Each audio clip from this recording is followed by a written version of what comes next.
Hello, everyone.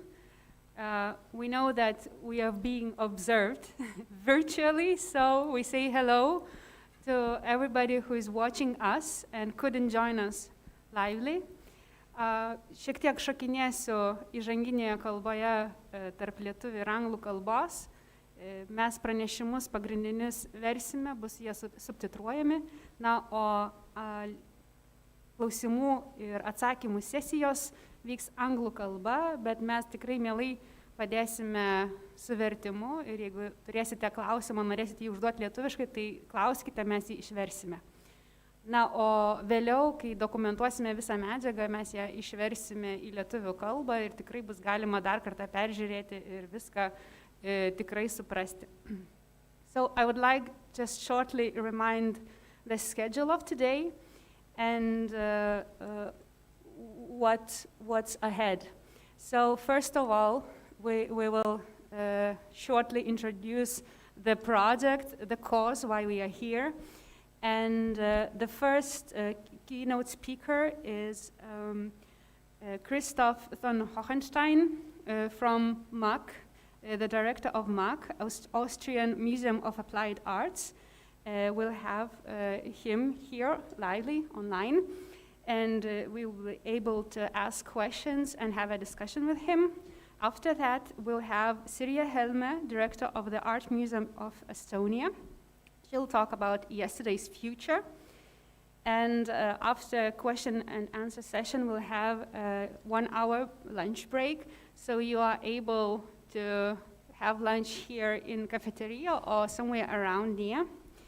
And we come back here to listen to Mikkel Bo, the director of SMK, National Gallery of Denmark. And he will be talking about the SMK case and how they're dealing with the 21st century and adaptation to it. And after that, we will have a section dedicated to architecture and architectural questions. And we'll have real persons here, so we'll have guests, architects, Rolandas Palekas, Andrė Baldišiūtė, and Vytautas Biekša, and they will all be presenting their perspectives and they will be sharing their experience working, designing museums, working with museums, and we'll talk about challenges of architecture, museum architecture. After this, I hope most of you stay here, and I know that some other people will be joining us after lunch, and we'll have a live discussion, so we will reorganize this space a bit, and we will have other guests joining us through Zoom platform, so we'll be jumping from online and real live, sharing insights, really talking about what we've heard and how can we adapt this knowledge to Radvila case, to Lithuanian museums, and etc. So, dabar šiek tiek lietuviškai, taigi dar kartelį noriu priminti programą, tai mes turėsime 2 pranešėjus iki pietinės sesiją ir 1 užsieniečių pranešimą po pietinės sesiją ir gyvus 3 pranešimus lietuvių kalba po pietų ir turėsime diskusiją gyvą, kurioje jūs galite, visi, kurie užsiregistravę, galės prisijungti per Zoom platformą ir dalyvauti gyvai. Detalę programą lietuviškai neperžvelgsiu, tik priminsiu, kad galite pasidomėti ir pasižiūrėti www.radvilurumai.lt puslapį arba mūsų Facebook paskyroje. One more detail. When we have question and answer sessions, you are able to ask questions online using Slido platform. So you have 2 options. Either you got the link that we've sent you, so just click on it and you are directed to the platform where you can just write in your comment or question, and we will be able to see it and we will read to our guest. Or, of course, here, the people who are attending here live, you can naturally just raise your hands and ask questions. And, but for those who are watching us online, so please use that platform to ask questions. So this is all, I think. Just keep safe, keep the distance, and don't forget to smile. That's very important. And I'd like now to move to the cause why we are here. And we are really very glad that we can still meet and talk about this very important project of ours. As you probably know, we are planning to create a new museum in the middle of Old Town of Vilnius. We say create, of course it exists now, but we want to expand it. We want to have a fresh, new museum, and we're really looking for as many insights as possible, for as many ideas as possible, checking our own ideas, really polishing the concept of the museum that we all want to create. And Mr. Arūnas Gelūnas will talk more about the strategy and vision of this museum and generally about the strategy of Lithuanian National Art Museum. And I just want to put main focus points of today's conversations. We invite you to rethink the art museum, the purpose of the museum, and to think what kind of leadership does an art museum need today and tomorrow. Do art museums stay as temples of art and memory, or do we shape them in a different way? And if we do, so how? And it's also important to reflect on this change, and do we really need museums to change? Maybe everything is okay and we are just looking for changes because it's, I don't know, it's fashionable to look for changes all the time. But I think we all agree that something must change, especially in Lithuanian context. So we are looking for those new forms, how to engage with the audience and how to build new ways of experiencing the content of museums. And also we really need to think about how to navigate the museums when we talk about creating new spaces, new architecture for museums. So there are a lot of different ways to build this experience, and museums start talking not only about visual approach, but also they start to talk about touching the art, smelling the art, listening to art, and this the variety of ways you experience. So we are talking about designing experience in the museum. And then it means that we talk not only about the spaces, not only about curatorship, but also we have the third person as co-creator or co-curator, so the one that observes and the visitor. So how to develop this collaboration and how prepare for it.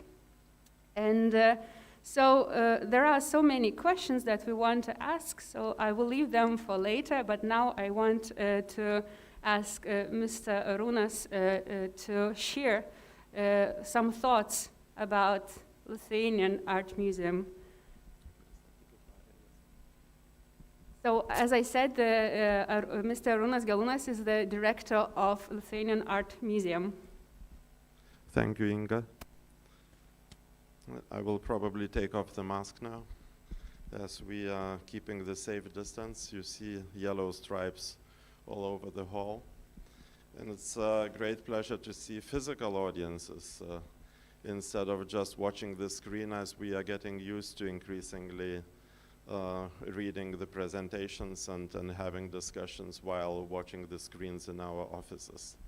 This is very frustrating. And I'm really thankful for those who found time to physically be present in the hall. And as Inga rightly said, maybe I should comment of actually what we are doing here. We are trying to reconstruct, to recreate the Radvila Palace complex, which is physically not here. I will show it on the map. It's in the center of the old town. And we invited Dr. Inga Urbonaitė-Vadoklienė as a curator of the architectural project. The discussion on the shape and content this project could take. And we are moving through the stages of the preparation of this contest. So along the way, we are raising questions what we want to do there. The collections are already there. The architecture, some parts of architecture are remaining, and little part of the museum is functioning at the moment. But still, today, as Inga rightly said, it's not enough to have buildings and art objects. It's not enough to have this art historical approach to what is being shown. It is also very important to raise the question of which audiences we are targeting at. What activities, what important societal questions will be raised there. And in the brilliant presentations of today, we will have 3 keynotes by 3 outstanding CEOs of the European museums. My dear colleague Sirje Helme from Estonia, my dear old friend and colleague Mikkel Bo from Denmark, and Dr. Thun Hohenstein, director of Austrian Applied Arts Museum. They will be touching upon the various aspects of the challenges that the today's art museum is facing, and those challenges are quite many actually. It is not that we are finding ourselves in the zero positions and in the empty space without really knowing what to do, and I will show that.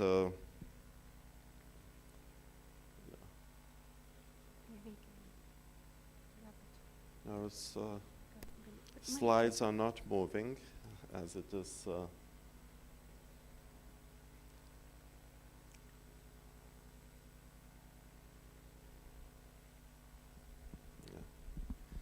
I always have a joke for such situation, for all the conferences, that technologies are supposed to make your life easier.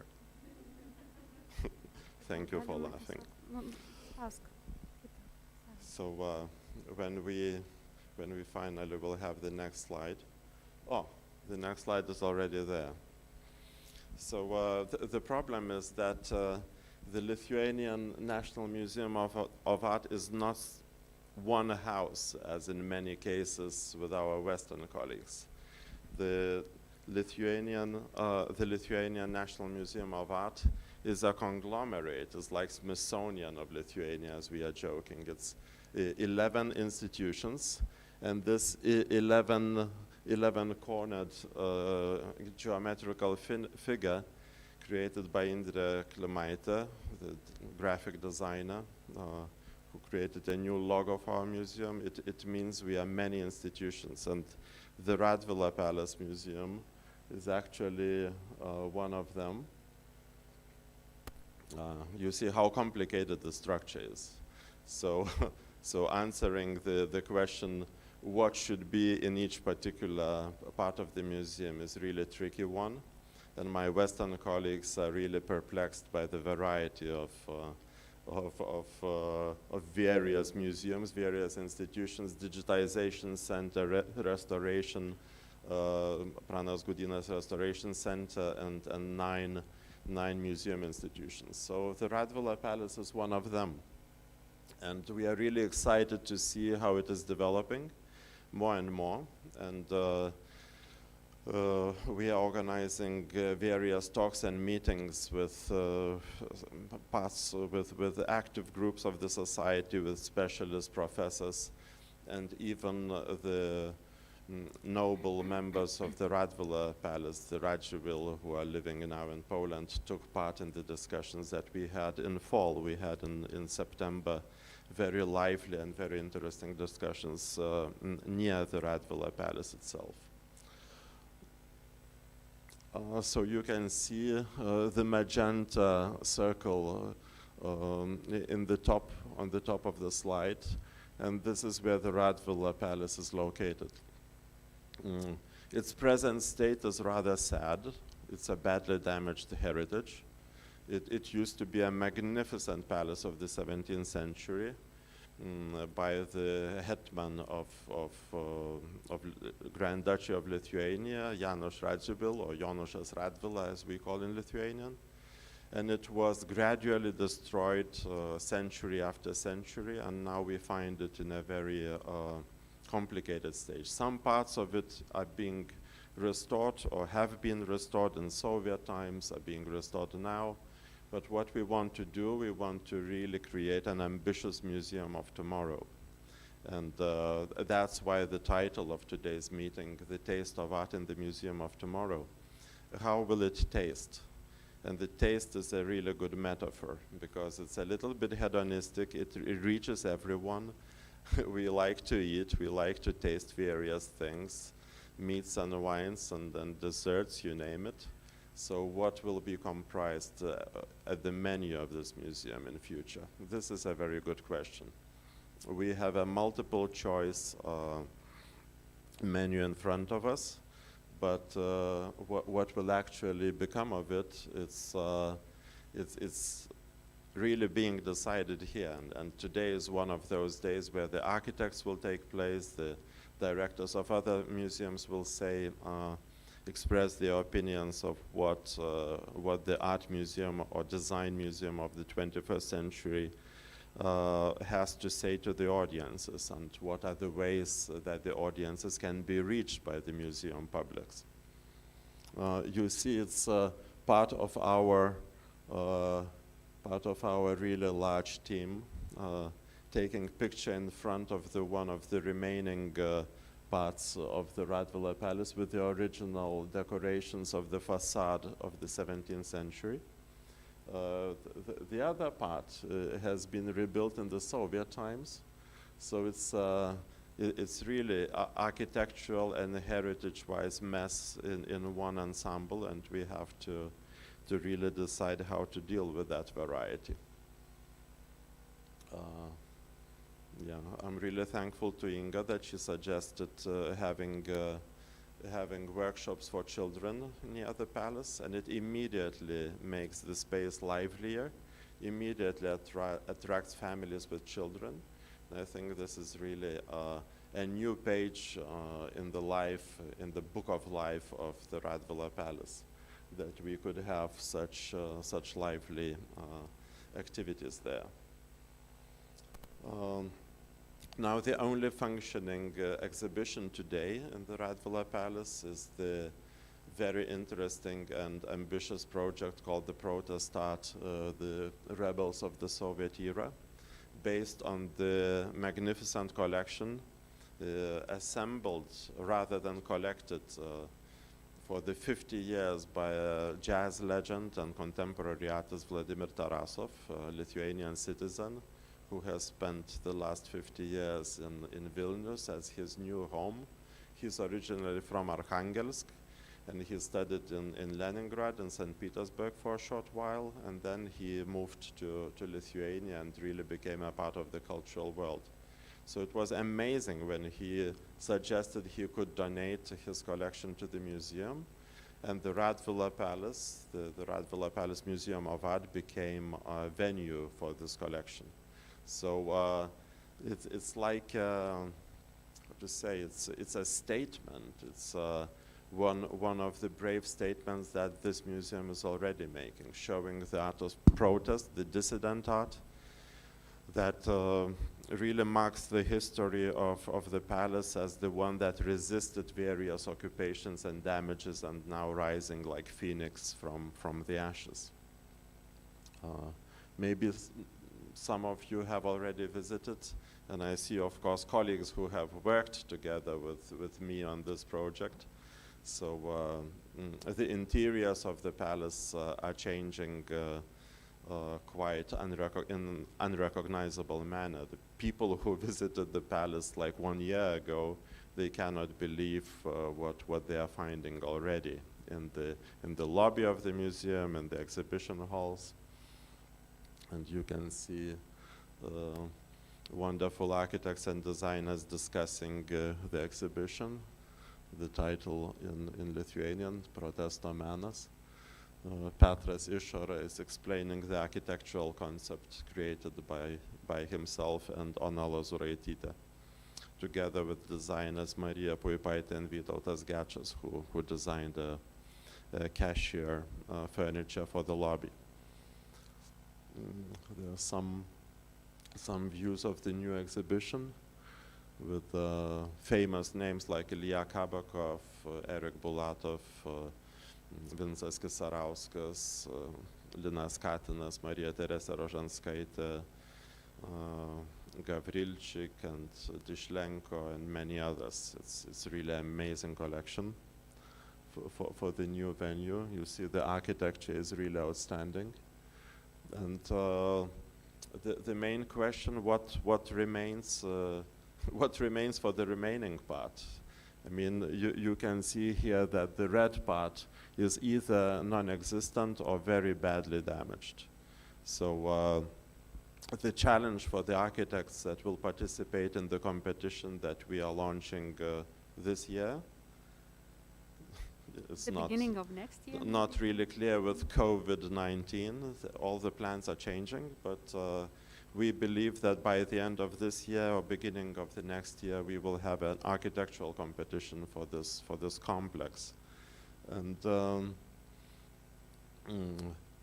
there are various ways to treat heritage, various ways.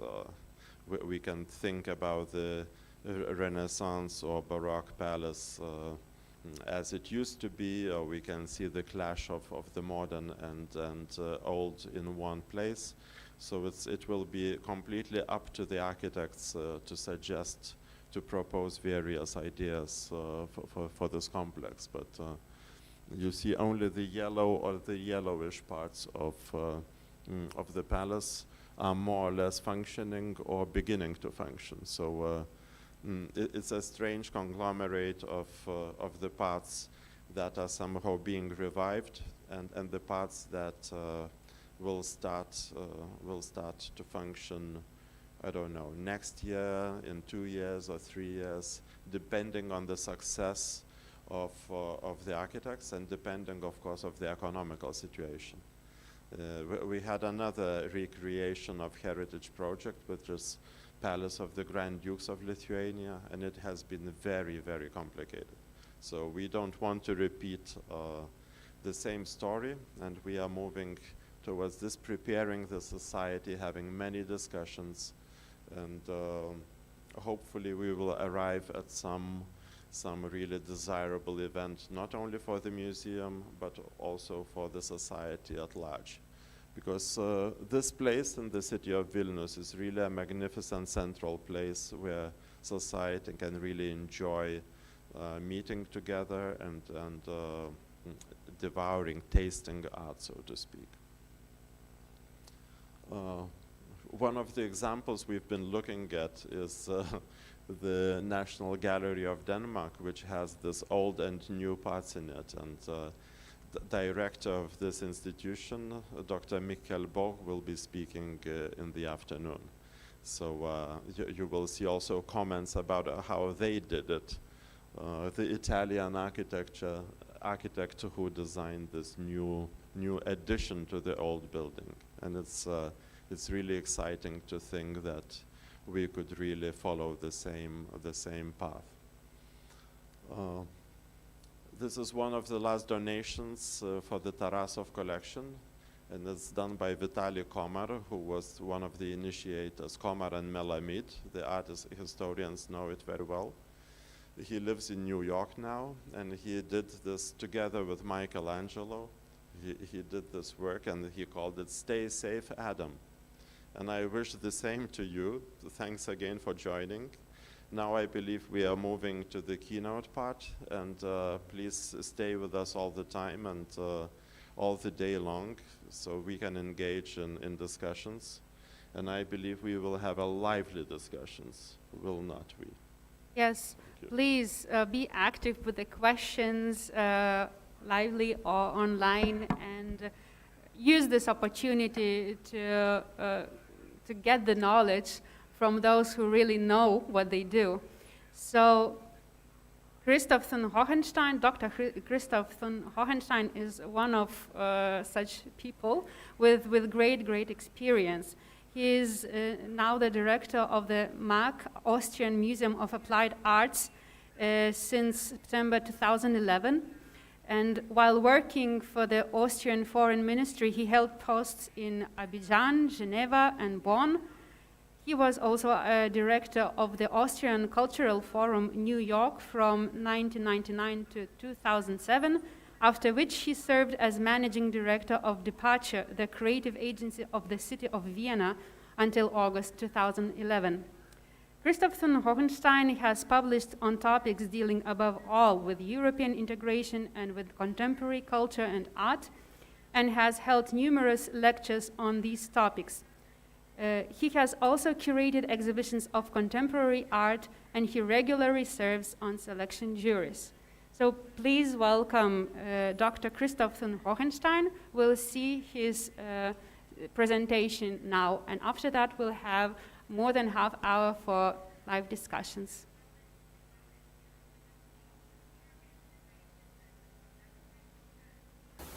Greetings from Vienna.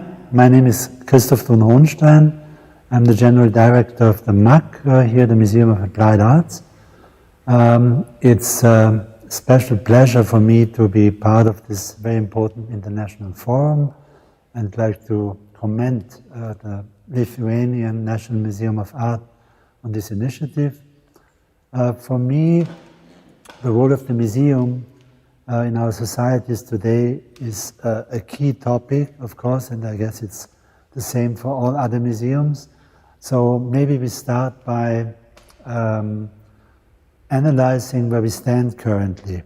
We live in the midst of a new modernity, that's my opinion at least, which I call digital modernity. Why? Because the digital technologies have been a driver of a lot of developments in our economies and societies.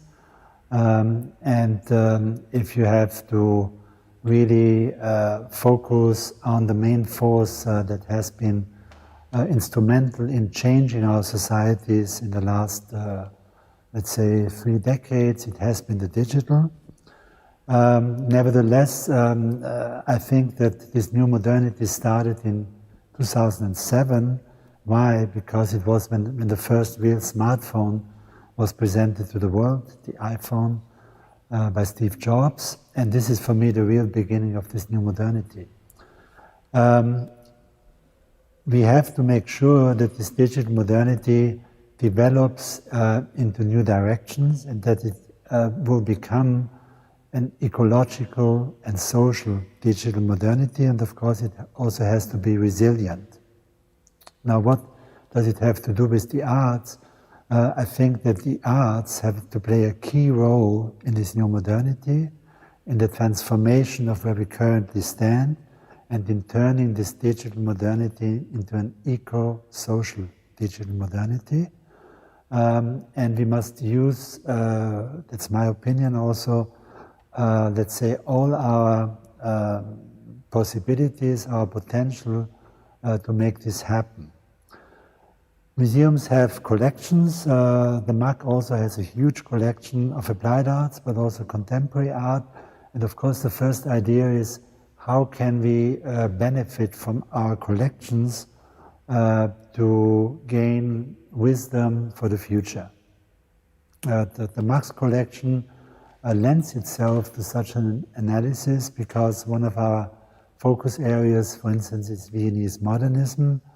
So the last, Vienna was, as you know, a very important part of the last Western modernism, and it's therefore also a logical question to ask what can we learn from previous modernisms for the future, especially as we live in a new modernity. So we have analyzed in the last couple of years very thoroughly what we can learn, for instance, from Viennese modernism. We have done large exhibitions on the topic, and it turns out actually that this new analysis of a previous modernity, let's say from the perspective of a current modernity, gives you a lot of new conclusions to draw on, for instance, on the quality of dwelling and many other issues, on the question of form, what are the forms of a new modernity, but also what is the content, the search of a new human being in a new modernity. These are all topics I think that museums have to deal with. So collections is one thing and what we can learn from them. The other thing is, of course, the contemporary creativity in artistic fields such as design, architecture, and of course also fine arts. They have different goals, so fine art is free. The applied arts have to serve a concrete purpose. And the question is, how can a museum such as the MAC also be a driver of change by not only looking at the collections and to learn from them for the future, but also by starting projects in the fields of design, architecture, and fine arts that allow us to deal with topics that are very relevant for the future. This is the reason why I started a couple of years ago the Vienna Biennale for Change. Next year we'll have the 4th edition of that Biennale. It's still the world's first Biennale that combines art, architecture, and design. And the idea is always to deal with the most topical questions, the most relevant questions for the future. So in the past we have done exhibitions also, always with partners, of course. It's not only something that the MAC does on its own. We have Viennese partners and we have international partners, but we have dealt with topics such as robotics, artificial intelligence, and of course also questions of climate change, climate care, and many other questions. So the next Vienna Biennale, and this will be announced to the media in 2 weeks, will deal actually with the topic of climate care. So there will be exhibitions at the MAC, but also at partnering institutions here in Vienna on that topic, but also a lot of discursive programs. And why is it important that we do that? Because the arts, especially the ones that we are also competent for, have to play a major role in developing our modernity into the right directions. And especially in order to deal with topics, enormous topics such as climate care and the overall ecological crisis that we are faced with today.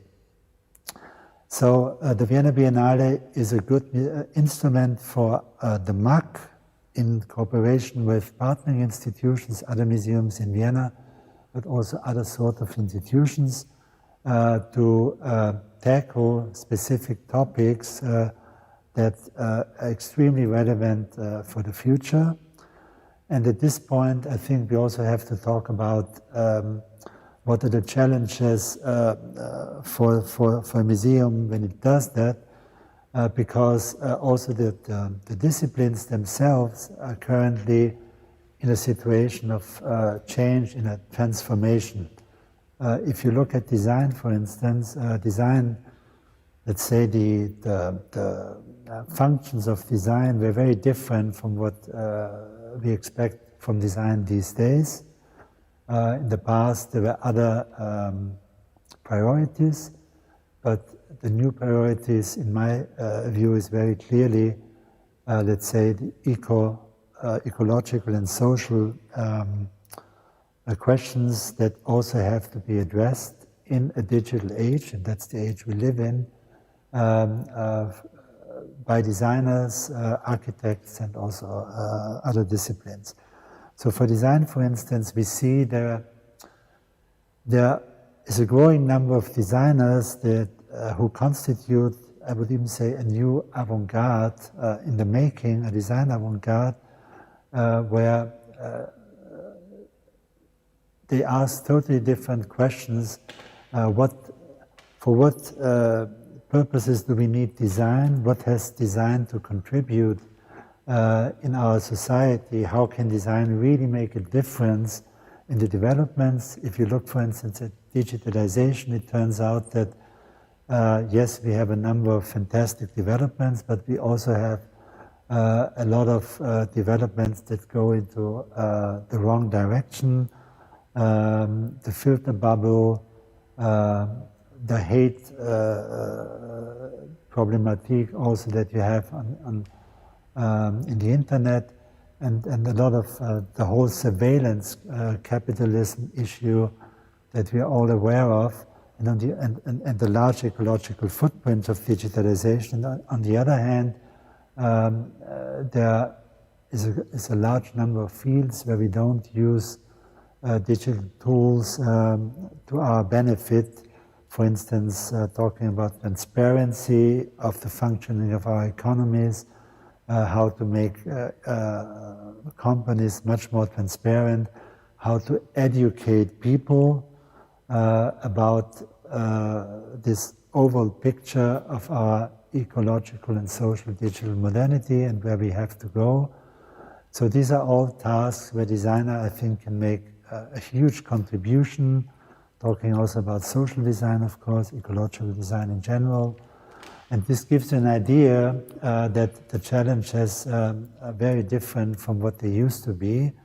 So this, we have to make sure as museums that this new design avant-garde in the making also has platforms where they can develop their ideas, and also platforms that help them to earn a living, because also that's changing. The way that designers earn a living is in transition.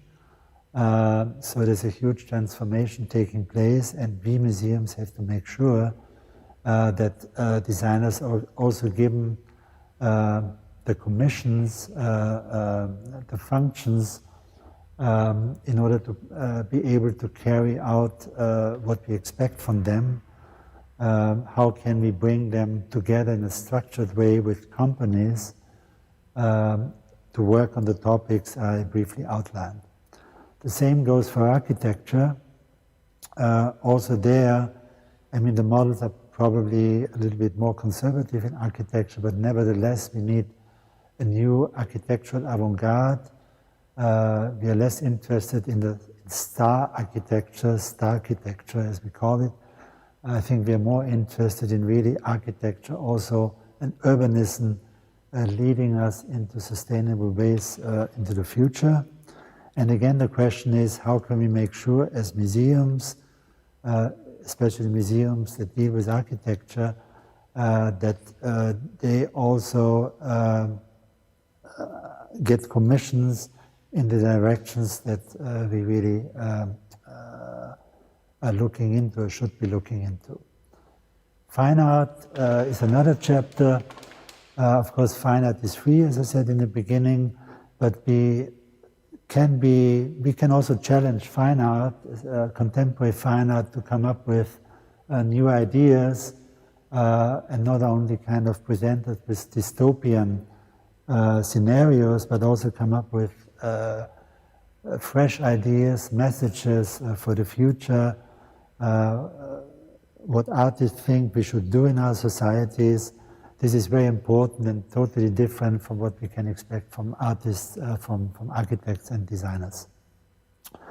It's always interesting to talk about the difficulties to overcome as a museum to make this happen, and also about failures. And this is something I think we should address in the discussion to follow this brief presentation, because I see it less in terms of failures. I see lots of difficulties because we are not there yet. It's also, there's a huge transformation starting in what people expect from museums, but we also have to be behind that transformation. We have to make it happen.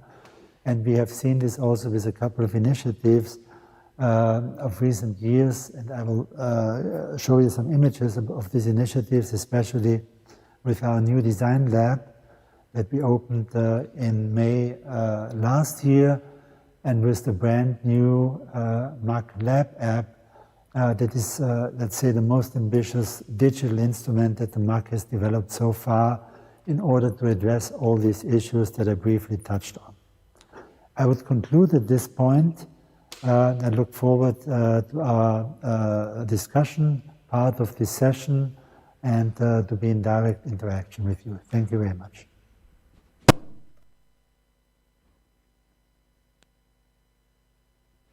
Okay, thank you very much. I know that Dr. Christoph von Hohenstein can hear us, and can we have him here? Just a second, we will see you very soon.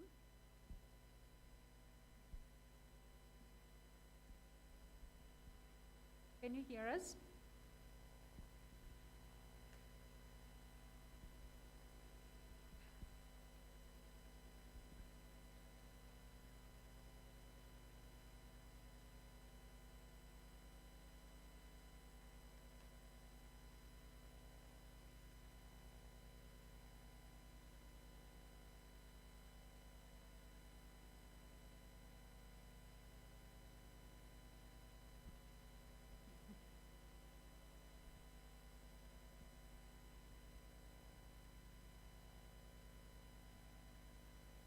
Okay, we have,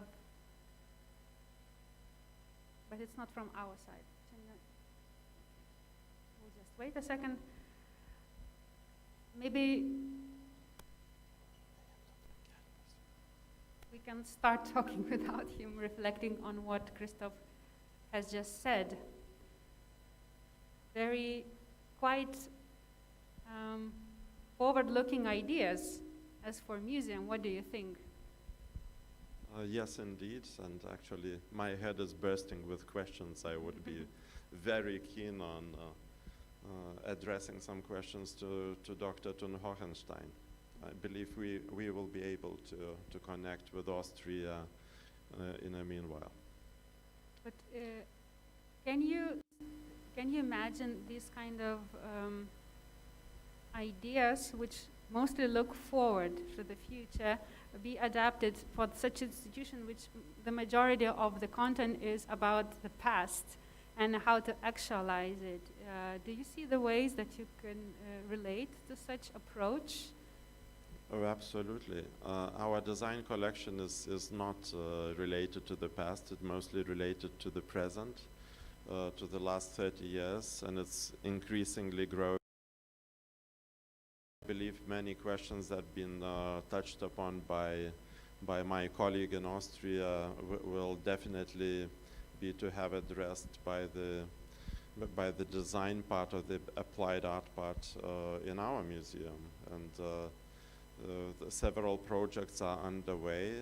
I can see colleagues in this hall who are organizing interesting exhibitions on furniture, its development, or fashion design, or of course, Lithuania is not such an important industrial country. It's not producing cars, for example, but it has really something to say in lighter industries or services, and everything is directly linked with design. So we increasingly have interesting and adequate discussions in this area too.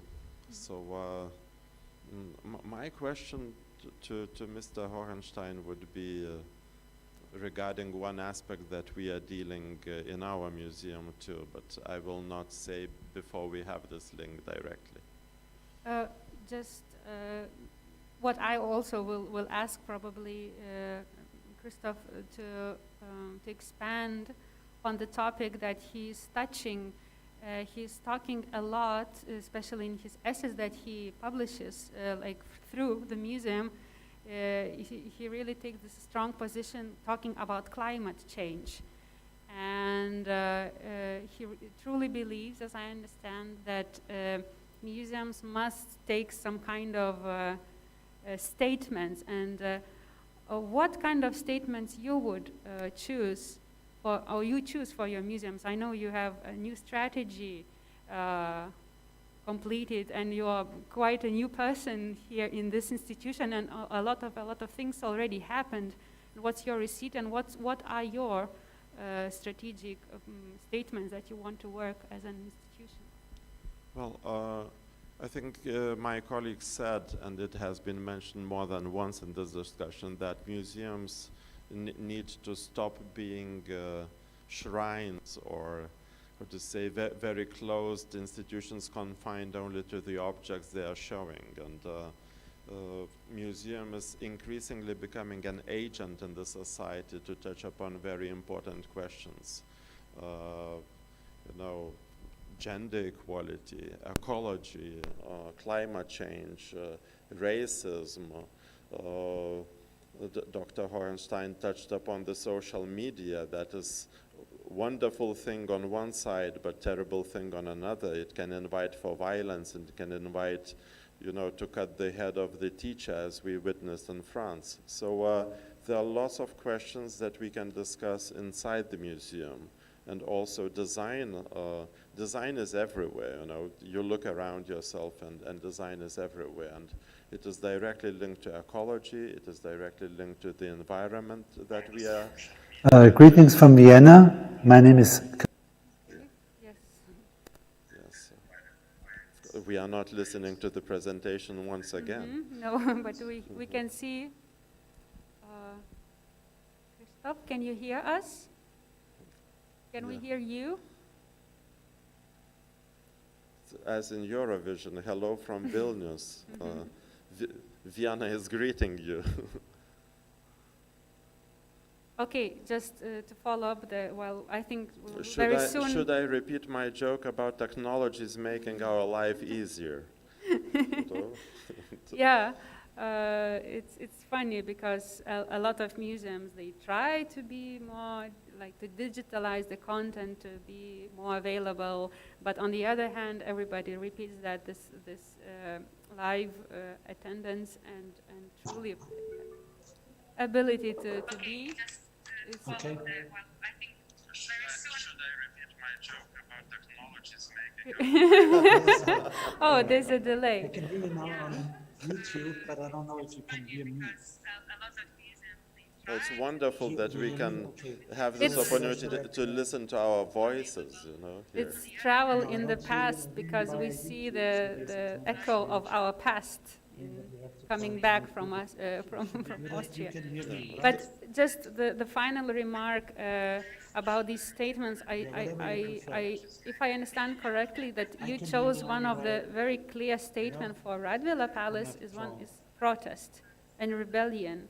Could you see that it could expand in much more ways and just be one of the main narrations that could be repeated in other exhibitions, talking about the collections, other collections? As we will see from our Danish colleagues' presentation, at some point Dr. Bo is calling our museum an encyclopedic museum.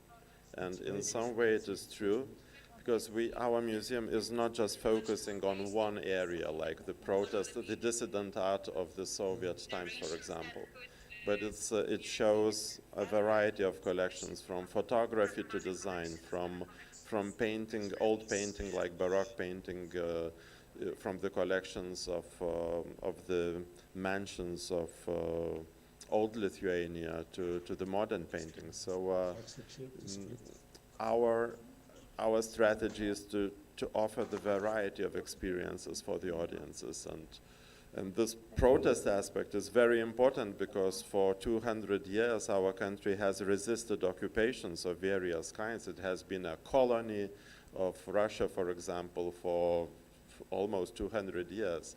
So this protest, resistance, and fight aspect, of course, is very important.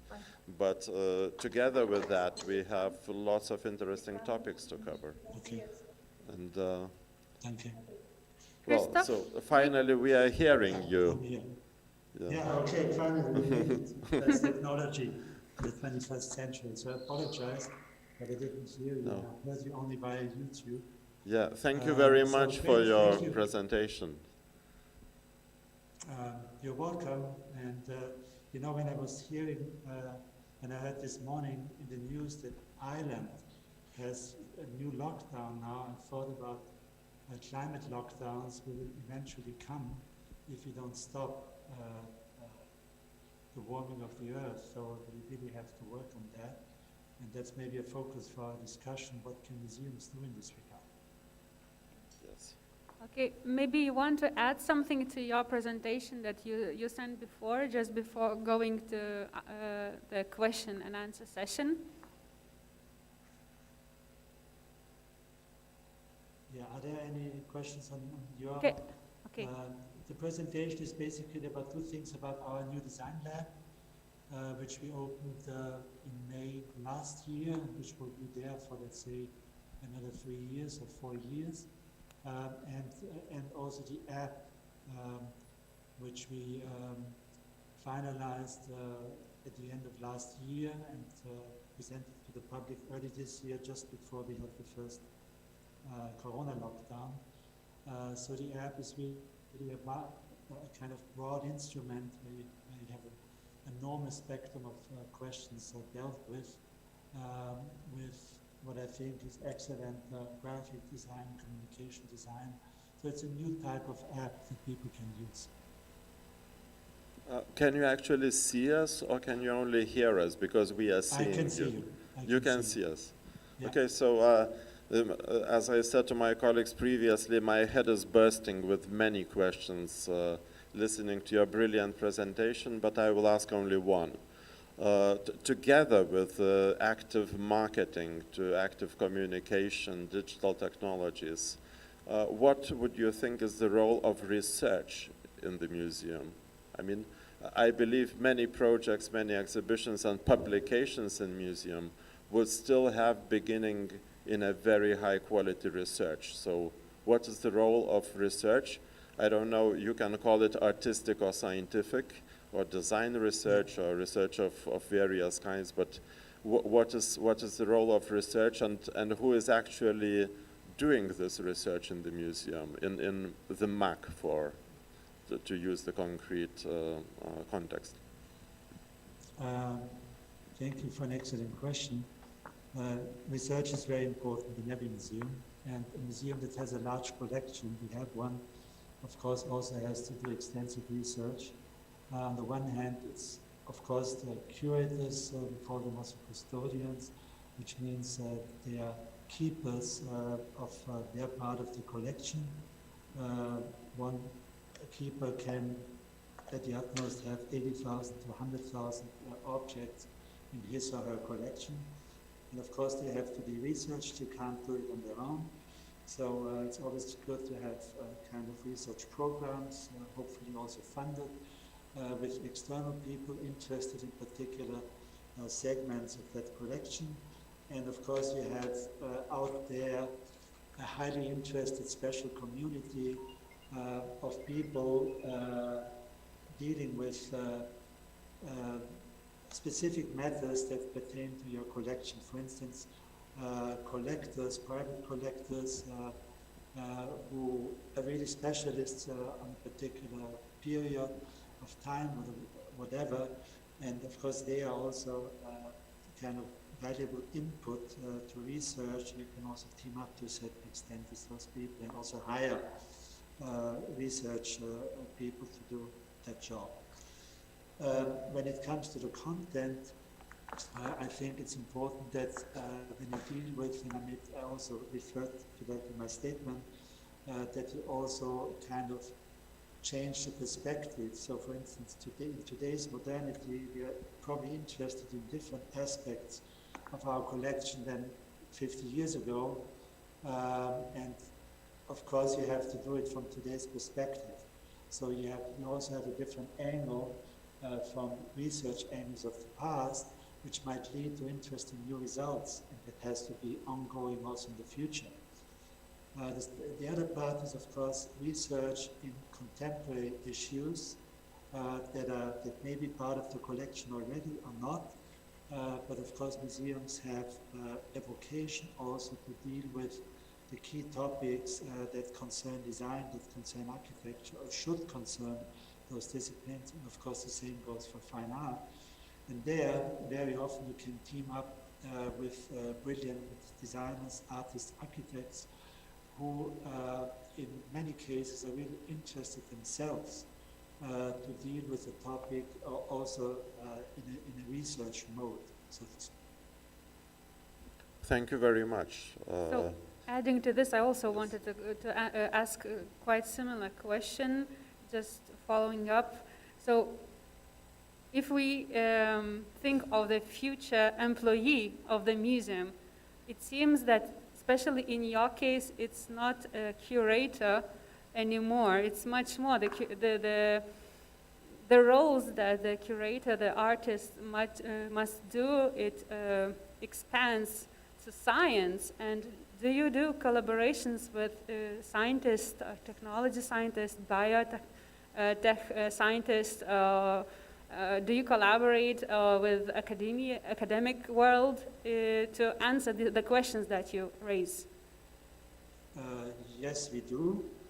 I don't think that curators have to be scientists, but it's of course great if they have an excellent understanding of, for instance, climate science, to talk about climate change and climate care. But there are also many other fields, digitalization, artificial intelligence, etc.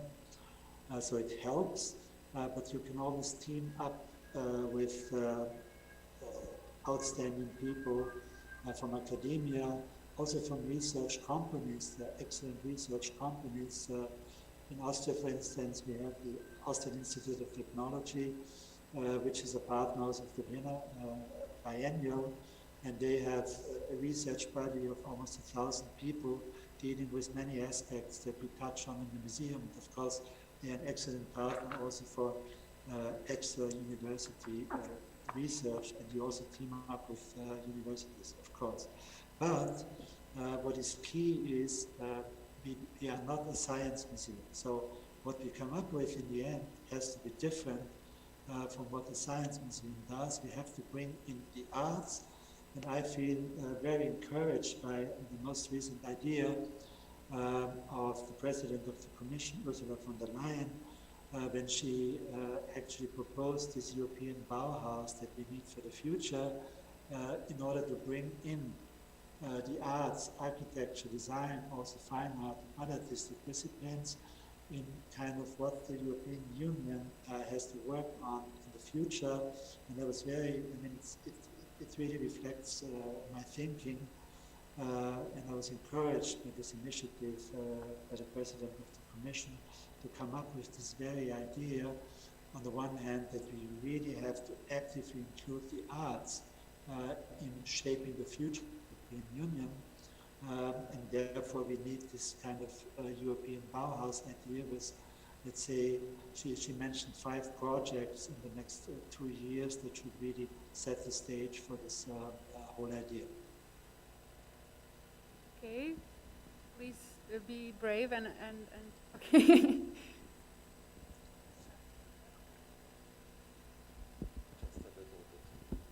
Okay. Hello, Christoph. This is Lolita. I hope you see Yes, me. hello. Pleasure to see you. Pleasure to see you.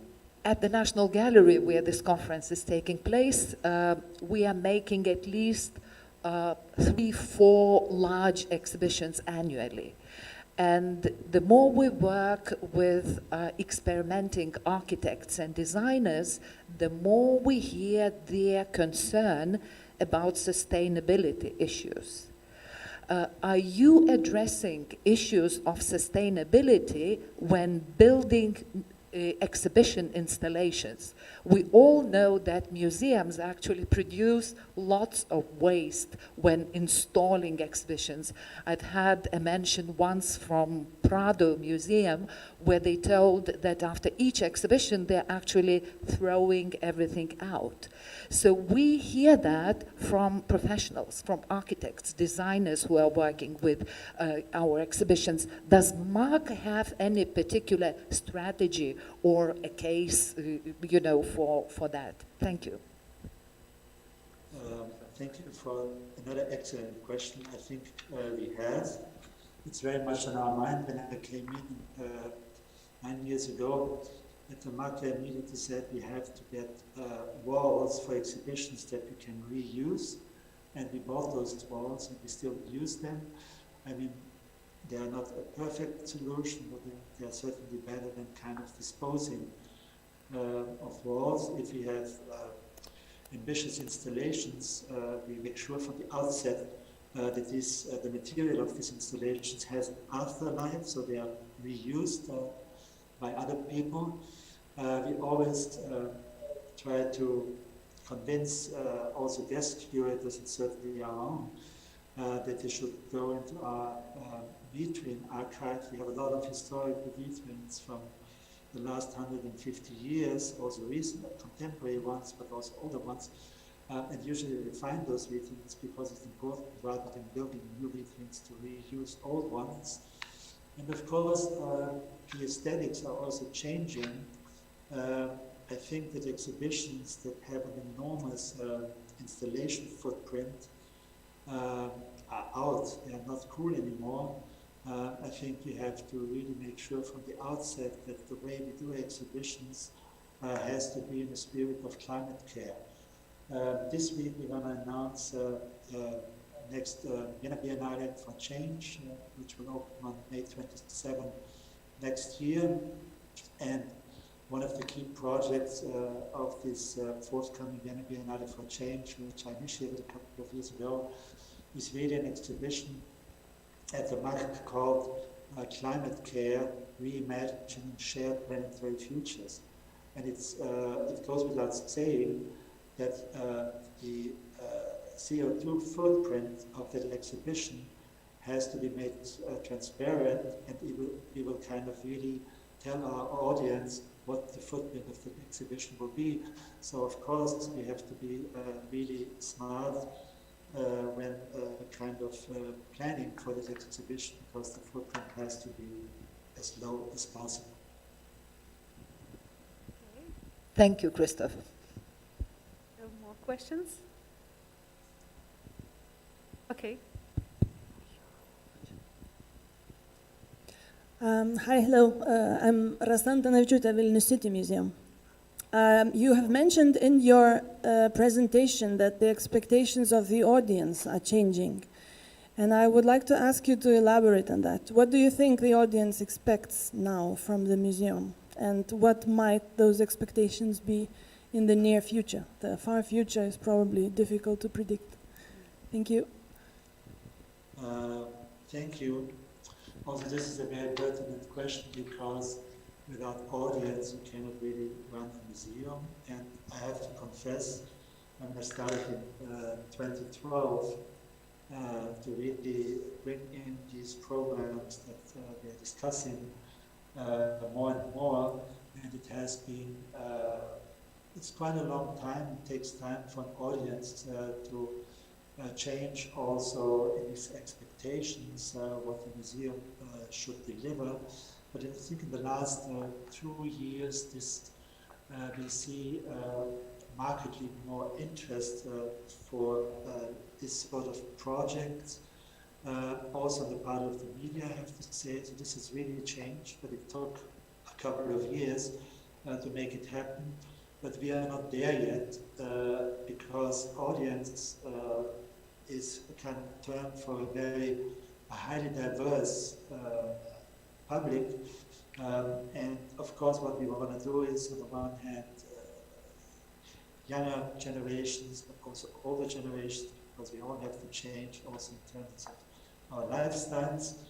But it's also important to get, for instance, people from companies into our museums. It's very important that companies change, and if museums want to give orientation, want to transform mindsets, they are a key audience to address. Yeah. So we are not there yet. I know that very important kind of entrepreneurs, but also staff from important companies come to our museum. But I wish for many more, and we really have to make that happen, because without getting a new mindset into the companies, our world won't change. So this is something where we are certainly on the way, but not nearly there where we want to be. The same goes also for politicians. Yes, we have contacts with lots of politicians, and many of them come. But think about all the smaller cities in Austria, for instance, and other parts of the world, and their mayors, etc.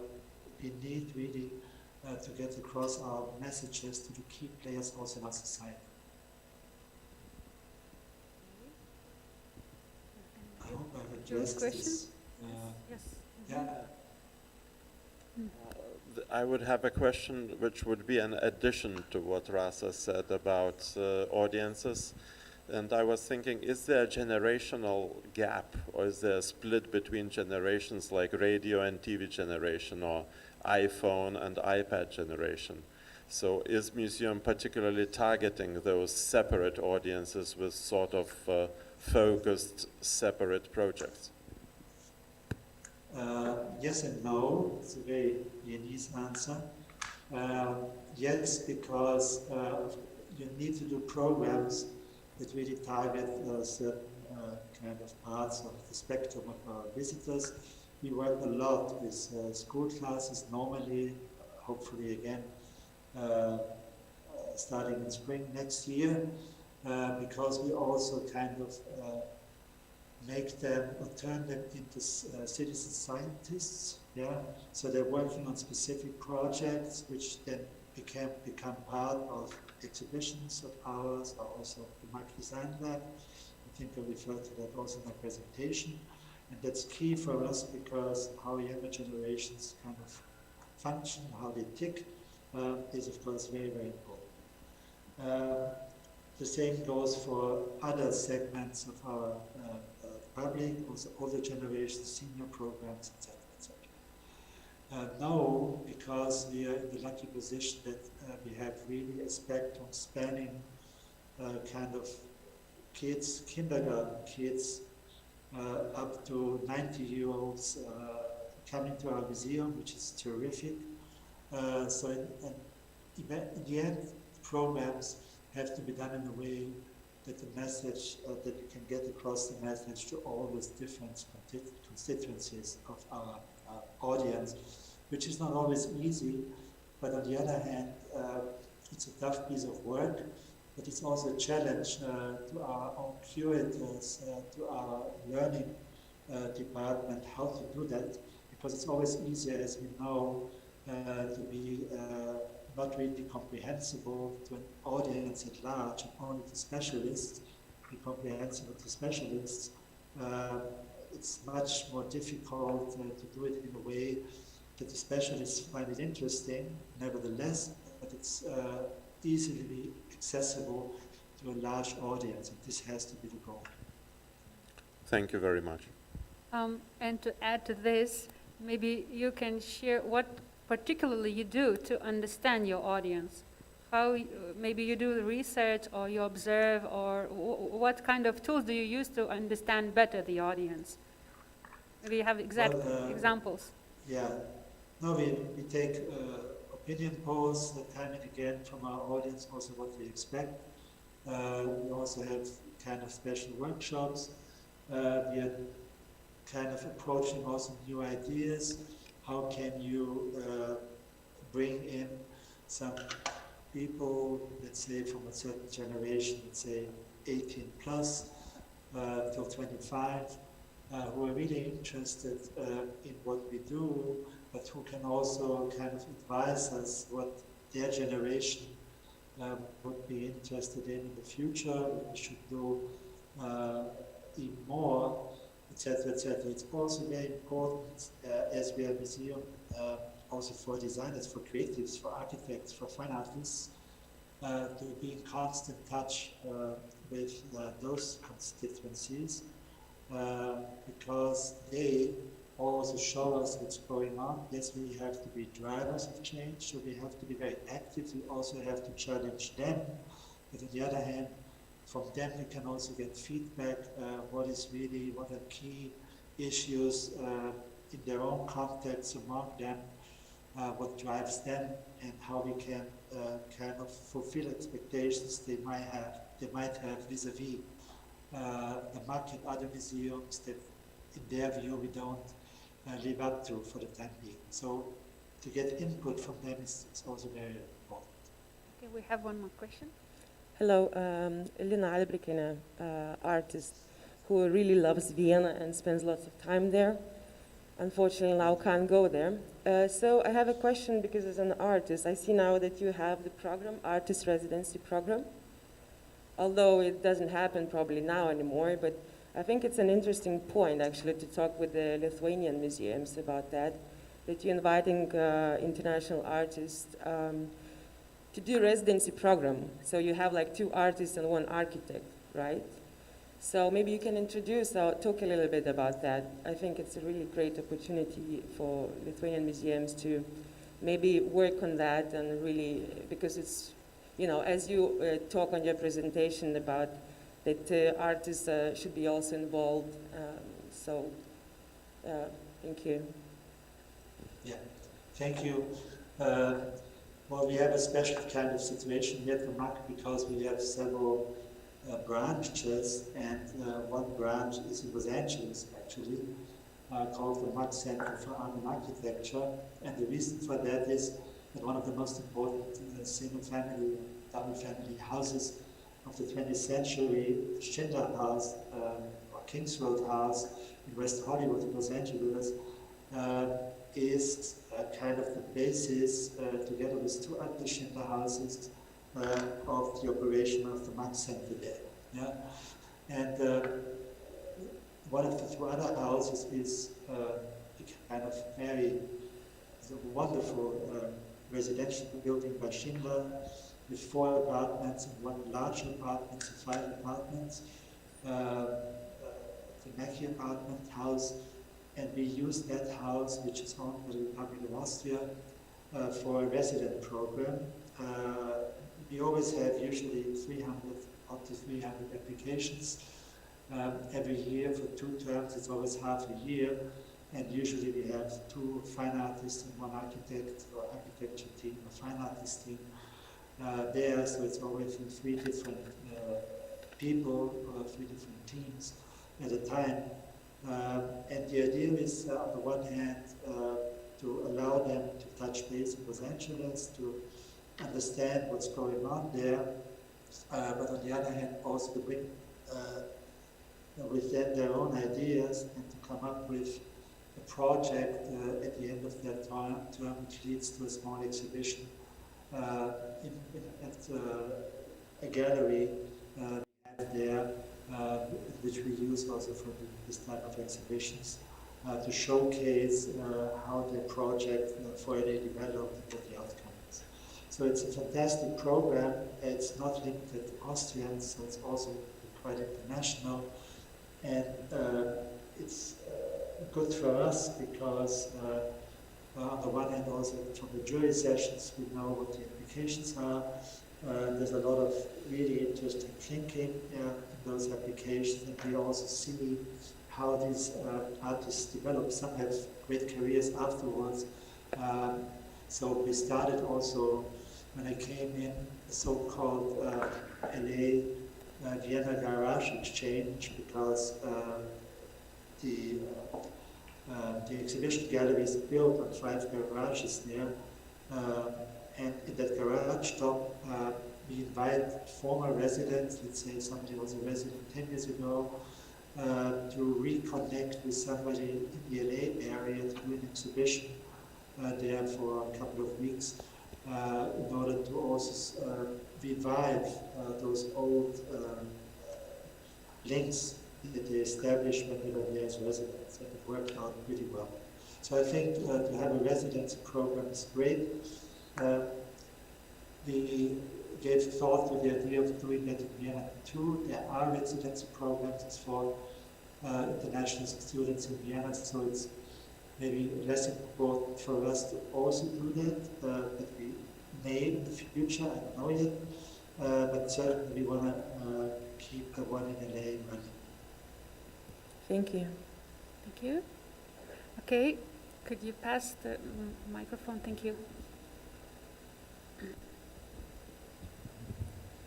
Hello.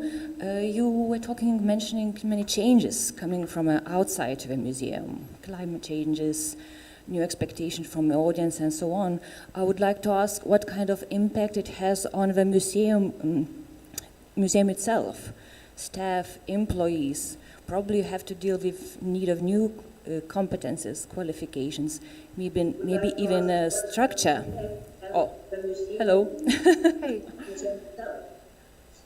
Employees probably have to deal with need of new competences, qualifications, maybe even structure. Oh, hello. Okay. Should I? Yeah. Sorry. Can we come back to Christoph? Structure. Okay.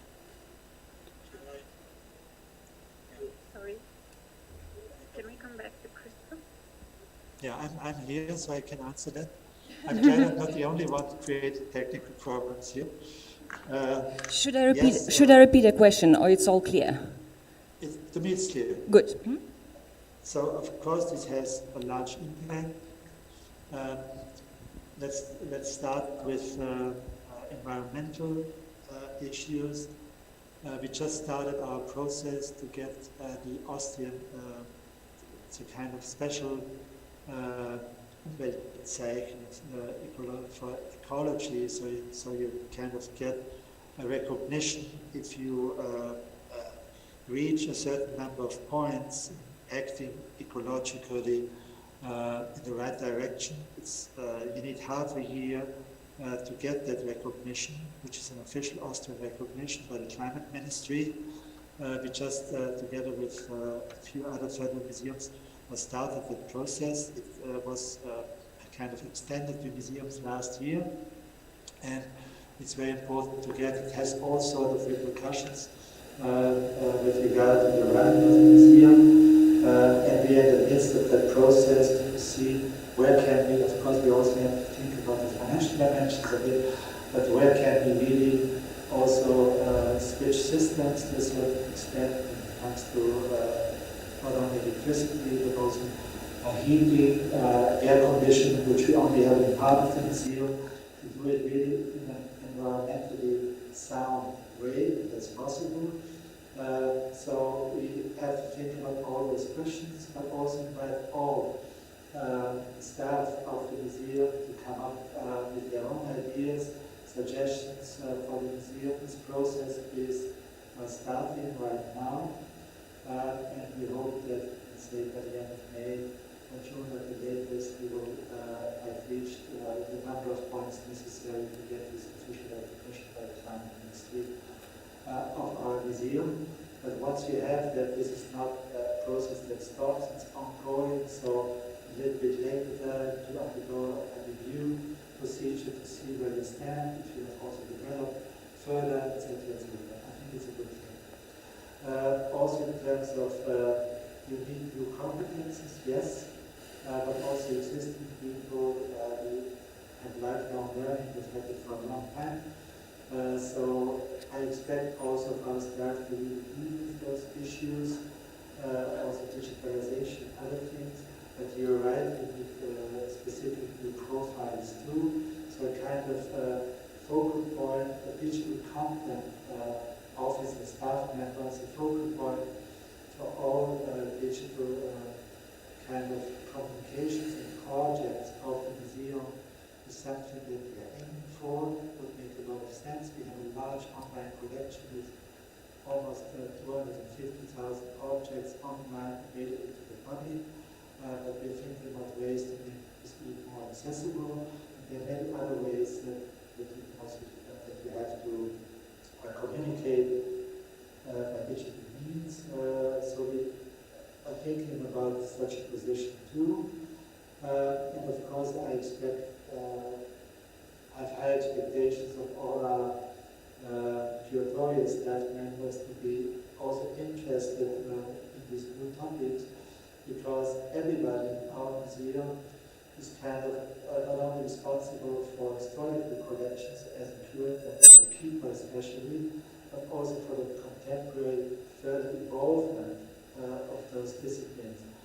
A furniture keeper of our furniture collection also has to deal with contemporary furniture design, and that means ecology and a lot of other things that come into play in this regard. The same goes for all the other keepers.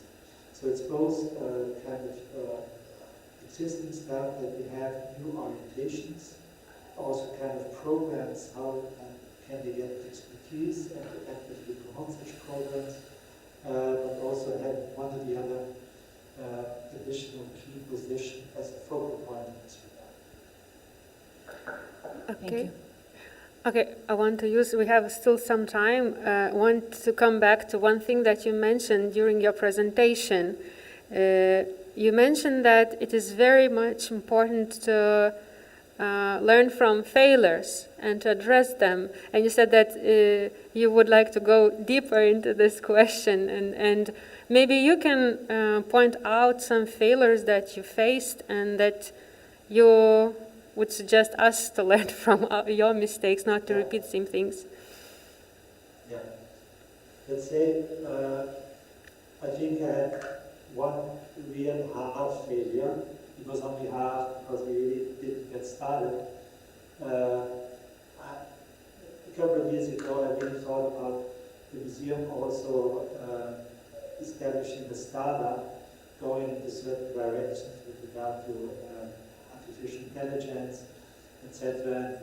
There were great ideas, including, of course, also the ecological questions. But in the end, before really starting it, I stopped. Why? Because I think we wouldn't have been in the position to really do it if you establish a startup, even a not-for-profit startup. You really need people working day and night behind it and need to make it happen. And we didn't have those people, we didn't have the money to hire those people, so we gave up on this idea, which doesn't mean that it won't happen in the future, but for the time being, I'm not following that up anymore. So that's our failure, if you want. I prefer to talk about difficulties, major difficulties. One of the difficulties we experienced in the last couple of years, especially also in the context of the Vienna Biennale, which is really, as I said in my statement, the world's first Biennale that combines art, architecture, and design. We work on these contemporary topics, is really how to get the different aesthetics you had in those disciplines together.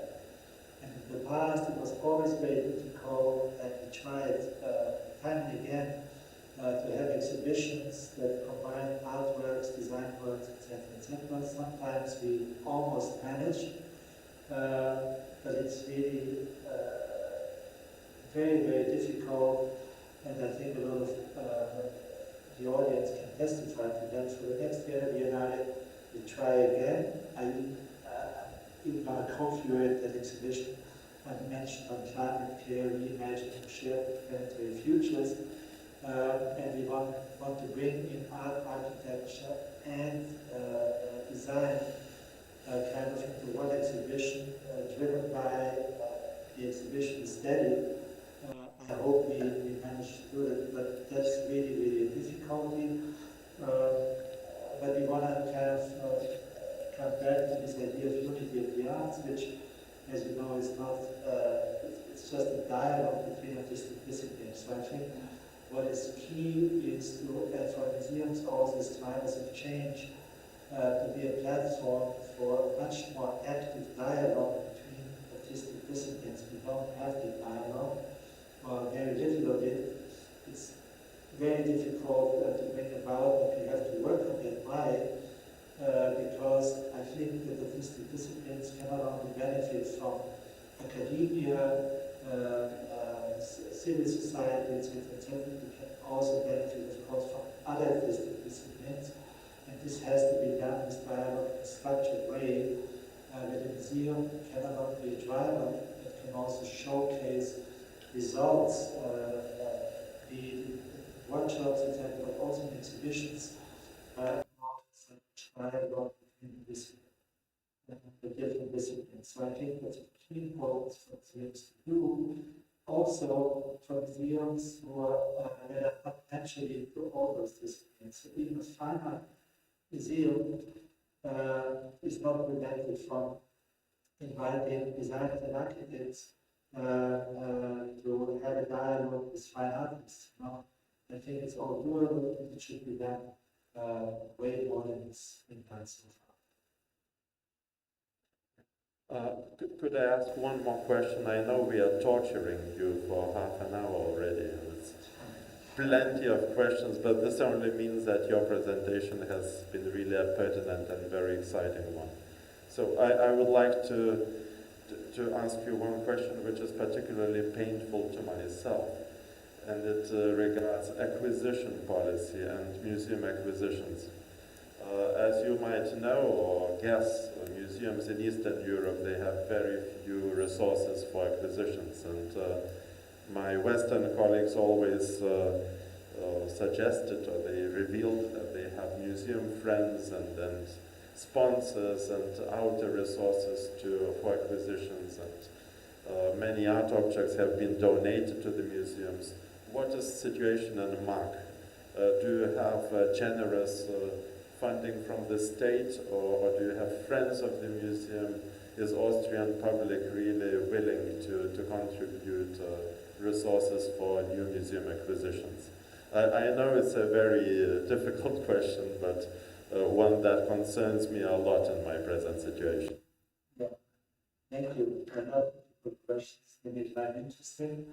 Acquisition, you're totally right. It's a key question for each and every museum. The answer depends on what you consider generous. Yes, we have fairly small, I would say, amount for acquisitions every year. Usually we double that or reach the amount 3 or 4 times, because we have been very successful in the recent past, which is great. I'm not so kind of optimistic regarding the next 2-3 years. We'll see what happens, but we have to try, because also artists, designers, architects are very dependent on museums acquiring work these days. They're more dependent than ever, I would say, in our time, because of the circumstances. Another perspective is, of course, what should you collect, especially when it comes to the contemporary. We are blessed with a fantastic historic collection. This doesn't mean that we don't have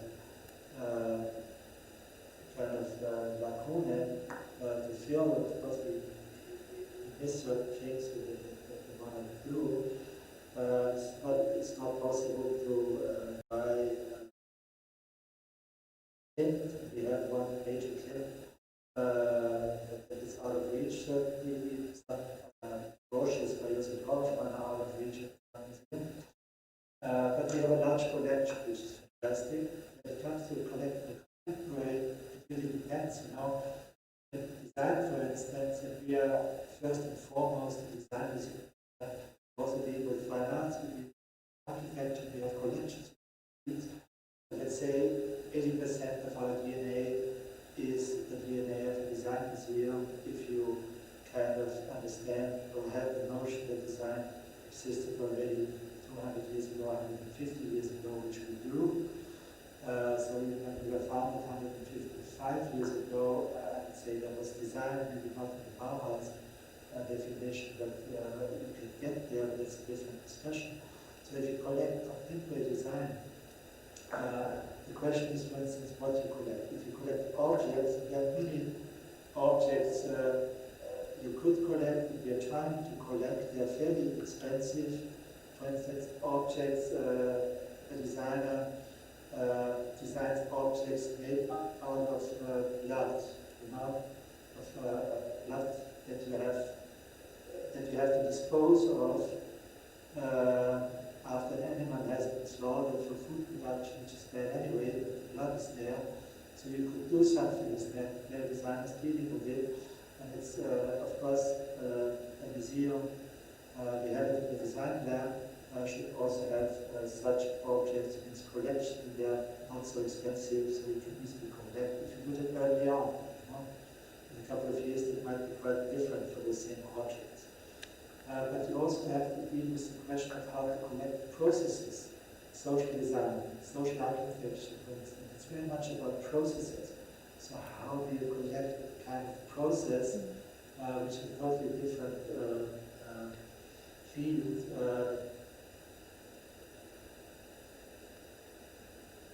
Okay. Oh, I was down and back here. yes, Can you hear me? yes. Yes, okay. So did you understand? I was talking about processes. How do you collect, for instance, processes of social design, which is a key part of contemporary design. One way or another, museum collections have to reflect that. We have to do it. The question is how. And we're certainly trying to do that as well. Thank you a lot. Thank you very much. I think it was very nice ending with the really this collecting processes, not objects. It's really one more thing that you mentioned that's really looking forward. I was really astonished to hear that you tried to do a startup as a museum. You seem really ambitious, and it's really a lot to learn from you, and you're a great inspiration. Thank you so much, dear colleague, for so generously sharing your time with us. I know time is treasure, especially for busy CEOs of large museums. So thank you from my heart. Thank you indeed. Thank you very much for your kind invitation, and congratulations on this excellent initiative. We need more of such initiatives. Thank you. All the Thank best. you. Thank you very much. Bye. Bye-bye. Bye. Bye. We owe you a round of applause, I believe.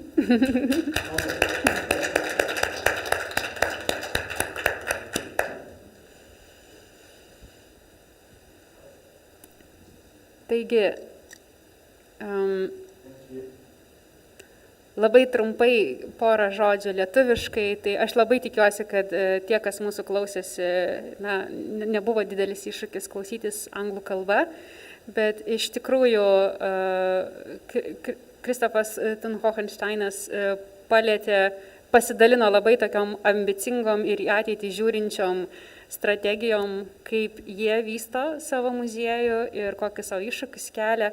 Ir jie galvoja ir apie klimato kaitą, ir apie įtraukti, ir apie savo auditorijas labai inovatyviais būdais. Ir iš tikrųjų toks įspūdis susidarė, kad kelia savo labai didelis reikalavimus pakeisti, kaip čia tiksliai išvert, mindsetą, požiūrį, tavo suvokimą plačiosios visuomenės, bet jie labai tikslingai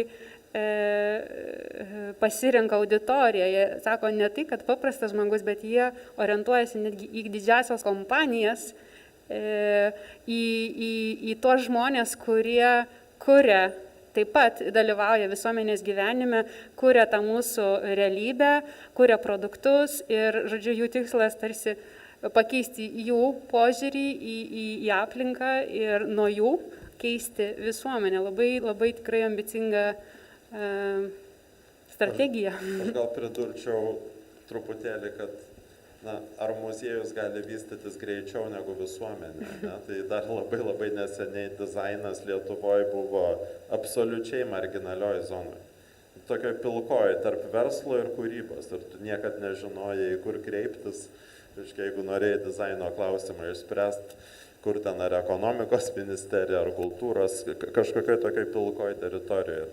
Tikrai yra įvykę pokyčių per pastaruosius 10 metų ir labai pozityvių. Ir pavyzdžiui, šito muziejaus, Lietuvos nacionalinio dailės muziejaus dizaino kolekcija yra labai labai jauna, jai vos 4 metai. Žodžiu, visai neseniai pradeda kaupti. Tai kiekviena institucija auga kartu su savo visuomenė, su savo politinė, ekonominė aplinka ir mes tikrai matėm labai ambicingus tikslus, kuriuos kolegos austrai turi. Ir aišku, tai yra įkvepiantis pavyzdys. Tai turbūt ir tokių forumų nauda yra, kad gauni impulsų, kurie tave pažadina, sukelia norus, sukelia ambicijas, ambicijas gerąją prasme. Tai aš manau, kad tikrai turėjom puikius mainus, intelektinius, kūrybinius ir dabar pagaliau galim suteikti forumą mūsų estų kolegiai, kuri jau mačiau prisijungusi. Taip, ir mūsų laukia. Tai aš norėčiau ją trumpai pristatyti, bet padarysiu tai anglų kalba. So, next speaker is Dr. Sirje Helme, the director of the Art Museum of Estonia. She is also a critic, curator, and art historian. And Sirje obtained her master degree in art history at Tartu University, and she is a postgraduate student at the Estonian Academy of Arts. And she has worked in the publishing house Kunst as editor of the Kunst Almanac, editor-in-chief and director of the company, and as director of the Center for Contemporary Arts Estonia. And since 2005, she has been the director of the Kumu Art Museum. She has published articles both in Estonian and foreign publications, curated numerous exhibitions both in Estonia and abroad,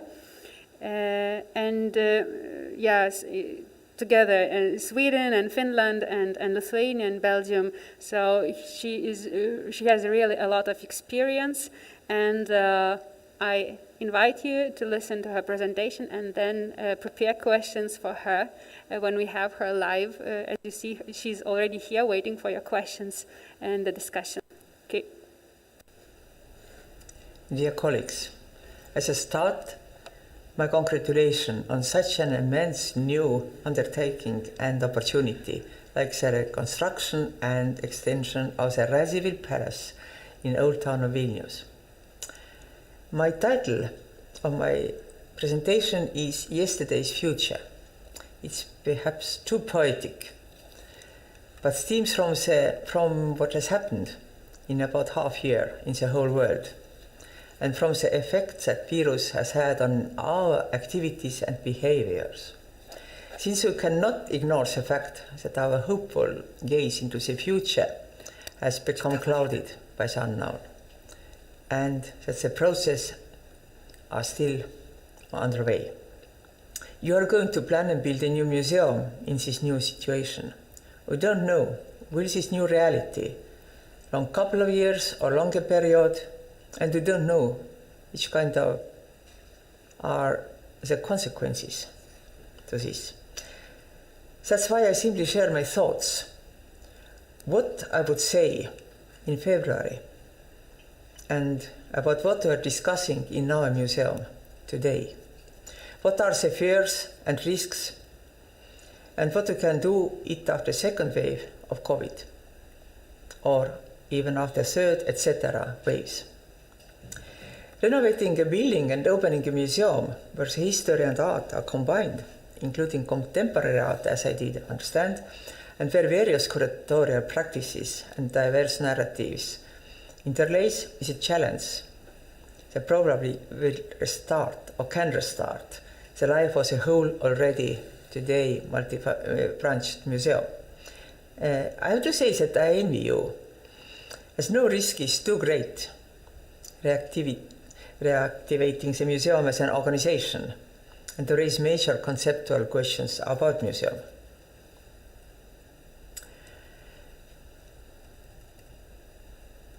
Nevertheless, back to my title.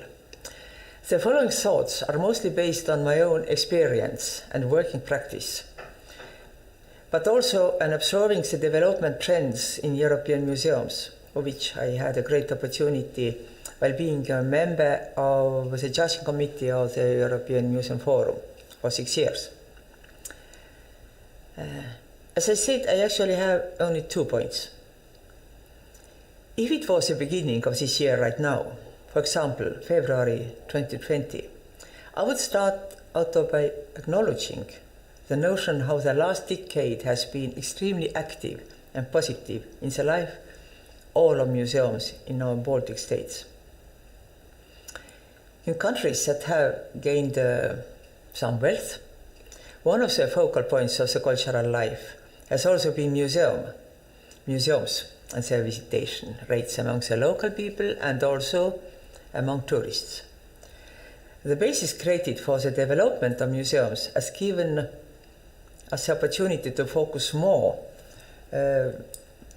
theoretical problems, substantive questions, new topics in the cultural field, and the transformation of the museum as institution, in order not only to keep up with the possibilities of modern technology in our field, but also to comply with a contemporary person's perception of recreational activities. I think it's very important. And this becomes more significant with each passing day. Maybe not all of us like this trend, but it is clear that it's been necessary to take three simple facts into the account. Firstly, people come to a museum if it is surrounded by constant positive attention from the media. That is, if the museum exhibition and events belong to their must-be list. I would like to add that in Estonia, regrettably, the must-be list is mostly for theatres. Secondly, it is an omnipresent presumption that after an exhibition visit, one can enjoy a cup of coffee or just some chatting with friends in a cafe, right there in the same museum. In other words, an assortment of life pleasures is assumed, in which a classical museum visit is only one part of the whole day and visit. Thirdly, the museum has become largely educational, but also instructional facility. We are serving more and more students, schools, adults, kids. We have a lot of activities, a sign of public quality in museum. This is very well understandable and positive, as long as the ever-expanding so-called service departments do not overtake the lead from art historians, collection keepers and curators, which is a possibility. As despite the slight exaggeration, what I'm just doing, we keep moving in that direction, and at times, seems to me, our backbone can be in danger. Thus, in this sense, I understand the wish of ICOM to redefine the concept of museum. But for me, actually, the old is also without its positives.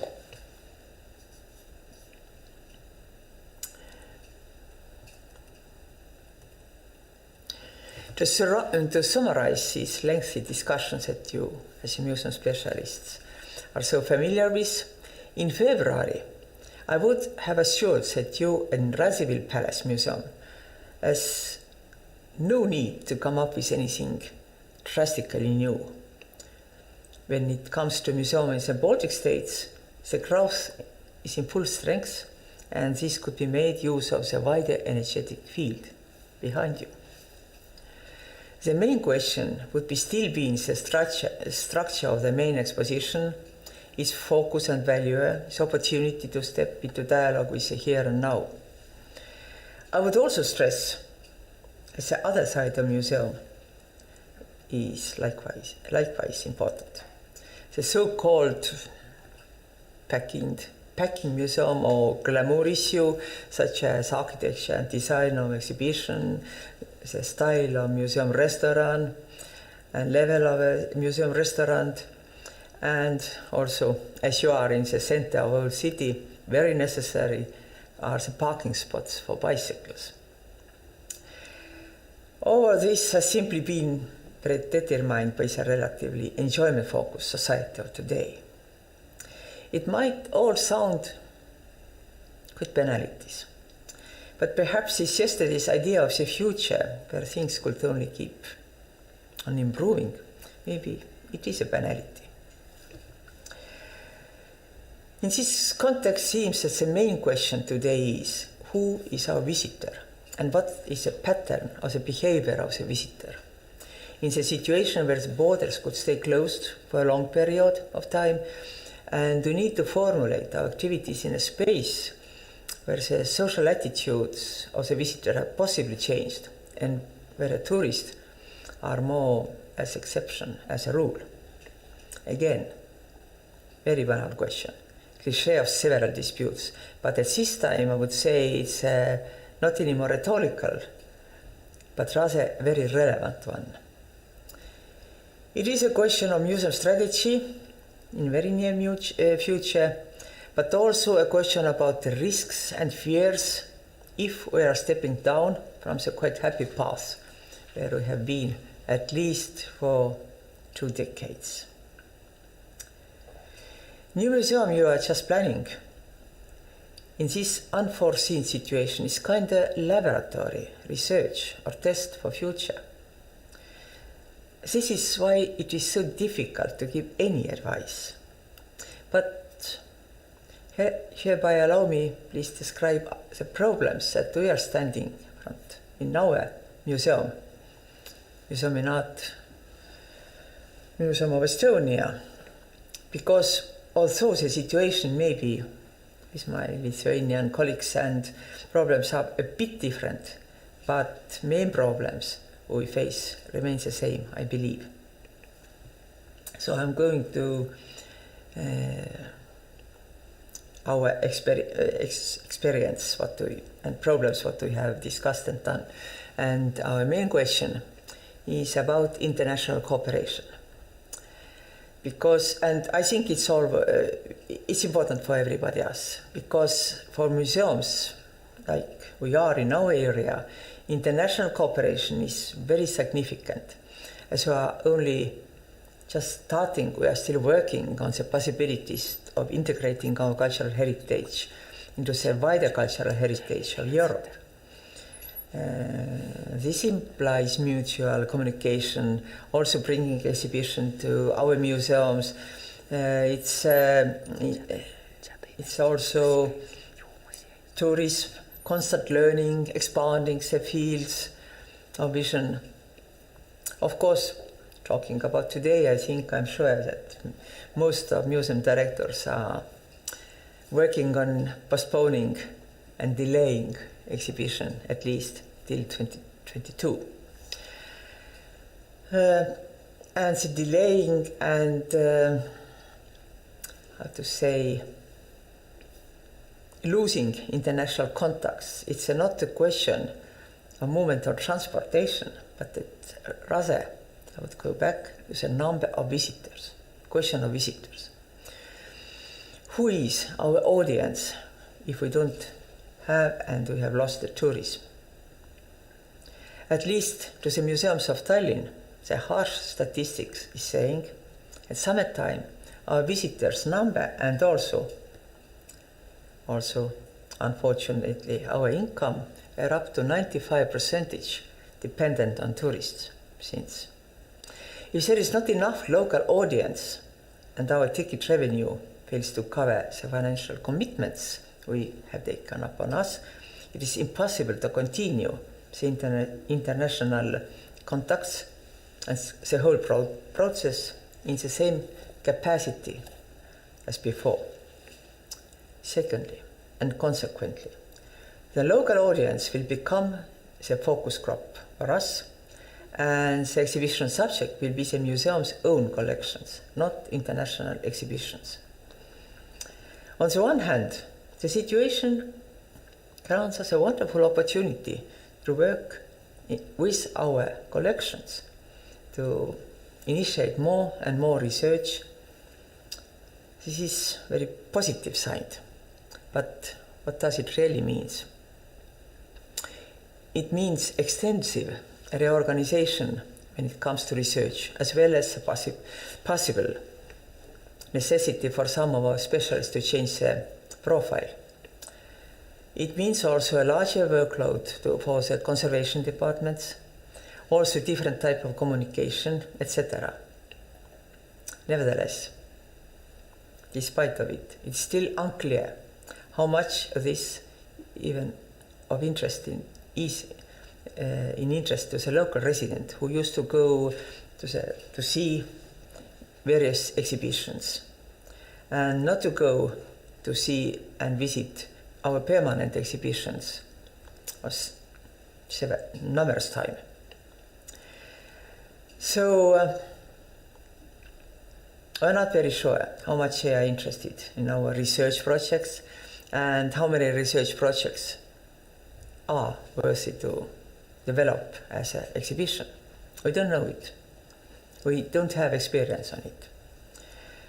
The situation is not so complicated on the contemporary art field because, at least in our case, as I'm talking about our museum, the contemporary exhibitions are mostly based in our local artists and also in cooperation with sometimes with other Baltic regions. And here I would stress the biggest risk, thinking critically about the future and the change, what I'm just proposing also for you. I'm fearful of becoming provincial. I'm talking about encapsulation from which we have trying to come out and been currently trying to work to distance ourselves. And this, it's for me, it's very serious fear. I'm talking much about tourists, but I'm not talking about tourists to be clear. What I'm saying, I'm not talking about tourists as a main target group. Museums are for local people. This is a principle. This is first of all. And international cooperation is also working for our local people, for our local society. But it is rather a question of number of visitors, as our income depends around 50% of tourists.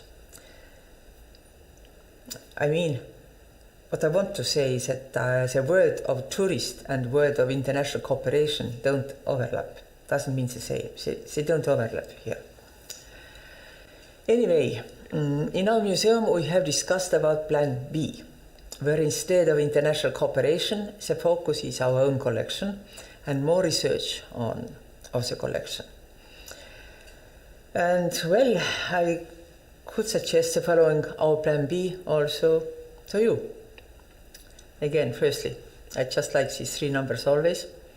Orient yourself right from the start, starting with your planning the new museum, towards rather the local Lithuanian audience, with your own collections taking priority. But which in turn will be made more compelling by being associated with artworks from outside or borrowed from other, not only collections in Lithuania, but also from other countries, from other museums, and also maybe linked to this contemporary art. You can do it. It's very popular. I have done several times. So-called contemporary insights into your collections from contemporary gaze. Arrange your exposition in a way that allows for plentiful workshops, public discussion, etc., to be held, in other words, so that the exposition has intriguing topics right from the outset, which can be used for working with the audience, and which means to have more and more people coming. Pay a lot of serious attention to electronic services, all kinds of internet lectures, online lessons for students, etc. I mean, as paid services, if these kinds of undertakings are not covered by finance, by Ministry of Culture. It is an absolute necessity to open an online store and shop, because this will give you the opportunity to sell catalogs and other souvenirs, etc., even in case where the museum itself needs to remain closed again. However, I certainly do not recommend using digital solution in the exposition. This is, I think, it's not interesting for people who anyway have to sit at the laptops almost the whole days, and this is not interesting. Just work with only originals. Focus on the originals. become, because to miss real things, it's becoming also more and more scarce. I also have to say, and you know it, all European museums have already gone through the love of everything to show exhibition halls, digitalized items, etc. And this is, you don't have to repeat it, especially in these days. I would not underestimate the so-called glamour aspect, as it ironically call it. If there is still a possibility to a meeting somewhere for people, for example in cafe, why could it not be a cafe in museum with original interior design and very good food, very good selection? I know this is extremely difficult. We are currently facing the problem ourselves. To summarize, I dislike using so-called cliché expressions, very popular, one of which is context. But unfortunately, that is how things are right now. We have learned a harsh lesson, especially when it comes to the behavior patterns of the audience. And I don't know how much we can foresee it in the future. I can't say that plan B I just told about is very exciting or full of fire or ambitions. But maybe it is reasonable in case the virus has changing too much around us. But anyway, next summer will maybe show us or test the behaviors of audience. I presume that the opening of your museum, new museum, will fall into the time when COVID crisis of nowadays has come and to the end. And I assume we turn back in the route from where we left in March. And yesterday's future is again with us, is back. I truly want it. But I'm sorry to say that I'm not very believing it too much. All in all, there is also at least two positive processes in these times. There is a grand new museum arising in the center of old Vilnius, the Radziwiłł Palace, and as well as how we have started to become more and more interested in the museum collection of our close neighbors, also with yours. Thank you. Thank you very much, dear Sirje Helme. We want to see you live now.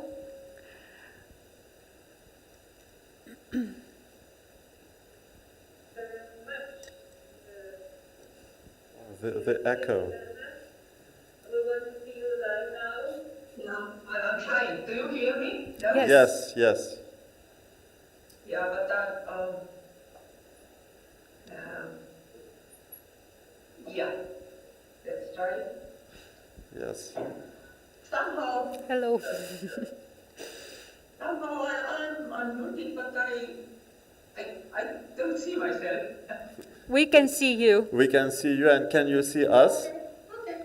It's okay. I don't have to see myself. You look good, and thank you very much for your presentation, really. Yeah, it was. Yes, I can see us. I have to come home. Okay. Everything is a bit late. Okay, probably observing the live translation, that's why. Okay, so there were so many good and very concrete proposals and advice that we could take. Maybe you can take from there and start commenting. Syria, we have to ask you to mute the live streaming, okay? Because we can hear our echo. Syria, we have to ask you to mute the live streaming, okay? Because we can hear our echo.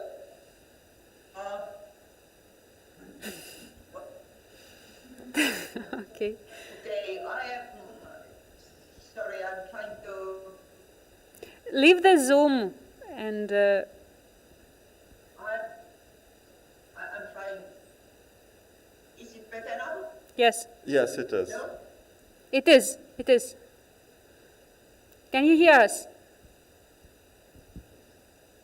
Moment. Yes. Is it better now? Do Yes. you hear me now better? Yes. Yes. Yeah, I can hear you also. And can you see us? Can you see the hall, the audiences? I'm trying to remove big Zoom advertising from my screen. I can't. Okay. Somehow I can see you. Yes. Okay. Because technologies are supposed to help people in their lives. Okay. Yeah. It's quite small issue because Zoom advertising takes everything. But okay, anyway, I see you and I hear you. Thank you very much for your presentation, which echoed many of the concerns we have here in Lithuania. And I really believe that we will not have this COVID-19 situation for ages, and that we have a vaccine and everything will be over pretty soon. But my immediate question would be, we are sharing very similar historical past. We are sharing a rather traumatic experiences of the culture life and political life of the 20th century. How much of that would you think could still reflect itself on the collections and projects of our exhibitions and our permanent displays in the museums? I mean, because in a way our history has been robbed from us. We could not talk about many topics previously, and now, you know, we can really talk freely about history, about identity of our societies. So how much contemporary issues and future concerns, and how much still has to be addressed of those historical facts that we were skipping somehow 3 decades ago? What would you think? Yes, first of all, I have to apologize. I was very keen on this COVID topic, but it was when I recorded my short presentation, I was really a bit panicked because everything was so much changed, and it was kind of in week also something moves already from a positive side. So maybe it's not the main topic, but I still believe the pattern of our audience is and will be changed anyway. But answering to your question, I am absolutely sure that this is something we have to work. This is something our some research projects are concentrating especially to this period, and that's why your Tarasov exhibition, I think it's very important to opening. I'm sorry I have not seen because you can't travel at the moment, but in our museum, you know, we're also starting from late medieval and ending up with contemporary show. This is, we're stressing our past because it, as you said, we share similar historical experience. And this is what we have to, I think, to work not only today, but in also soon. Not even a year, but in the future, because it has changed much in our understanding of culture, in our understanding of international relations, in our understanding of the position museums, etc., etc. So it is a bit different. But my good colleagues from Western Europeans, they have passed already, I think, many problems, but we just looking at. And that's why I would just give some examples. You also maybe know it, because, for example, working in our public, there was also a question in the previous lecture. Thank you. Thank you, Mr. Thornhofsenschein, for your first the first idea and theoretical question about the second modernity and as the revolution. It was absolutely interesting for me. But okay, going back to this question of different audiences, how to work with different audiences. This we can see is a big difference. If we are talking, for example, about art on 40s and 50s and 60s, to the people plus 60, we don't have to explain too much. And if we are talking about, for example, I'm not talking about just school children, but even the people from the 20s or 30s until 40s, have to start from the very beginning. Just starting to explain what it was, what happened. And I think most of 50% they don't simply understand what we're talking about. So this is also one of our to let guide our past and to keep it alive and to analyze and to explain and also to look to the today's exhibitions. It doesn't have to be about the post-war situation, but just to keep in also an our understanding from where we have come, what was, as you did say, was stolen from us. Thank you very much. I think now we are opening the floor for Q&A session, and if we have questions to our dear Estonian colleague, I see Rasa is smiling. Maybe you have a question already.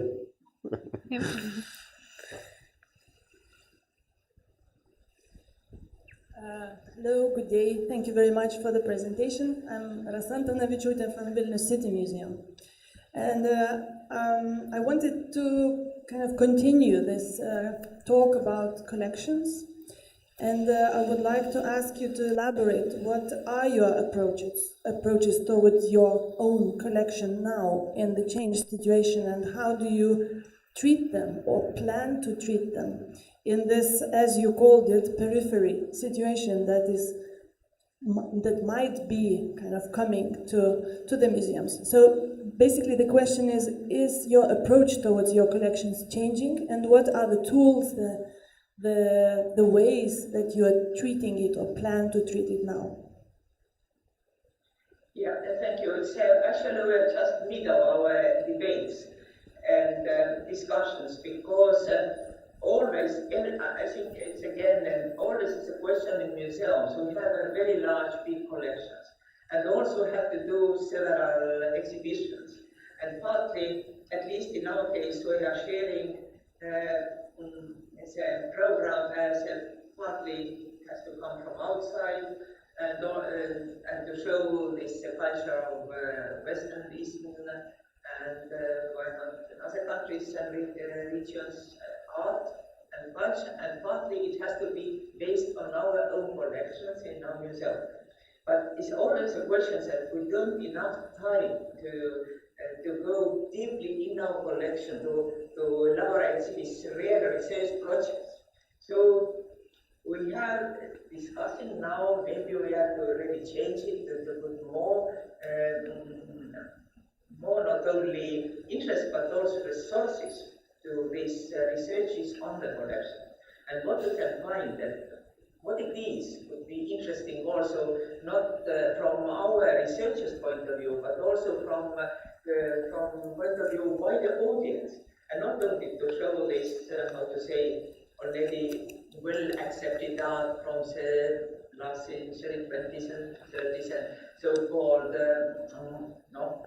modern times, which it's always you can so-called to sell and show, and people are always interested, but also to go more deep into the collection, to show these aspects what we have never shown before. And this can be one of these solutions, but of course it's not enough. It's definitely not enough. So these whole questions about more stressing the role of our own collections, this is very polyphonic, I would say, because it's not only about our interest, it's also about, as always stressing, it's who is our audience, who's interested, what do we do with what kind of how to connect to these school programs, to education programs, etc., etc. So it's not only that we just can find new interesting items from our collection, but we have never shown. So this discussion is absolutely half on the way, and we have not found much consensus at this point, I have to say. But even when I all this COVID panic is over, and also over in my head, my personal head, because maybe I'm over panicking, not being responsible also on our finances, etc. But maybe even if we don't totally turn us to show our collections, the question of the collections and the risk to lose our audience from outside always will stay with us. And that's why we have to find also a compromise between collections and focus on collections, and between anyway this continuing international cooperation and trying at least to find really, how to say, the compromise, but keeping always in our minds that never it is something which really is fragile for us. So we have what's the shock already. While others will raise, okay, we have a question.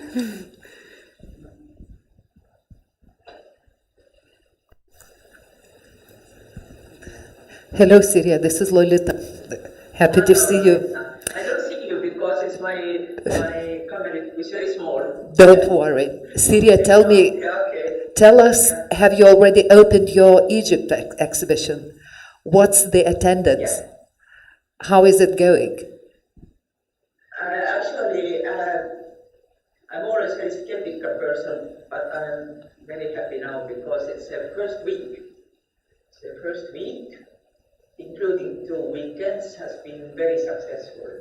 And around a bit less than 10,000 people visited us. Fantastic. It is fantastic because we didn't expect it. Maybe it was because, everything is closed. But this has happened to be a family exhibition, which we didn't expect at all. So many families are coming with children, and this was a surprise for us. Because Egypt is anyway, of course, it has been said target for several tourists, and maybe from Estonia to Egypt, maybe because of this. I don't know, but this is his family event. Thank you, but my question is slightly different. As we have collaborated for several years on the Baltic Symbolism exhibition, and exactly finishing it in Vilnius already coincided with the second wave of COVID. And the 4 museums, national art museums in the Baltic countries, including 2 museums in Lithuania, have made, let's say, a very new type of partnership about condition checking, about transporting without couriers, about easing generally or lightening the situation with international exchange of loans. Do you think, Syria, this could be a sort of good practice example to follow and to mediate between our other partners that we have? For instance, Kumu has beautiful contacts with Finnish museums. If recommendations for partner museums in Lithuania, in Latvia, could be made from your side about this kind of lighter possibility of international exchange, or the Lithuanian side makes, a recommendation, mediation, let's say, with our partners, I don't know, let's say in Denmark, as the director is, we all will have, the discussion with Mikkel Borg on that, or with Polish Museum. Do you think this could be also somehow something that we could seek in the future, being friendly with other international partners and recommending our friends to our friends, sort of becoming a new big and friendlier network for international exchange? Or don't you think this is going to work in any way? I think it's working already, and not only between us, because it's necessity, simply. And of course it's big difference between, as it was always, couriers came and you of course know this work, you looking for hours and hours and fixing everything. And of course, it's insurance. It's a question, actually, it's also a question of insurance amount. And if you really are making insurance on hundreds millions, then this is the most important work indeed. But this is already practice. And I also can say that we're just now, at this moment, we're discussing this Museum Izio, because there was only a question of one land. So we have to open the glass box again, which usually would need immediate intervention and couriers travel here, but we are trying to also to find a solution using cameras and zooming and etc. etc. So I think it's working already. So what I only can recommend, it is technically working very well, and there is also some trust from both sides, and it's working already. Yes. Mm-hmm. Because even we can solve in our politics, maybe in such ways that maybe in Riga's opening the letters are not able to fund, etc. But if you are really working in very high insurance projects, then it's, you have to do and you have to find another solution. Yes. Listening to the success to the news about the success of the Egyptian show, it doesn't seem at all that it's a bad time for the museums. Having 10,000 in 10 days, it's amazing statistics. But still, provided this rather specific and rather gloomy situation with COVID, maybe it's not the right time for exhibitions and displays, but maybe it's a perfect time for research. And my question would be the role of research in the Art Museum of Estonia, how intense it is. Do you believe each and every good project or show or publication should spring from good research? And maybe the COVID time is the exactly right time for researchers. Wouldn't you agree? Yes, yes and no. Again, some exhibitions we simply were not able to change. Actually, we did postpone all international exhibitions from this year to the next year, and all to the year 22. Everything which was possible to postpone, everything we did everything. But Museum Izio has it was 3 partners also from Helsinki and Rex. We in Estonia and Museum Izio, it was like we couldn't move this huge machine anymore. So the planning was, and still a big topic is, that how many people really come to see the exhibition. But the question of course the research, but we don't have special science or scientific research department in our museum for several reasons, but we are very much supporting research work. We have special program finances for this, and also we are supporting all our colleagues who are doing PhD studies just now and we're supporting, and we have more and more PhD degrees, curators, and not only curators, also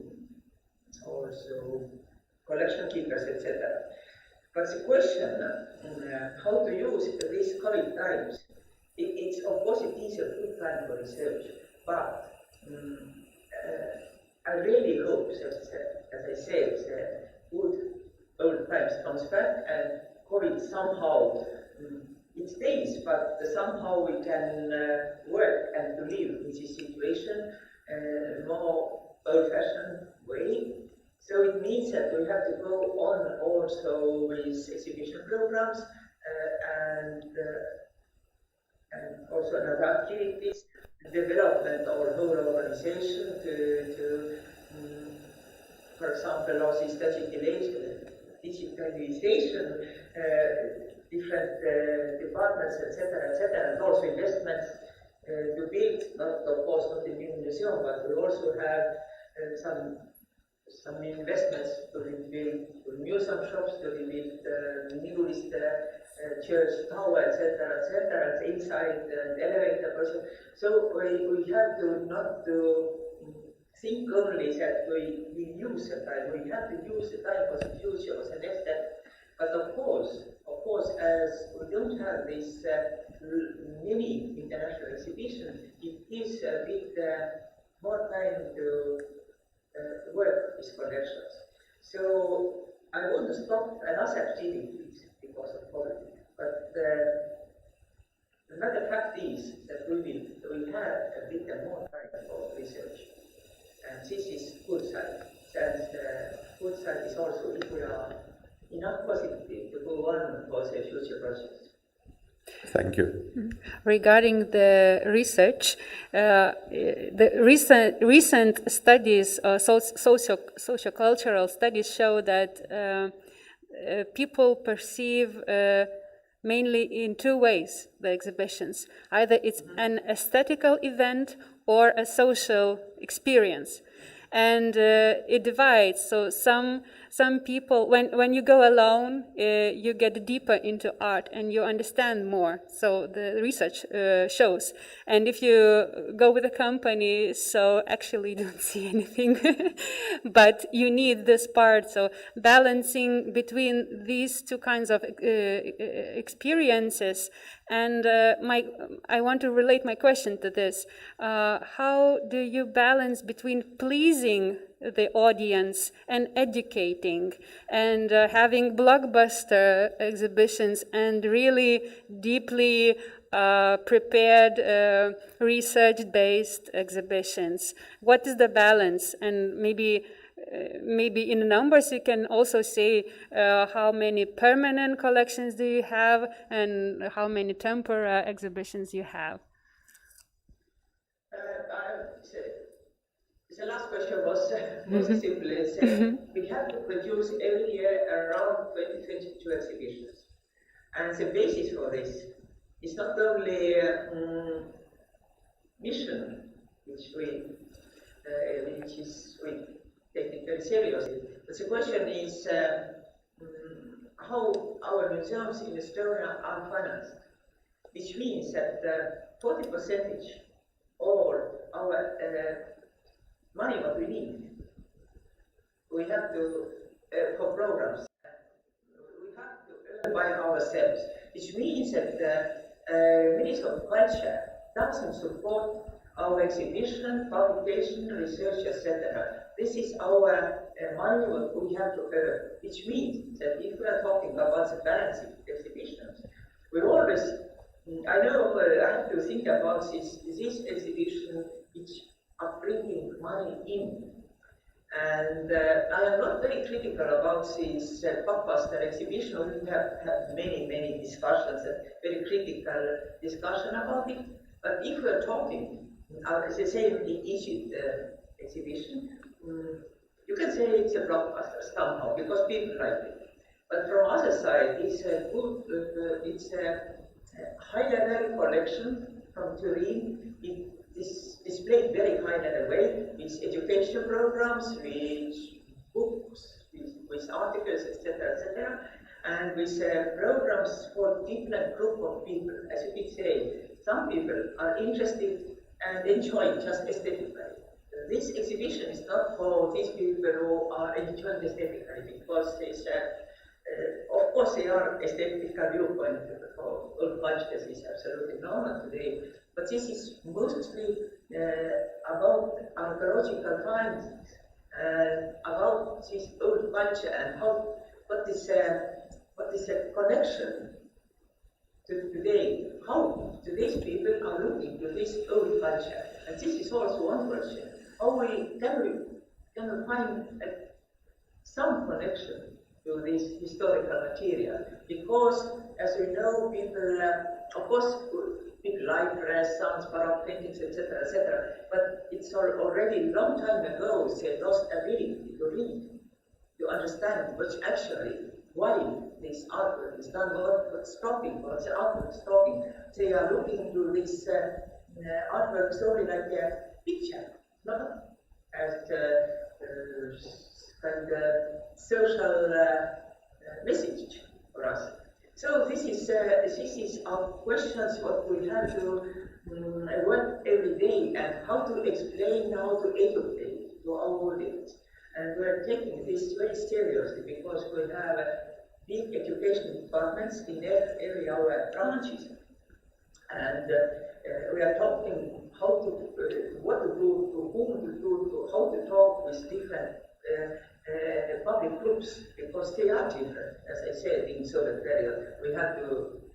It's always we have to take account how old people are with whom we're talking to. So.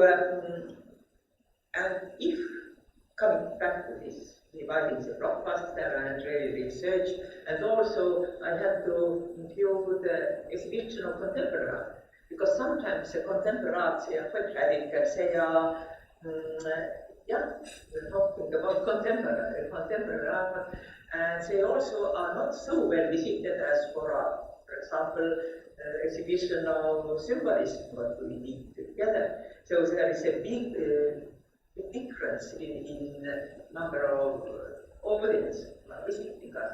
So, but because of these kind of exhibitions, which I wouldn't even call blockbuster, because all this symbolism was from this point also blockbuster time.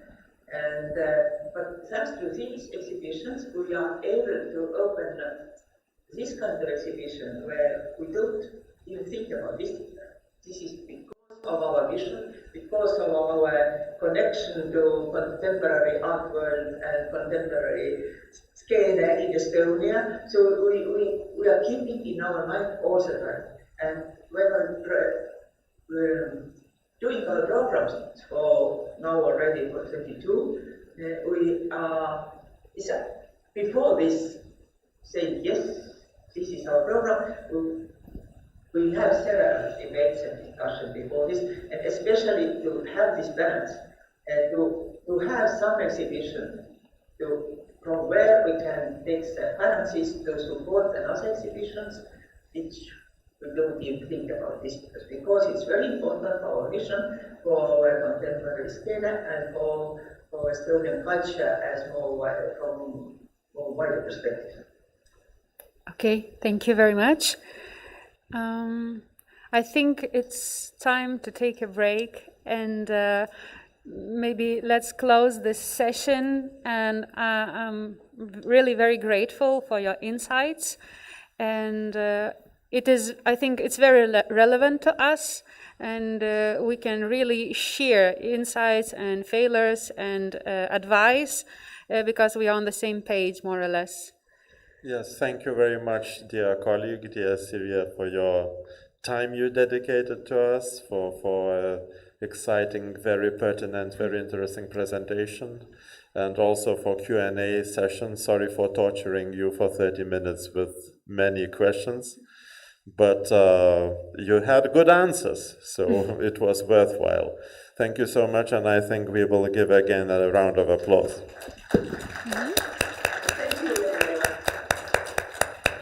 As I understood correctly, we'll see you in the discussion session in the afternoon. Yeah. Okay. Yes, So please. see you then. Okay. And, Yeah, thank you and see you later. Taigi, kaip suprato, dabar pietų pertrauka. Tiem, kas stebi mus virtualiai, tai mes grįšime už valandos, tai ir jūs kviečiame čia susirinkti ir mes 1 valandą pratęsime ir turėsime Mikel Bo tikrai labai gerą, stiprų pranešimą su labai daug patarimų ir labai daug gerų įžvalgų, o po to turėsime svečiuose architektus, kurie dar visai kitų kampų kalbės apie muziejus.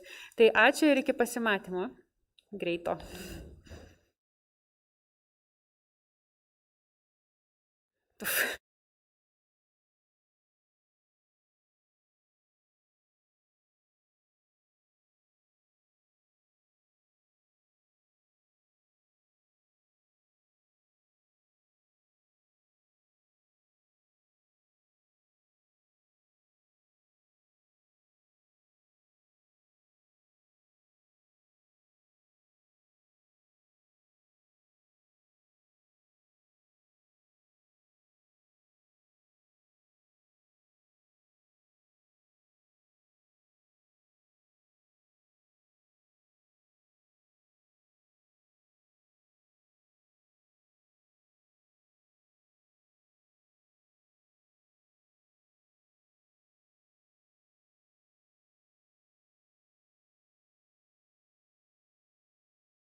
Tik pranešti.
prisijungę ir grįžę iš pietų pertraukos.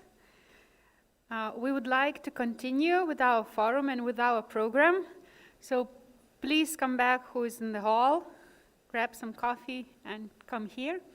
And for those who are online and join us only to this moment, I'll just remind that we have a forum, international forum, and we had 2 splendid speeches in the morning session and really a lot of questions which were answered.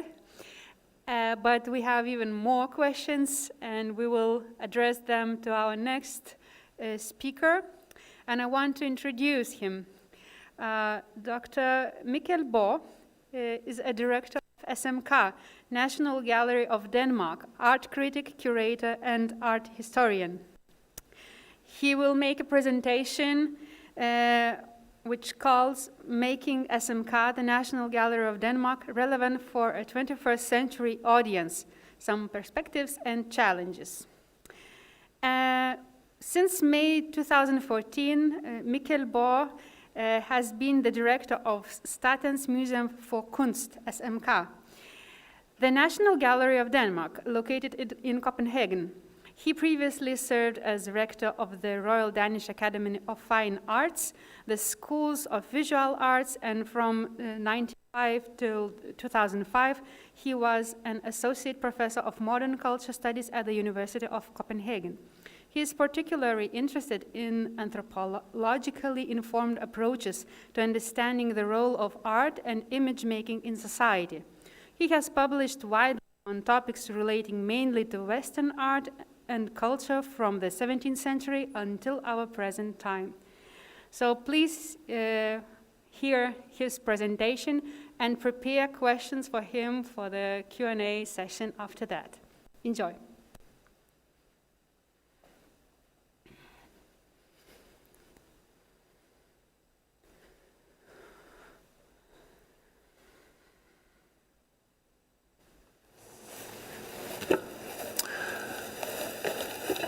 Hello everyone, my name is Mikkel Boe. I'm the director since 2014 of SMK, the National Gallery of Denmark. SMK is an acronym for Statens Museum for Kunst, literally the State Museum of Art. In this short lecture and in the following Q&A session, I hope to provide some, albeit only a few, insights into how SMK has gone through a major turnaround over the last decades. This is not an overnight thing, it takes time. However, SMK is not, it goes without saying, the only museum having been through this change. By no means. The recent developments are clearly part of a major movement in the museum world. We could call it the audience turn, or the turn towards becoming a more visitor-centered cultural institution. So the general aim of this most challenging change of public profile, of brand platform, and of mindset, and I will come back to this idea of the mindset, of and also in the museum, is to reach a broader audience. A more diverse audience in terms of both age, social and cultural background, geography, gender and ethnicity. So a more diverse audience than the one art museums have traditionally addressed. The aim, or this aim, could also be rephrased in more archival terms. It is about making our collections feel relevant and lively in our present time. And let me just make this clear from the very outset. We are not there yet. Will we ever be? I believe this is a never-ending journey, if only because we have to adapt to constantly changing times and constantly changing needs of our users, as well as new ways of looking at art and using history. Anyway, let's start with some facts and key figures about SMK, just to give you an idea of what the museum is like as a gallery and as a civic and architectonic space. So the museum SMK comprises 3 major collections or collection areas. They are all royal in the sense that they are basically inherited from the royal house back in the mid-19th century. So we have, first and foremost, a collection of painting and sculpture, some 15,000 works there. We have a collection of prints and drawings, the numerically largest collection of 250,000 works, and a collection of plaster casts of a little more than 2,000 works. And the main area of the museum, it's not an encyclopedic museum like yours in Vilnius, is the Western tradition from late medieval until today. So it's both a historical museum and a contemporary art museum. So SMK was established as a state-owned national gallery in 1848 after the abolition of absolutism, and opened in 1896 on its present location on the former ramparts of Copenhagen that you can probably see here behind me. So on this slide you see the facade of the museum as seen from the city center. The garden with a circular pool in front of the building was redesigned in 2014. And this garden in particular has, as it were, opened up the facade, and also the space in front of the museum has now become much more inviting and a much more lively and, in a way, publicly engaging place. So after some years of debate around space issues, they actually started already in the late 19th century. So after some years of debate about the size of the galleries and the need for more galleries to show a still growing collection, and also a huge debate about the possibility of making an individual national museum of modern and contemporary art, an extension to SMK was finally reopened in 1998, thereby doubling the exhibition space. And it is designed by an Italian architect, Anna Maria Indrio of the C.F. Møller Architect Studio. The extension created a broad public space, a sort of sculpture Broadway or an agora, where the old meets the new. So I think the slides clearly indicate that here the old red brick building meets a new building that was added as an extension in the late 1990s. Today we consider this space a huge asset for the museum as a public space and as a social meeting place as well. But it took years to find the right way to use it. And it's in some ways still a huge challenge for us because it so easily becomes a dead space or an empty space. I think you can get the feeling when you look at the images. Today we hold public events, openings, talks, lectures, late night Fridays, and we invite artists and curators to install works from our collection to create a both playful, contemplative, social, or just extraordinary experience in this space that we call the Sculpture Street or the Sculpture Broadway.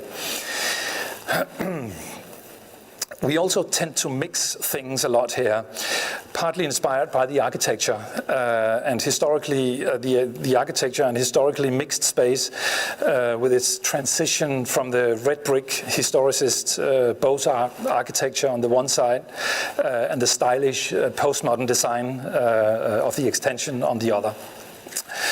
And I should add that we also try to capitalize it by renting out for conferences, dinners, fashion shows, photo shootings, etc. And of course, during Corona, all this has stopped, but it will hopefully reappear. So on the next slides, what you see here is the present installation that is created by the Danish-Vietnamese artist Jan Vo, and includes custom-made furniture and a selection of plaster casts of antique sculptures from our plaster cast collection. In the presentation of the permanent collection, and this is also important to know, we have chosen a rather conventional separation of old masters for the old building and modern and contemporary artists in the modern building. So artists like Lucas Cranach, Hammershøi, Picasso are on show in the old part of the building, whereas post-war abstract artists of the Paris School or a contemporary artist like Jesper Just that you see on the slide are on view in the modern extension. Some artists, however, like Edvard Munch, the Norwegian artist, are in both the old and the modern building, depending on the relevant thematic context of the individual work. This is also to say that the permanent collection is partly chronologically, partly thematically organized. We often invite contemporary artists to make interventions, as we call it, in the collection across time periods to loosen up the chronological order of the presentation and also, of course, to shed new light on well-known works. Also, we invite our audience to sit, to hang out and to play in the collection, as you can see on this slide. Also among the old masters, thereby suggesting a more, you could say, irreverent, however no less serious approach to the cultural heritage. As I said in the beginning, the way of reaching a broader public, not only art historical scholars and traditionally cultivated people of the older generation, but also young people, kids, families, users from all walks of life, is part of a more general trend that also includes extended use of digital. In this context, New York art critic Holland Cotter has put it, I think, aptly in the following quote from New York Times from 2015.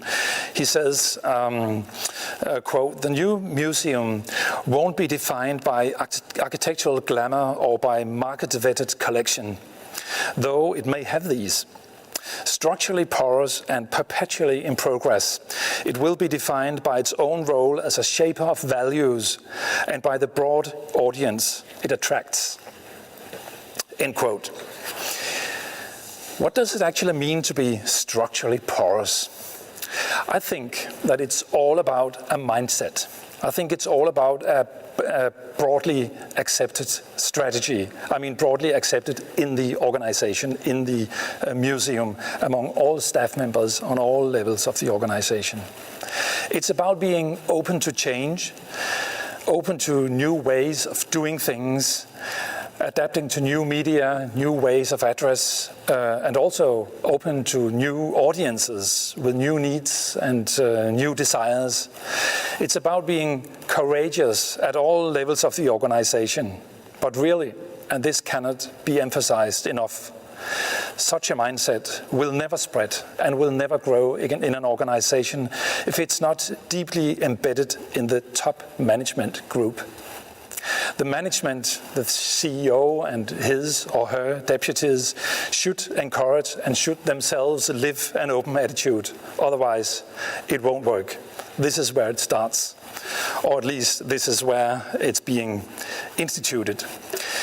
If not so, the most dynamic staff members will eventually leave you in favor of other places, or they will simply stop being dynamic agents of change and innovation. It's simple as that.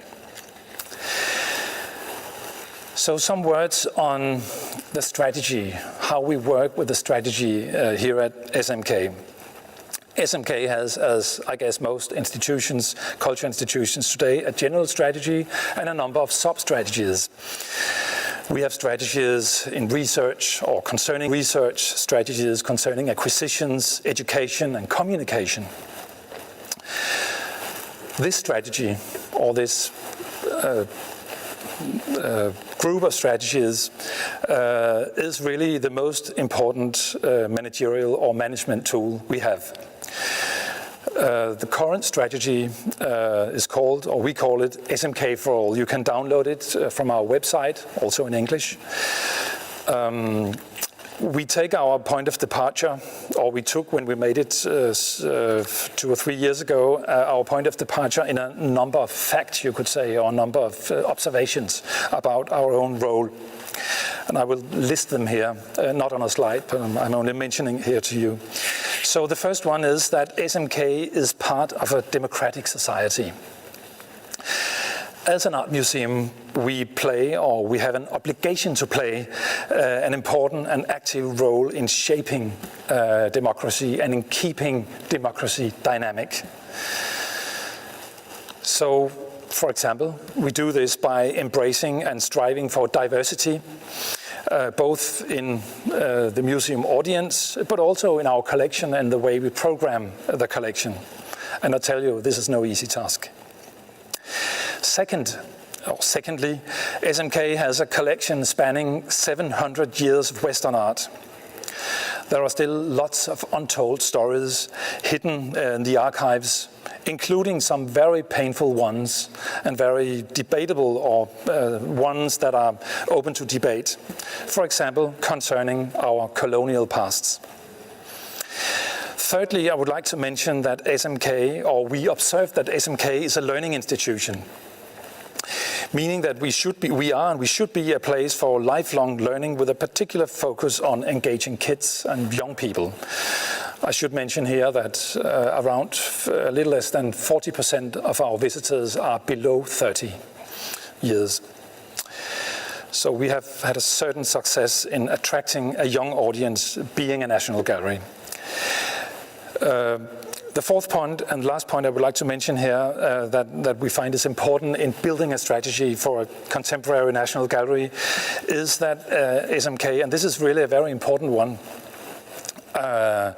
is that SMK, like other museums, are or should be considered as a social space. This is the way we are being embraced by our audience, not only as spaces of contemplation, meditation, study, research, all of which we of course are as well, but we are for most visitors a social space, a space where you come to hang out with other people, to visit exhibitions, to study art, and to just have a good time in company with other people. So that's why you need to consider the museum space as an ambient space, or a space in which you offer an ambience and aim for a total experience, including places to sit, places to drink and eat, a cafe, a restaurant, or whatever you have, places to listen, to talk, to read, to create with your own hands, etc. So workshops, creative workshops are important parts of this this dimension of the modern museum as a social and creative space. One thing that you also need to take into consideration when building a strategy for either an old museum or a newly created museum is the audience, of course. It's, you could say, and as I also said in the beginning, all about an audience if you want to be a visitor and user-oriented cultural institution. So you need to know what your audience expect, audience in the largest sense of that word, what the audience or your stakeholders, you could say, including politicians that might be your main sponsors, or private sponsors and others using or supporting your gallery, expect from a contemporary National Gallery today. And let me tell you just a little bit about what we have learned, and in the Q&A session we can go deeper into this and be more concrete, but what we have learned about what it takes to become a more visitor-oriented institution. And I mentioned these, I have 10 points. I could add more. It's some are really challenging, others are more evident, but all, I think, equally important. So you need, maybe obviously, a clear and logical wayfinding. We are still struggling with this, and of course there are different concepts of wayfinding and what logic is in wayfinding. But creating a clear and logic wayfinding is tantamount to attracting and offering a welcoming situation, especially for visitors who are not used to museum visits or to visit cultural institutions of our kinds. So this is really an important point. The second point is that you need and you are expected to have an educational program and have educational activities. People won't just show up, and you can't expect people to just, you know, go into dialogue with the artworks without being given a helping hand or being offered some kind of inspiration, some kind of education, be it formalized or be it more informal. We have, for example, worked with the museum or exhibition hosts, typically young people that meet the audience not with a pre-designed guided tour, but rather offering their expertise or their and that expertise is not necessarily strict research-based art historical expertise, but rather an expertise in creating an open atmosphere for debate and discussion and so on. So we have had some success with actually great success, I would say, in using hosts particularly in the special exhibitions. And let me also mention the importance, especially in larger museums, but I think it applies nowadays also to small museums, of having a shop and a cafe. Especially when you attract international tourists, there's an expectation that you can buy something, you can buy a little gift or have something. You can bring something with you back home, a book, a postcard, a poster, whatever. And of course, a cafe where you can sit and relax and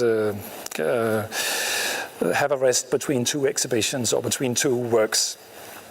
I can say that personally, when I go to museums, I often spend many more hours, of course, than the average audience. But when I spend 7 hours in a museum, I would typically visit the cafe 7 times. So there's one visit per hour. That's what I can embrace. So I think most people will have this experience, this museum fatigue. Anyway, you need also places to rest, places to contemplate, to meet, to socialize, and so on. So I've mentioned this already.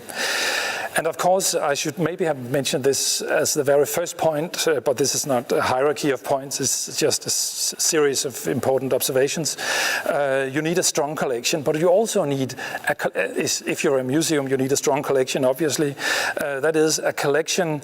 It doesn't have to be a collection of, eternal masterworks, and less can do. And SMK is not a museum where we have pieces like the Mona Lisa and so on, of course. There is only one of its kind. But you need a collection that changes, new ways of presenting the collection, new ways of approaching the collection, new ways of guiding through the collection. You have to be dynamic in the way you show your collection, so it's not so that when you return from a year after your visit, what you see is exactly the same. I think it goes without saying, but it's important to I think, to keep in mind when building a museum. So, and then obviously, apart from the along with that, you need special exhibitions. It's a tricky thing because special exhibitions are so enormously costly. It doesn't necessarily have to be blockbusters. You do not have to compare yourself with National Gallery in London or with the Met in New York. They have sponsors that we can only dream of. But a special exhibition is really an attraction point for most audiences, and a special exhibition with a detailed and a very inviting educational program is also important. And then you need creative facilities, workshops, places for kids and young people, and actually people of all ages to visit and to create stuff. Places where you can work with your own hand. I think this is something that we are investing in, and we actually have recently applied for more funding to expand on this particular part of the museum, and we do this not only because our facilities are sort of worn, but also because we feel from the audience a growing expectation concerning this dimension of the museum and this what we can offer in terms of workshop facilities. So some museums, also in Denmark, you probably know the Aarhus Museum of Art, have had the good fortune and luck to attract funding to create a permanent installation like the Olafur Eliasson installation at the rooftop of the Aarhus Museum. There are other ways of going about this. It doesn't have to be a $200 million permanent artistic installation, but what you need is some kind of magic ambience, a reason to go that is not only the collection and not only the special exhibitions, even though they might, from a museum professional point of view, seem the most important product, if you will, of the museum. But you also need to offer a space or an ambience that was what I just before referred to as the total experience, the total museum experience. You need some architecture, a permanent installation, a restaurant, or a light show. It could be, not necessarily a very expensive thing, but something that makes your place something unique and particular, and not like a supermarket or any other place. I'm probably I hope I don't offend you by saying this. And then let me just mention two last points. The use of digital is expected and is needed if you want to reach an audience that for some reason is not able to come or cannot come on a daily basis. It's probably only museum professionals who go to museums on a daily basis. But you need to work on digitizing your collection, offering it online so that you can, from home, from your home computer or from your workplace, can approach it and do whatever you like to do with the works from the collection. Some museum professionals still are concerned that this might make a museum visit redundant, but it doesn't. I can assure you. When people have seen a work online, they want to see it in real. So digital is a reason to go to the physical museum. So don't be afraid of that. And also, needless to say, you need some kind of presence on social media. And last but not least, let me mention the importance and also the audience expectation of you, especially as a national gallery, of being a committed institution, not just a reserve for things that happened long time ago, but a committed institution that can facilitate debates and also thorny debates on timely issues and relevant questions of our times. So before wrapping up, a few last words on the way we use our Sculpture Broadway. I know that you are in the process of expanding or designing an extension of your Baroque venue, and there there can be many opinions on such an undertaking.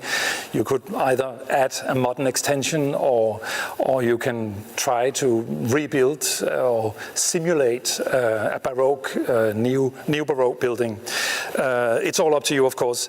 But let me just say that we have been and we are extremely fond of this clash, if you will, between a modern and an old building, historicist building, and particularly in this space, the Sculpture Street or the Sculpture Broadway. We, as I pointed to in the beginning, we have a space that can be brought to many different uses at the same time. So this kind of mix is something, a mix in architectural styles, a mix in spatial functions, I think is something that is really worthwhile considering when you program the design of your new museum wing or museum extension. So we at SMK very much like the idea of diversifying the use of spaces, so that one day we may have a lecture, and we would maybe at the same time show new acquisitions of Danish contemporary art, as we're actually doing at the moment. And the other day, or maybe the very same day, we host a meeting of people who have come to Denmark recently to find jobs, to find friends, to find a new job, to find new friends, to learn a new and very difficult language. So thereby we offer a safe and accommodating space where you can talk about art, wander in the collections together, and make new friends, etc., and learn the Danish language. So all this at the same time: a learning space, a social space, a research space, and of course a space where you can show parts of your collections in still new contexts. So only to sum up, let me just say or repeat that the museum is a space for contemplation and at the same time a space for social interaction. I think this is so important when you design your new wing. And also the museum's organization needs to be both robust and porous. And I take up this from the quote from before. It needs to be robust because you need an organization that is reliable, that can actually handle the very delicate and complicated processes of making exhibitions, changing the collection, offering educational programs and all that. But it also needs to be porous in the sense that you need to be open to change and need to be open to a new kind of audience that will come in every day. So it takes a change in the mindset, and it takes a change in the mindset not only in the top of the institution, but a change in mindset also in your audience. You have actually to educate your audience. Thank you for your attention. Thank you very much, dear Mikkel. It was like a wonderful recipe book. Just when we listen to you, it seems that it's so easy to make a new museum. I'll just write everything down, go in and build a new museum. As simple as that. Thank you very much. I really enjoyed. And now it's time for questions, and I assume we have a lot of them. Maybe you want to start? I would like to immediately jump to thanking you, Mikkel. I will not pretend I do not know you for ages, for at least 15 years, right? And it's hello, enormous. Good to see you. Good to see you too. Can you actually see us, all the audiences? No, I don't see you. I only see myself. You see yourself, which yeah. is good enough. Good enough. So, I actually see myself twice because I have two screens. So. Yeah, thank you so much again for dedicating your time for this absolutely fantastic, brilliant lecture that you gave us. Most welcome. I thought like you are reading our mind as we are really inclined to follow exactly or very similar direction that you have pictured in your presentation. And in my introductory short speech, I was showing actually the images I took when visiting SMK last year. Very inspired by both the old part of the building and the extension. Really, it adds so much to the ambience, as you said, to the atmosphere it creates, having the heritage part and the experimental new part. But I would like to ask one question that I was asking two previous speakers. You mentioned in your presentation a very impressive statistics of research. You have 45 peer-reviewed articles per year. So my question would be, who are those people? Do you have a separate researchers team, or are your custodians and curators are conducting research? Could you please capitalize on that a little bit? Yes, thanks for that question, Arunas. Yes, I'm actually, when I see the annual report, I'm myself pretty amazed that we are able to produce such an amount of actually high quality research. I think the main reason is that we are apart from the 12 curators that are all of them also researchers, and I think that's probably an important point to make here, that all of our museum curators have 25% research time according to their contracts. But those are not the only researchers. We also have PhDs and postdocs that we host. We are not an award-granting institution, but we collaborate with the universities of Denmark, especially the University of Copenhagen.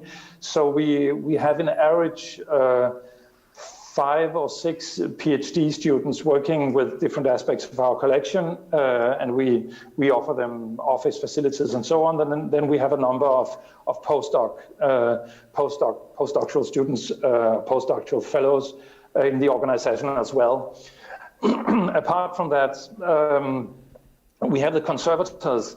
And I don't know if it comes as a surprise to you, because I'm not familiar with the way you organize, but a number, not many, but at least 4 of our conservators actually have research time. So apart from doing their basic conservation job, cleaning and conserving images of the collection, and also working in collaboration with other institutions, they do research, historical research, chemical research that they publish in peer-reviewed magazines and journals. So I think, and then finally, I should add that we also have some research. We have added this I wouldn't call it a program, but we have tried to expand on the part of the research that concerns communication and education. So we have a PhD, or we at least had a PhD studying the aspects or the impact of our communication and education program. So I think that kind of research is a new thing compared to the kind of traditional museum that we were as well, where research was only art historical research. There are many more areas of research now, and I really encourage also researchers from university to contact us, and so that we can collaborate either by hosting a whole project or parts of a project. So that's why we can claim around 40 to 45 peer-reviewed journal contributions annually. Thank you very much. That's really impressive example to follow. And then I think I will hand the discussion into the capable hands of my colleague Inga, and I believe we will have questions from the audience, many of them. So, yes, please.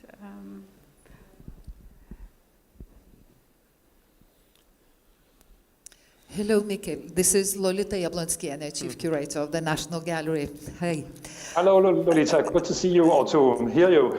I see. Since I can't see you. I see you in like 3 faces, so there's a lot of you here. I have a question which I probably already have asked you earlier, but I think it might be interesting for the audience also to know.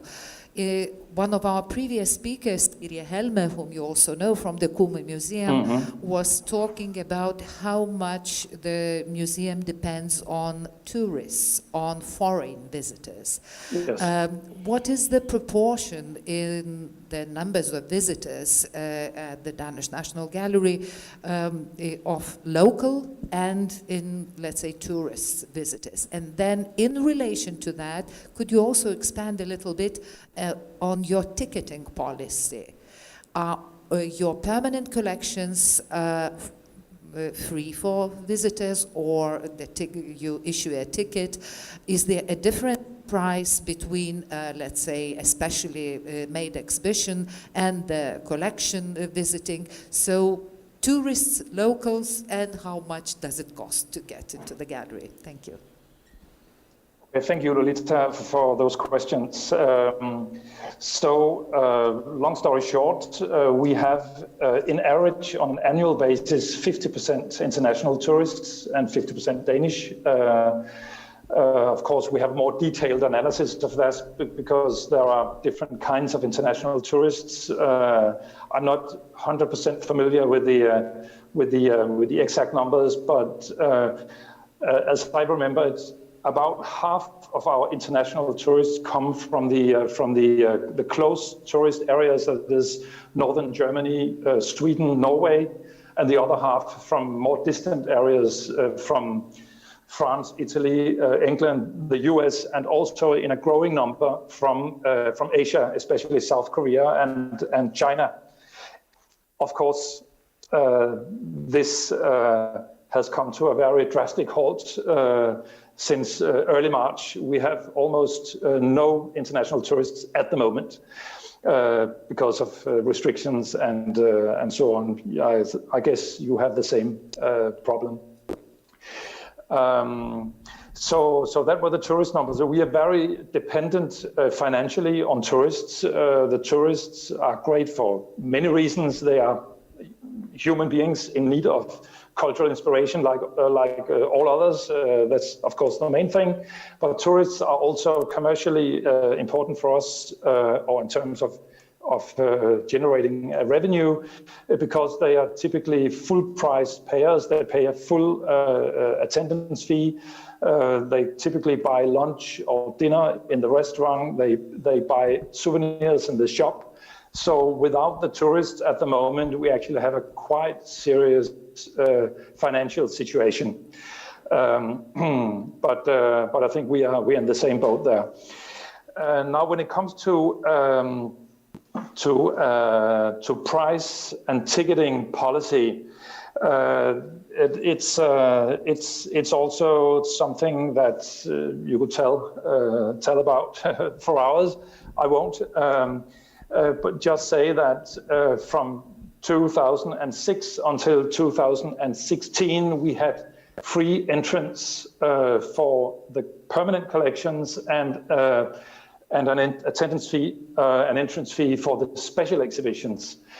It might sound odd to some of you, but actually I asked for permission to change that politically supported model for a number of reasons. But what I basically asked for was for the possibility of taking the entrance fee also for the collections. The problem or the issue was this: first of all, it turned out, after having observed this for almost 10 years, that many people, also people that was attracted by special exhibitions, they decided to stay in the collections when they entered the museum and found out that they could go in the collections for free, but had to pay for a permanent collection to enter the special exhibition. So we became our own.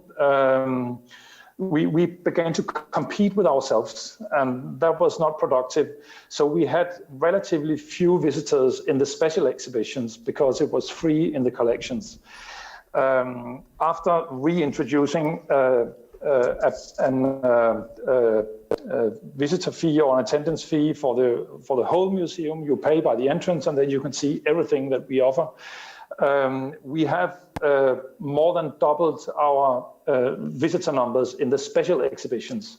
And I can tell you that the special exhibitions that are, all of them, financed by private foundations and not by the state, they have grown, and it has become easier to attract funding for the exhibitions after we can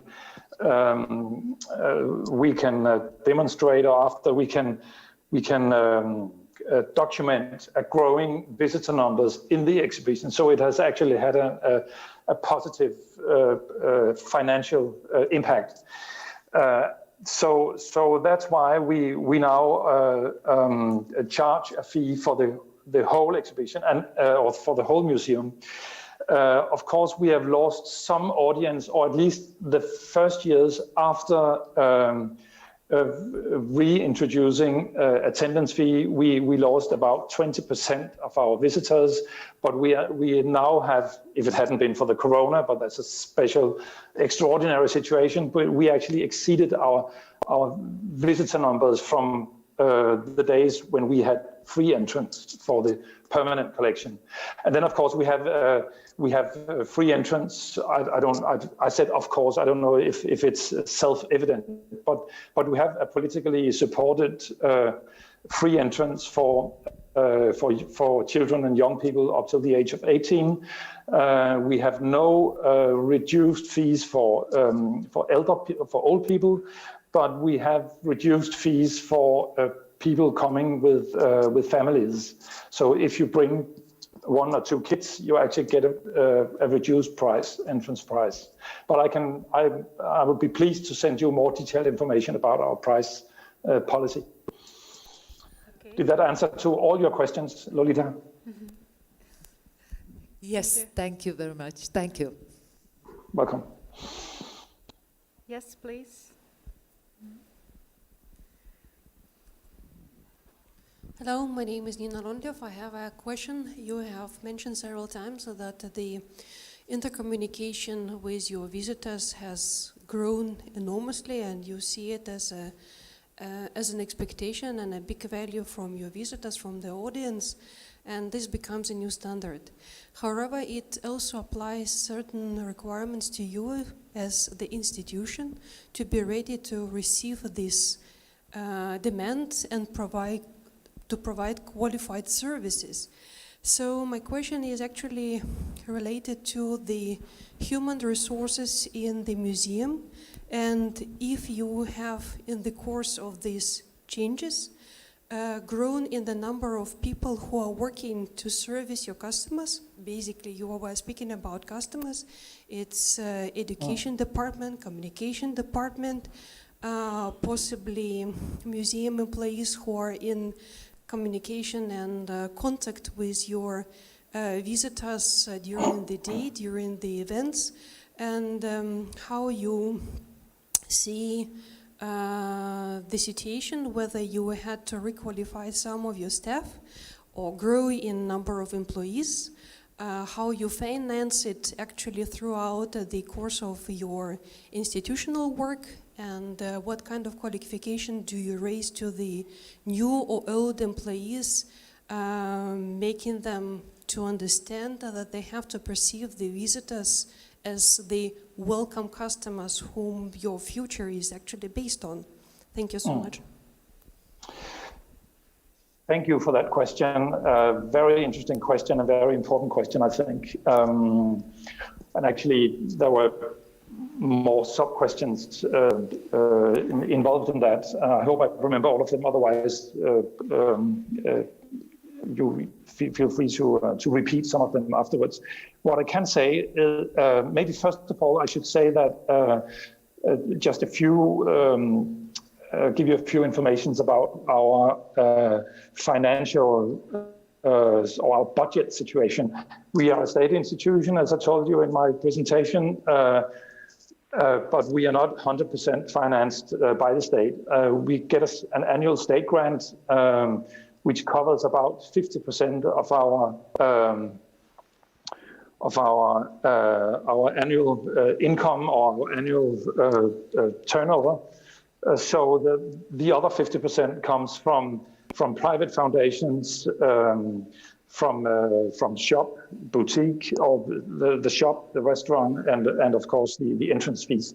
That is all the income that we can, or the revenue that we can generate from the different activities that the commercial activities that we have. So during the last 6 years, actually we have, I don't think that we have grown in staff number in total. Actually, we have shrinked a little bit because we have, I didn't tell you about that, but there have been state cutbacks over the last 6 years or so. That is during my whole tenure. So we have actually shrinked a little bit, but we have also grown in some areas, shrinked in some areas, and grown in other areas. And that is actually very much related to what you are addressing here. The need for new competences, the need for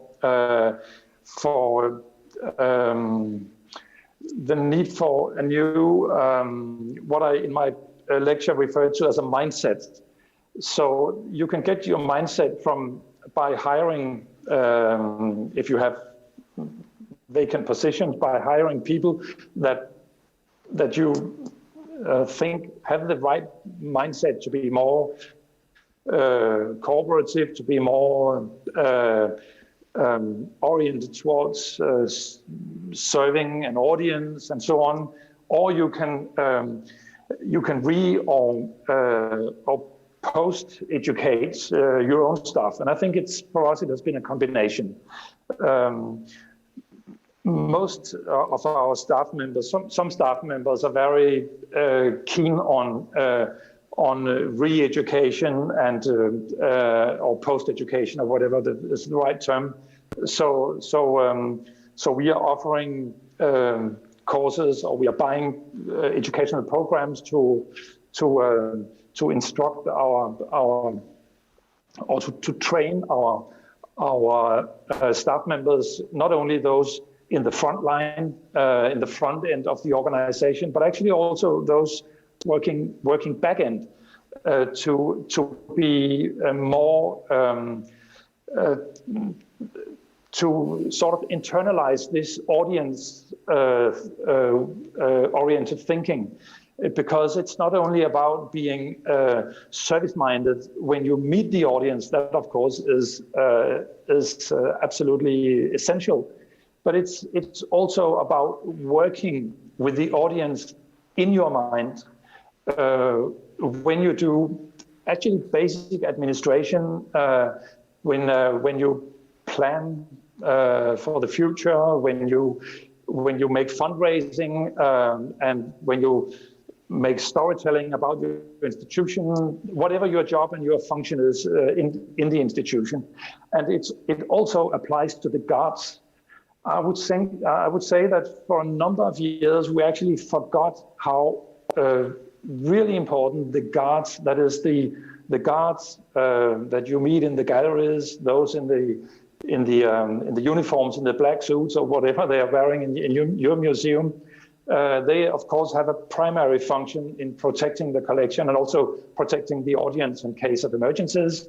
But they have a very, very important secondary function, being the staff members that most audience would meet. Actually, the guards are the face of the museum. And if the guards are rude, sullen, or uncommunicative. It actually gives the audience an impression of an institution that is not very open to, that is not open-minded. So, and it took years for us to realize how important it is to let the guards, of course not because the guards are not trained for for being hosts in the sense I described in my lecture, but they actually have a very important kind of social function and guiding function. And talking about wayfinding, the guards are very important in being down to the way they look. Sometimes you would actually redesign their uniforms, but you would at least tell them and we have weekly meetings with the guards where they tell about experiences, some of them very difficult because actually, let's face it, the audience can be very rude too. And how do you handle a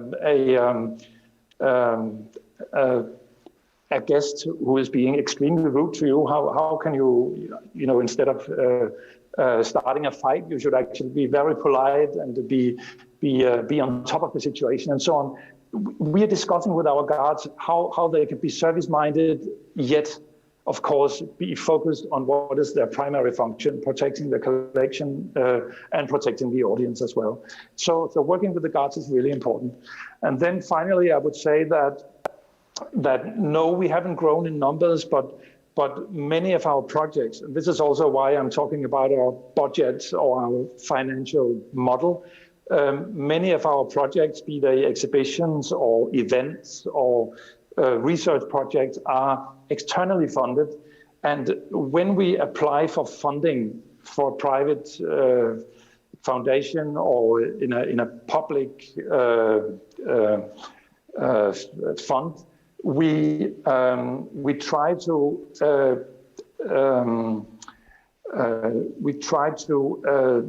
in the budget that we apply for to include temporary staff members that can add to the organization competences that we haven't got already in-house.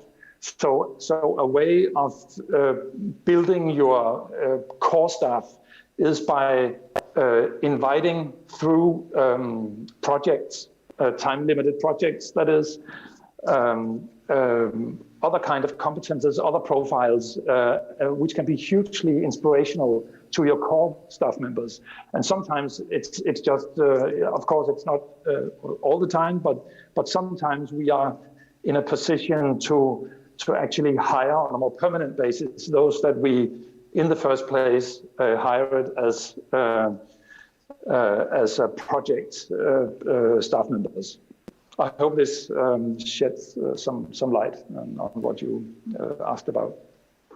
Okay, thank you. Very good, I think, answer, and touching a lot of your kitchen, let's say.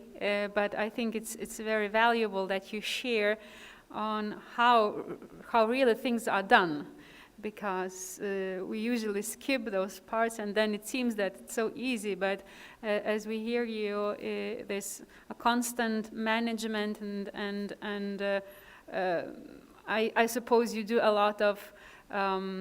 There's a lot of innovation in your processes, in your institution, and it's evident in the results. So. Unfortunately, our time with you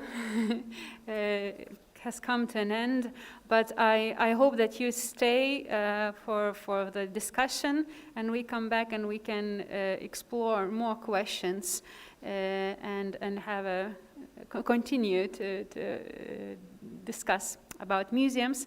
And so for now, thank you very much. Please applaud the... Thank you very much.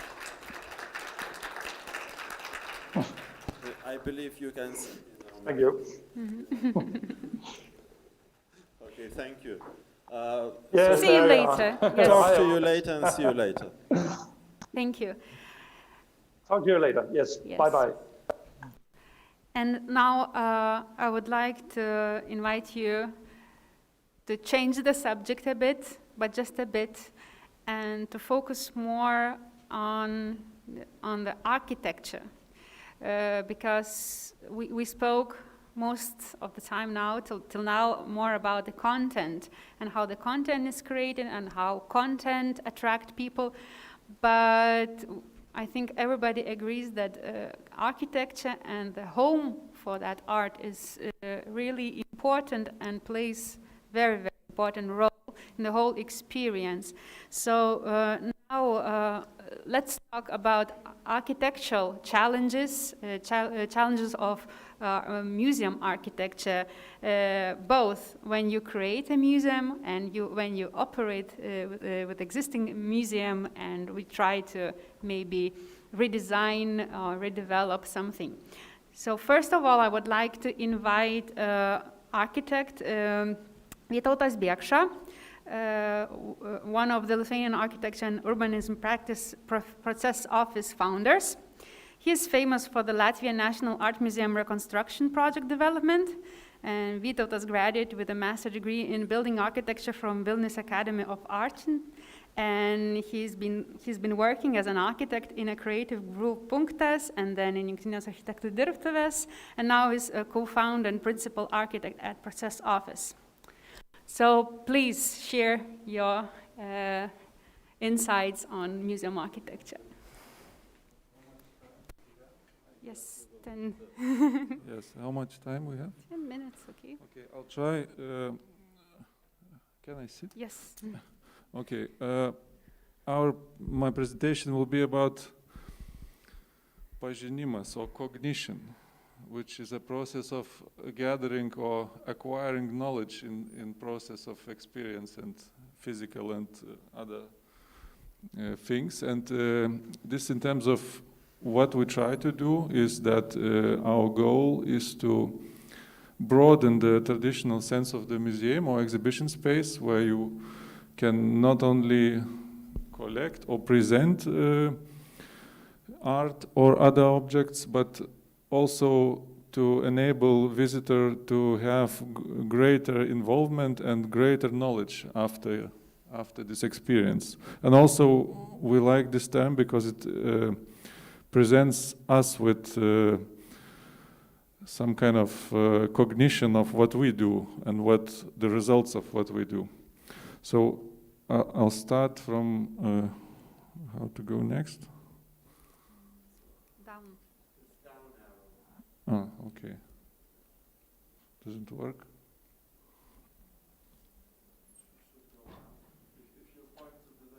Ah. Gal nejungtus? Oh, sorry. Okay. I think most of you know this project, very big project. I especially put in the budget on each project that I will show, to show the scale.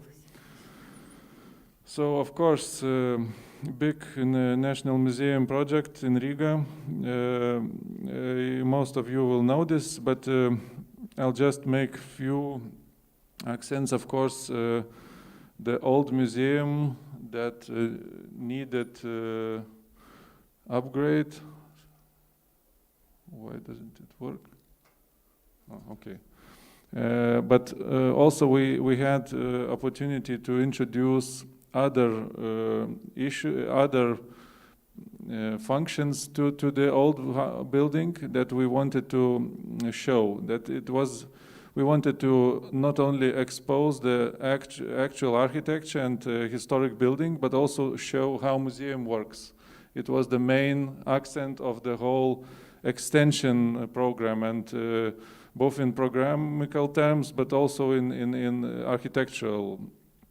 So, having some beauty, let's say, aspects, mostly we focused on creating or allowing visitor to access original, interesting, and unexperienced before space, while creating the new possibilities for exhibition. This is the attic space and the cupola space, which were not used before and after, and now it's very popular with artists that like to exhibit their work in this not totally traditional spaces.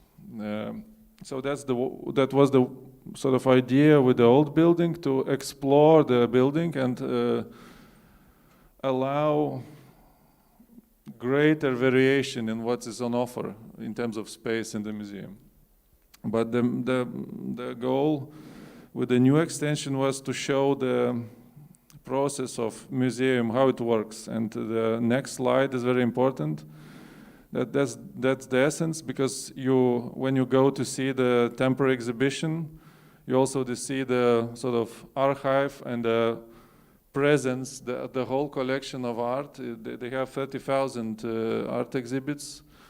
Around 8,000 is the painting collection, which is really strong. 20th century, early 20th century work. And this always present archive is sort of creates you a sort of background for the deeper understanding of new condition, as well as we attempted even to expose the restoration workshops in the here in the surrounding the patio spaces, or that can be observed from the inside of the exhibition, also from the outside. And this important connection with the old building, of course, it was easy to do because relatively, because we didn't have to create beauty. We just showed beauty that others created, so it was relatively easy to do in such a rich environment. But maybe Radvilos project will be similar in this way. Oh, sorry. Even the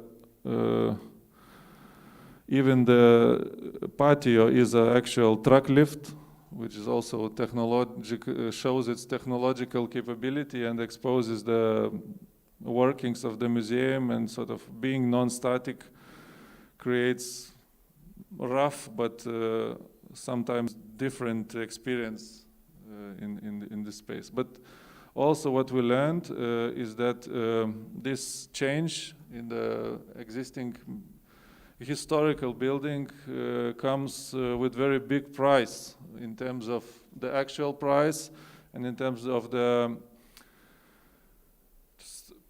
price that you pay in terms of partial destruction of the heritage that you try to keep them, to make it more accessible, to make it more public. And what the National Museum of Denmark director told us, more publicly orientated or wider orientated. So these lessons we carried on other projects, and I especially put the other projects in terms of lowering the budget and taking the accent towards different things. Kaunas City Hall, old building from 1560. But the current situation is from 1973, when it was very brutally and drastically renovated, both saving it, but also creating some kind of hybrid pseudo-historical appearance that it has, which also kept as a big heritage object, but also when you work with it, we discovered that most of this heritage is somehow constructed quite recently and represents some kind of romantic view of historical past. So our project, we will try to do it even more minimal and radically minimal than in Riga. So this slide represents that. Of course, some new additions, just cleaning the existing space. But also, again, new space that we couldn't resist. And obviously the client of Kaunas City couldn't resist. But having learned the mistakes, we think that we found another way, maybe less beautiful, but more preserving, that to put the glass pavilion inside this big attic, both keeping the original wooden structure and cold atmosphere in the attic, but making the new separately constructed steel and glass box inside where you can have function for exhibitions and other interactions. Both also representing this attic in comfortable terms. So, but of course, to do that, we needed some stairs, okay. But talking about stairs, next project. This is the project in our president's institution, Valstybės pažinimo centras, State Cognition Center, I suppose. Also stairs, also very low budget, but here I want to make another accent that I think is very important, crucial even, maybe more crucial than architecture, maybe, because when we did this project in 2014, we also did not only architectural design, which is mostly interior work in fake historical building, which is like just this small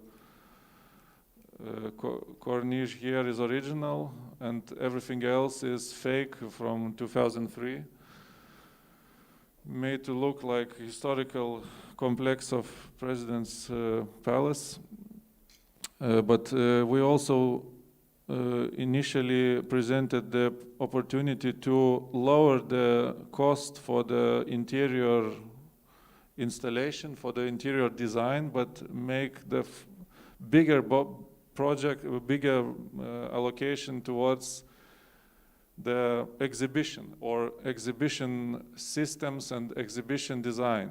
And that resulted in a system that, because we had to present not art, but workings of the Constitution, basically, how the state works, how the citizenship works. So it was quite complicated concepts to explain. We tried to do this via digital medium, and we even developed a special app where the whole exhibition can be experienced through the app, and reality can be augmented via this technology, and that's how you sort of transform your attention from physical presence to digital presence, where you can make even greater changes, even more radical changes, easier and cheaper, let's say. That allows you to not only display your traditional content, but also display art while explaining it, or even create a totally different experience where you basically can create an exhibition which is like which has even dimension of time, where you have not only visual presence, but presence of time, where you can totally change the atmosphere, explain the sort of parameters, what we try to say, and then only then display some objects, actual objects, that can be digitally explained to you by a voice or video presentation, individually for each client or each visitor, depending on his native speech and so on. So this makes possible to move away from big investment in physical space. As you can see, it's totally dark, it doesn't matter, to a digital and exhibit space where you can create narratives and explain them, present them for better cognition of the audience. So this was important and was this quite radical in 2015. It's one of the first in the world where you can have this digital, doesn't work.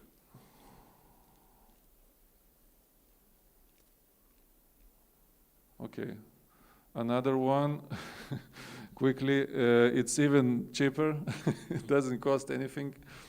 You basically take the existing space, but this to to have this kind of exhibition, you have to have good story already prepared and good space already waiting for the story to go in. This is the Awaken, the exhibition about uprising of 1863, and it's installed in former police station, old police building from actually the same period when the uprising happened. And we basically just installed the exhibition into the existing space, which doesn't require any investment in the minimal investment into physical space, just investment into the narrative and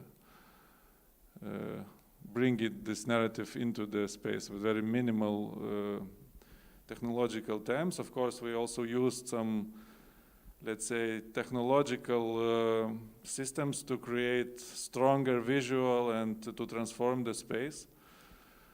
But also, it's quite easy when you put different narratives creatively, you can have totally transforming experience and very rich experience for the visitor.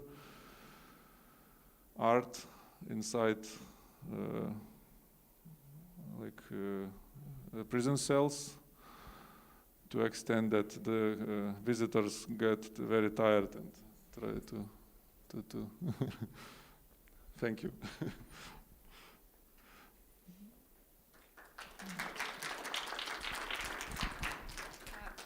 Don't go away. You can stay here, and we will continue discussing.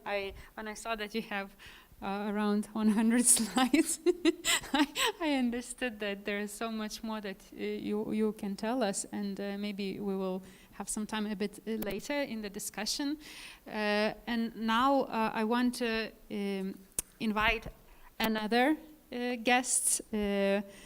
Please welcome architect Rolandas Palekas, founder of Paleko Arch Studio. Are we ready? Yes? Okay. So I give you the microphone.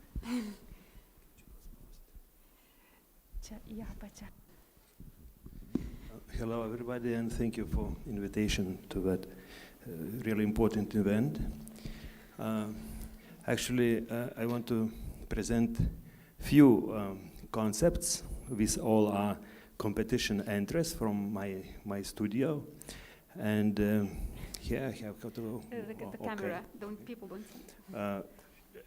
With a concept entries for competitions, and maybe quite different. Maybe you will find that these are more kind of touching urban questions, relation with surrounding, but in my studio and my approach to architecture is always very important context and some continuity, some relation. So let's start. Yeah, something, okay.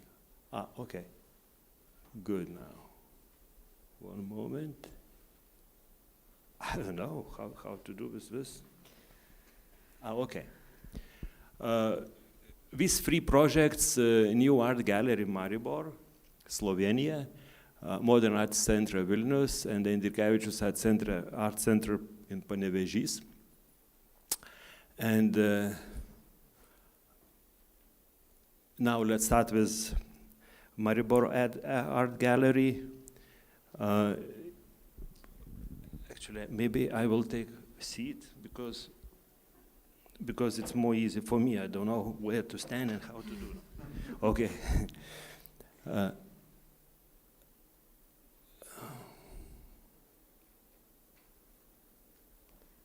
Okay. Maribor Art Gallery, we proposed to the competition. It's old town-based location, and you see here concrete, very brutal, rough concrete appearance of the building and view from inside the yard, inside plaza, which belongs to museum.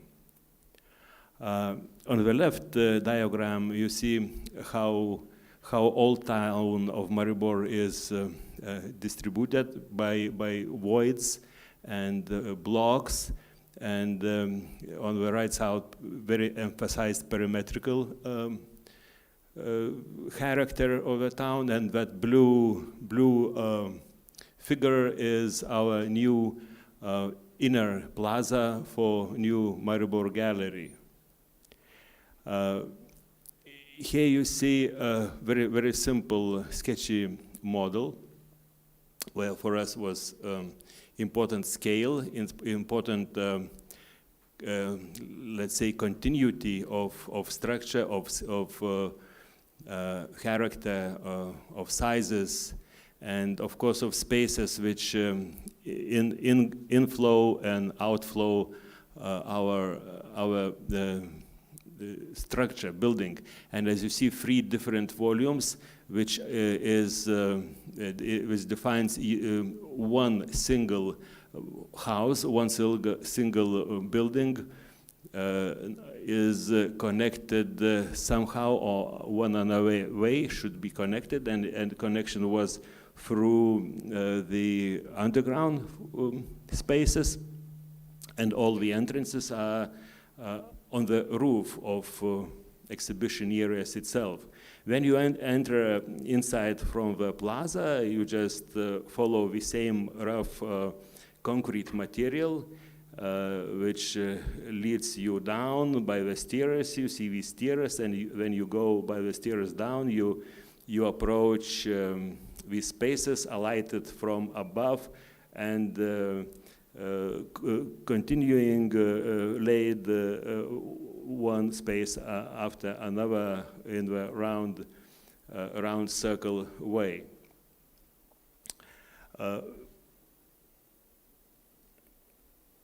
Okay, one more slide back.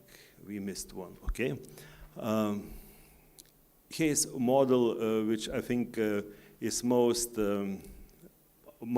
conceptually important for our Maribor idea is space, inside space of museum. I always believe that such an institution as museum has to have both, of course, inside facilities, but at the same time, it's crucially important to have identified cool and belonging to the museum outdoor plaza, outdoor space, which is also serves as very important space in connection with society and with our people.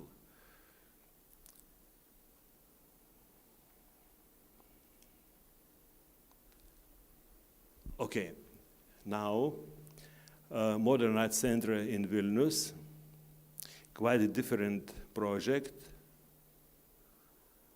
If we could say that Maribor is kind of introvert building, so here we have kind of extrovert solution, and the situation is in the very center of the Vilnius. Green, here's winter of course, but green slope next to River Neris, and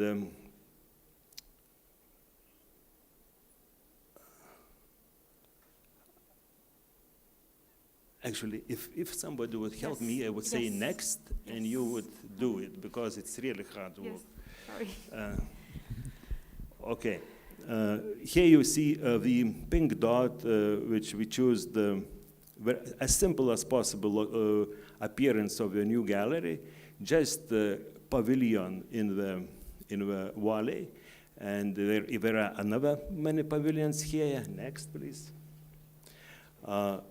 Here we see character of the building, three levels, underground level, which has some facilities for exhibitions and some meeting rooms, and upper space, which is 50 to 50 space without columns, just serving for whatever exhibitions, organization, whatever we like, and in between is foyer of the city, kind of entrance space as open as possible.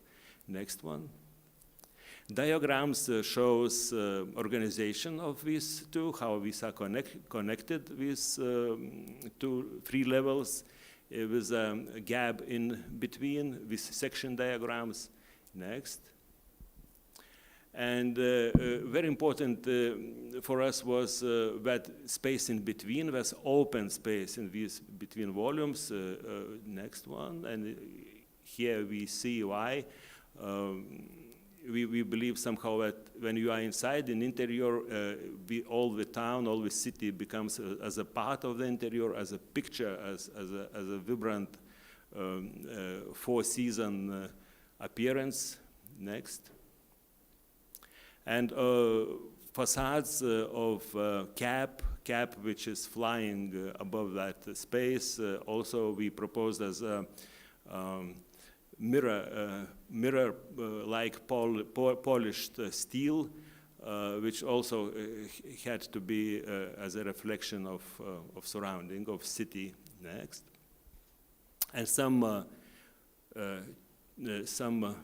visualizations to the surrounding, that horizontal lower, very simple line for us looked as a kind of suitable and coherent relation with a townscape, landscape, which is very important in Vilnius and very nice. Next one, and from main bridge view also verticals together with a horizontal line hanging above a valley was also kind of understanding that it might be this way. Next. And now last one, Eidrigevičius Art Center, Panevėžys, in 2018. Next, please. Panevėžys city or town is has a big mirror of water inside the town, almost in the center, but location of orange up left location of the site was a little bit aside Old Town and in the edge of different urban patterns. Next one. These urban patterns consisted of strong perimetrical buildings, of freestanding kind of living blocks, and of private living little houses, carpet of private living houses, and all of these types kind of met each other in that particular place. Next one. So we chose kind of not by purpose, we choose not to identify kind of landmark way, kind of sign, recognizable sign, but we choose how to come to the approach, splitting the museum in different parts. Big wide building is existing cinema building, which we propose to be reconstructed, and all the new gallery we placed in that steel snake next low building next to in front of existing one. Next one. Here in that diagram, plan diagram, we see how it works. We created a passage, pedestrian passage with bigger entrance plaza, which serves for entrances, and you enter to a foyer, to existing building, reconstructed building foyer with a meeting with cafeterias, with meeting halls, and if you turn left, you start your search for the exhibition, round exhibition, and make your circle and come back to foyer. Next one. Here is a section which shows differences in sizes and in the height of these two buildings. Next one. And here are some slides showing how hidden that museum is in terms of landmark. It's hidden, kind of hidden approach. Next one.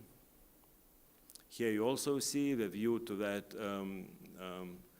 pedestrian street and white below.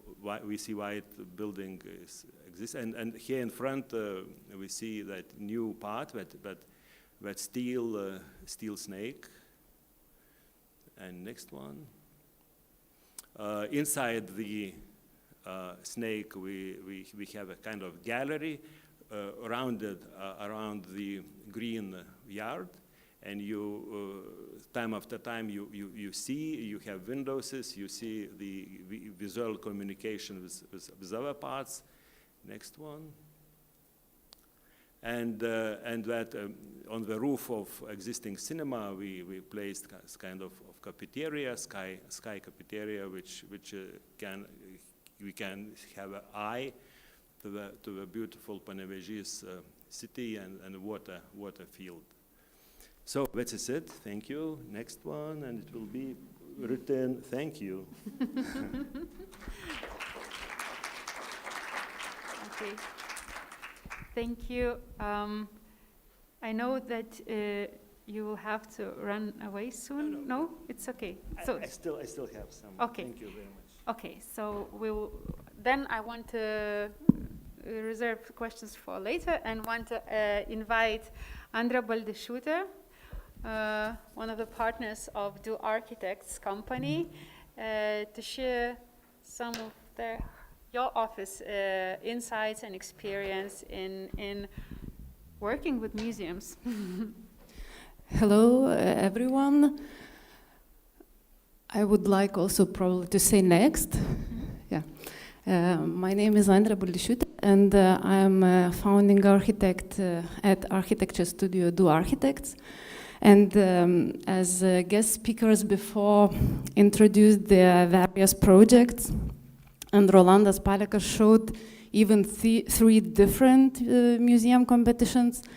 Today I will talk about one museum, but a lot of competitions for that museum. And all these competitions, they lasted almost 10 years. And I will just briefly, in my presentation, explain how we appeared there and how we lived with that museum idea for almost 10 years. So our architecture studio is based in Vilnius. And yeah, next one. Maybe I can do it myself. The boys are doing this. Okay, good. And it happened to be that in the year 2011, yeah, next one, it was announced Modern Arts Center competition, and it attracted over 60 to 70 architects and architecture entries. It was two-phase competition. And the clients, they hired a lot of consultants in order to help them to find out what the idea for the museum can be, what the location for the museum can be. And the next one, the founders of that museum, Danguolė and Viktoras Butkai, ex-scientists who from their science work earned money, and they were searching for meaning in life and started little by little to collect art.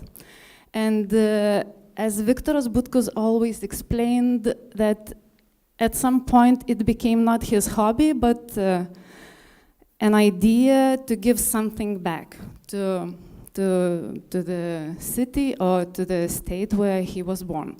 And they started intentionally to collect modern art from the 60s, with the reason that these collections were abandoned a lot in basements of artists.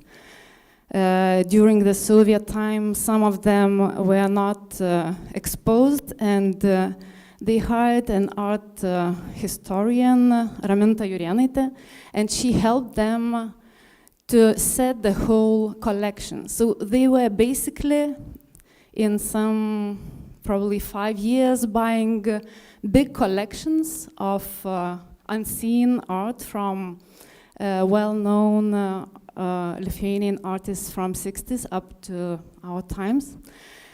And from some point, they started to have the need where to expose and where to store all this artwork. And they came up with the idea, together with all these artists, they came up with the idea to build a museum. So temporarily they hired a small space to store their artwork. Actually, when we visited that space, it was somewhere in the basement of some office building with a lot of pipes going over all these artworks. But it was so honest what they did, and they just wanted to preserve this artwork as best as they could at that moment. They started to operate as a museum without walls, and started to do various projects together, publishing projects with their Modern Art Center. At that time, they were based in Literatai Street, and they initiated a public project where a lot of artists together made small pieces of art for poets or writers. So at the moment, after 10 years, this piece of art is expanding all over Literatų Street. And this public approach with their art was pretty much well written in their program, what they wanted to do. And in 2011, when we decided to enter the publicly announced architectural competition, it was quite well described. And they agreed, you see that red dot over there, we are almost having a lecture today here. They agreed together with municipality that they will donate the building and the collection, and the municipality will try to find a way to give them the land. They had a lot of discussions. The competition was organized two-phase competition. So first phase, as Rolandas also showed the entry for the competition, it was quite conceptual. So they were like really searching for big, beautiful, simple concepts. And out of these 60 to 70 entries, next one, our office was announced between 6 competition finalists. So we were given another half a year to develop our project. And then we started our cooperation, or I don't know, communication, our friendship with Danguolė and Viktoras Butkai, because we had to present them several times the development of the project, how we see the project. We always got feedback, how they saw it. And they basically saw the project as a very widely exposed public space. They wanted it to be open 24 hours.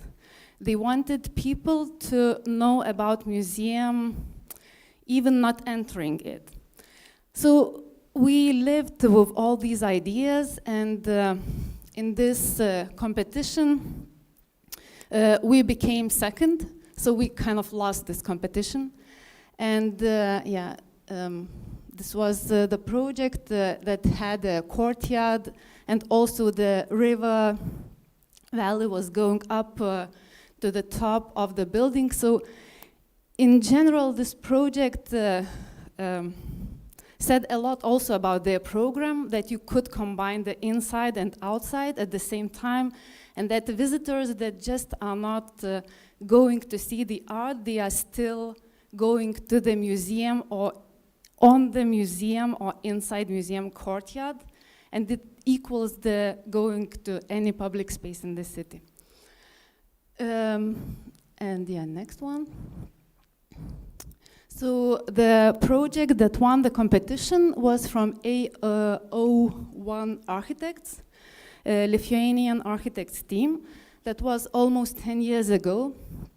And this project started to go a long journey after they won the competition in order to be closer to realization.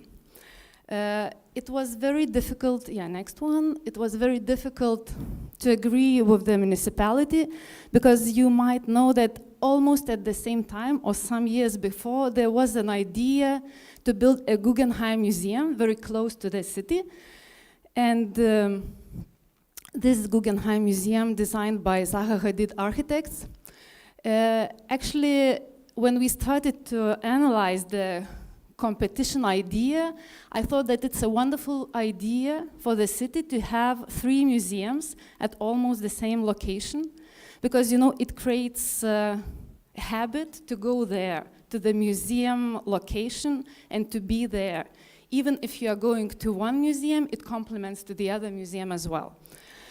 But somehow in public space, it started to be a lot of discussions. Are these 2 museums too similar? Which museum is better? Which could be first? And Mr. Butkus, he came from a very strict organization, and he said, I gave deadline to the city as well. And this deadline was 1 year to arrange the site. If they don't do that, I don't have so much time in life, so I have to take another path, that is path B or path C or whatever it is. So they decided to quit that marriage with the municipality. They didn't get the site, and they decided to go for another site. And at that time, the Lietuva cinema site in the city center in Pylimo Street was also going through a very intense discussion. Because at that site, if you remember, there were 10 years of battles how to get back the public space to the city, the space that everybody loved. And Viktoras Butkus had an idea how to do that. Probably he also was in close discussion with the owners of that site at that time. But they had an idea to do an impossible thing, to combine museum with the housing. And they had an idea that this might help them. So in this cinema theater site, they announced the second competition. And the second competition also attracted a lot of entries. Next one. And unfortunately, the competition was not successful. There was no first place winner. There were 2 second place winning teams. But after the competition, they decided to work with the Honorable Mention project. And for a while, we're trying to kind of go further with the project. But actually, Mr. Butkus understood that this is not leading anywhere. The challenge to place the museum together with the housing was just too difficult. It was not working, it was not possible. And during all, we also participated in this competition, but we didn't win. But from time to time, we were meeting Mr. Butkus and talking about the idea to build a museum. And then one day he just called and said, I'm already 6 years in that competition marathon, and I decided what I will do. I will hire a star architect. I will make arranged marriage with your office, and you will help them to, as a local architect, to understand the site and just to provide all the information they might need. So they hired Daniel Liebeskind, Studio Liebeskind from New York. that before created almost 20 museums all around the world, and their museums are always contradictory in the environment, always saying some other statement in architecture. And this is Dresden War Museum, also another one, Denver Art Museum. So the style of the architect somehow attracted the idea for the museum that it has to be something, and that for that star architect it's possible, or it might be possible, to do something at this site.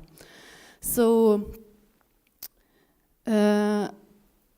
when they started to design in this place, Mr. Butkus said one kind of important probably thing. Yeah, next one. That for me, he said ideally that could be a box, black box, to house all the museum artwork. But I know that as I hired Mr. Libeskind, it's not really possible. And they started with this conversation with Mr. Libeskind. So they came with the idea,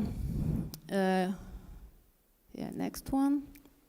They came with the idea to build a complex building that both has a lot of inside the building and has a lot of outside the building that is also inside the building. So these public and private spaces, they intervene. And if you enter the museum, you not necessarily know how are you inside or outside. And working up the stairs in the museum, you can be both inside and outside. And this was well written in the program, actually. It was intentionally written in the design brief for Studio Libeskind, that you have to have a habit to be in that place. And when you have the habit to be in that place, you will go there like just visiting randomly the place 10 times, 11th time you will go inside the museum and buy the ticket. So probably most of you have been in these spaces, and the other very important restriction was to build a modest and small museum. The museum is 3,000 square meters. And our task was also to help the client to combine all the program together. In the program, already after they gave up with the big ambition to build a big museum, they just said that it's enough for them to have 1,000 square meters hall. So in the end, it appeared second hall for exhibition, because we just managed to reshuffle the spaces and to give less to technical premises. So today, when museum operates, they say that it's so necessary for them to have these two halls, because one is the main exhibition, and in between they have also another exhibitions that can attract people during the time. And yeah, all museum spaces and the feeling of the city, the street, and yeah. So basically, we've been through this and with this program for almost 10 years, and even after the museum was built, our architects became volunteers in the museum that from time to time they are still giving exhibition guides about the architecture of the museum. Yeah, so thank you. Okay, thank you very much. We'll come here. Yes, we have still some minutes for questions, and I want to continue the discussion, and I see raising hands. So please, microphone is approaching you. Thank you for very interesting presentations, and I would like to ask first Andrė Baldišiūtė about the project, and at some point I remember there was the idea that it will go through, that you could connect from one street to another through the building, and then it happened that you have still the illusion that you can go through, climb somewhere, but then it ends. It doesn't actually go through.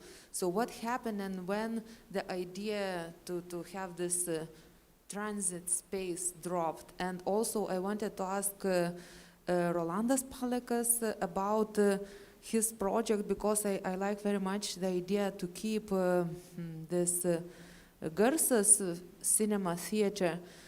Why this project was not chosen, and maybe it's still possible to make it working, because people are actually protesting the removal of the cinema theater. Thank you. Thank you for the question.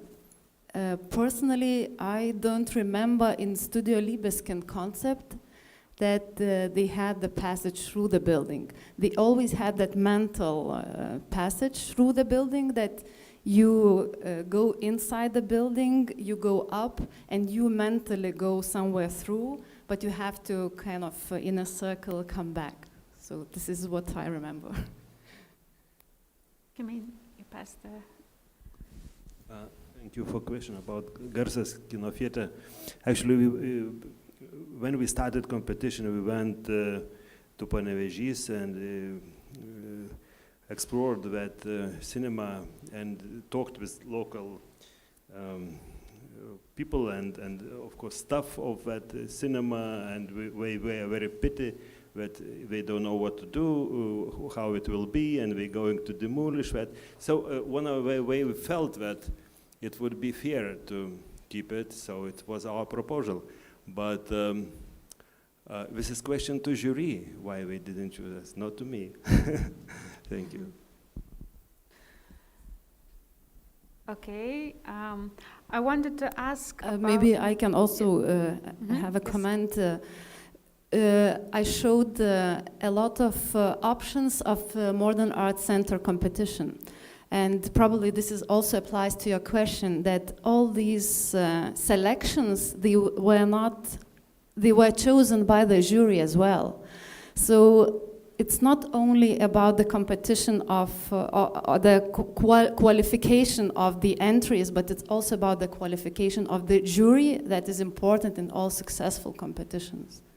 So it's also a statement from the jury, way more than from entrants.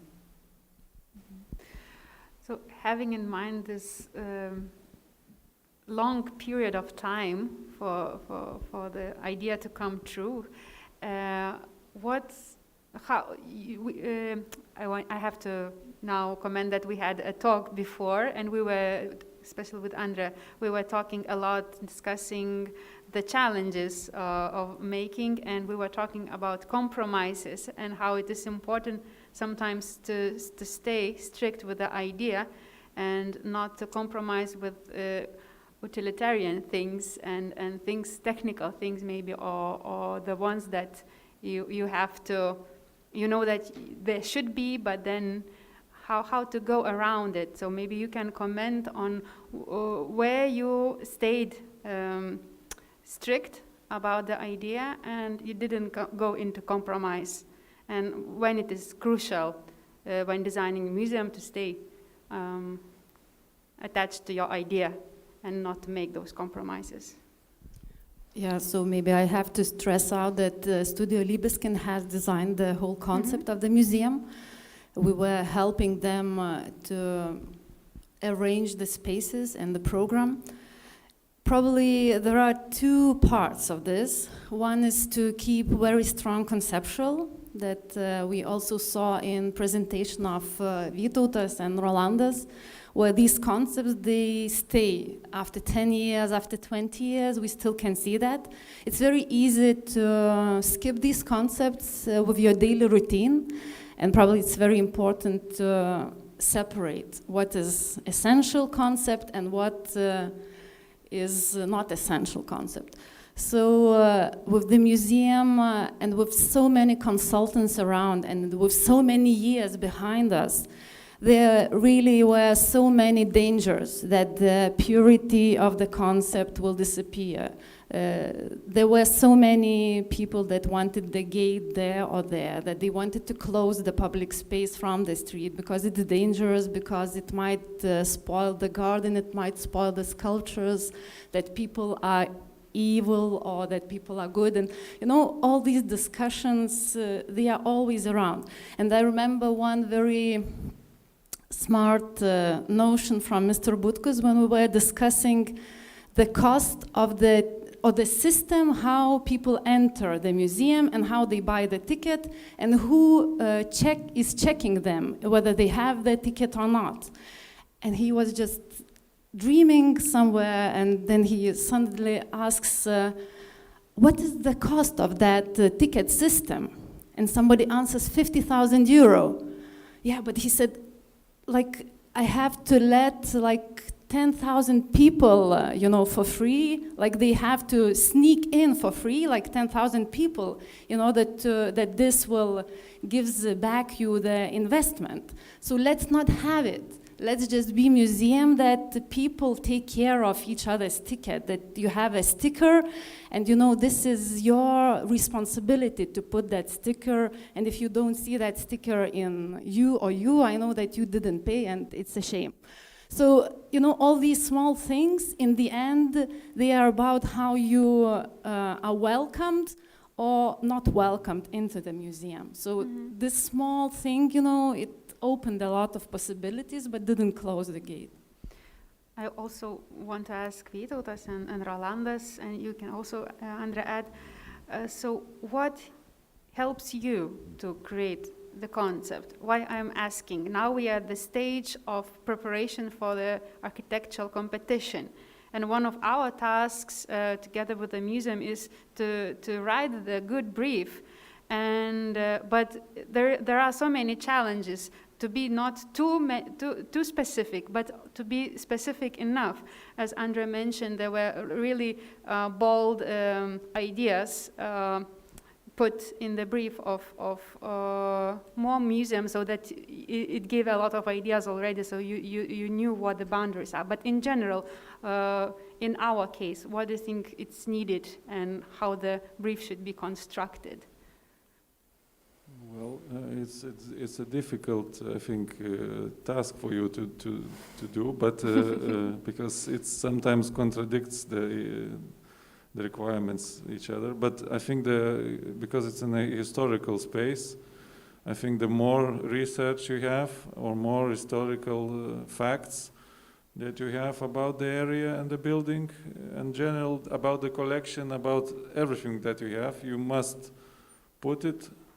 And then the brief, where you state your intentions, should be as short as possible and as like conceptually open.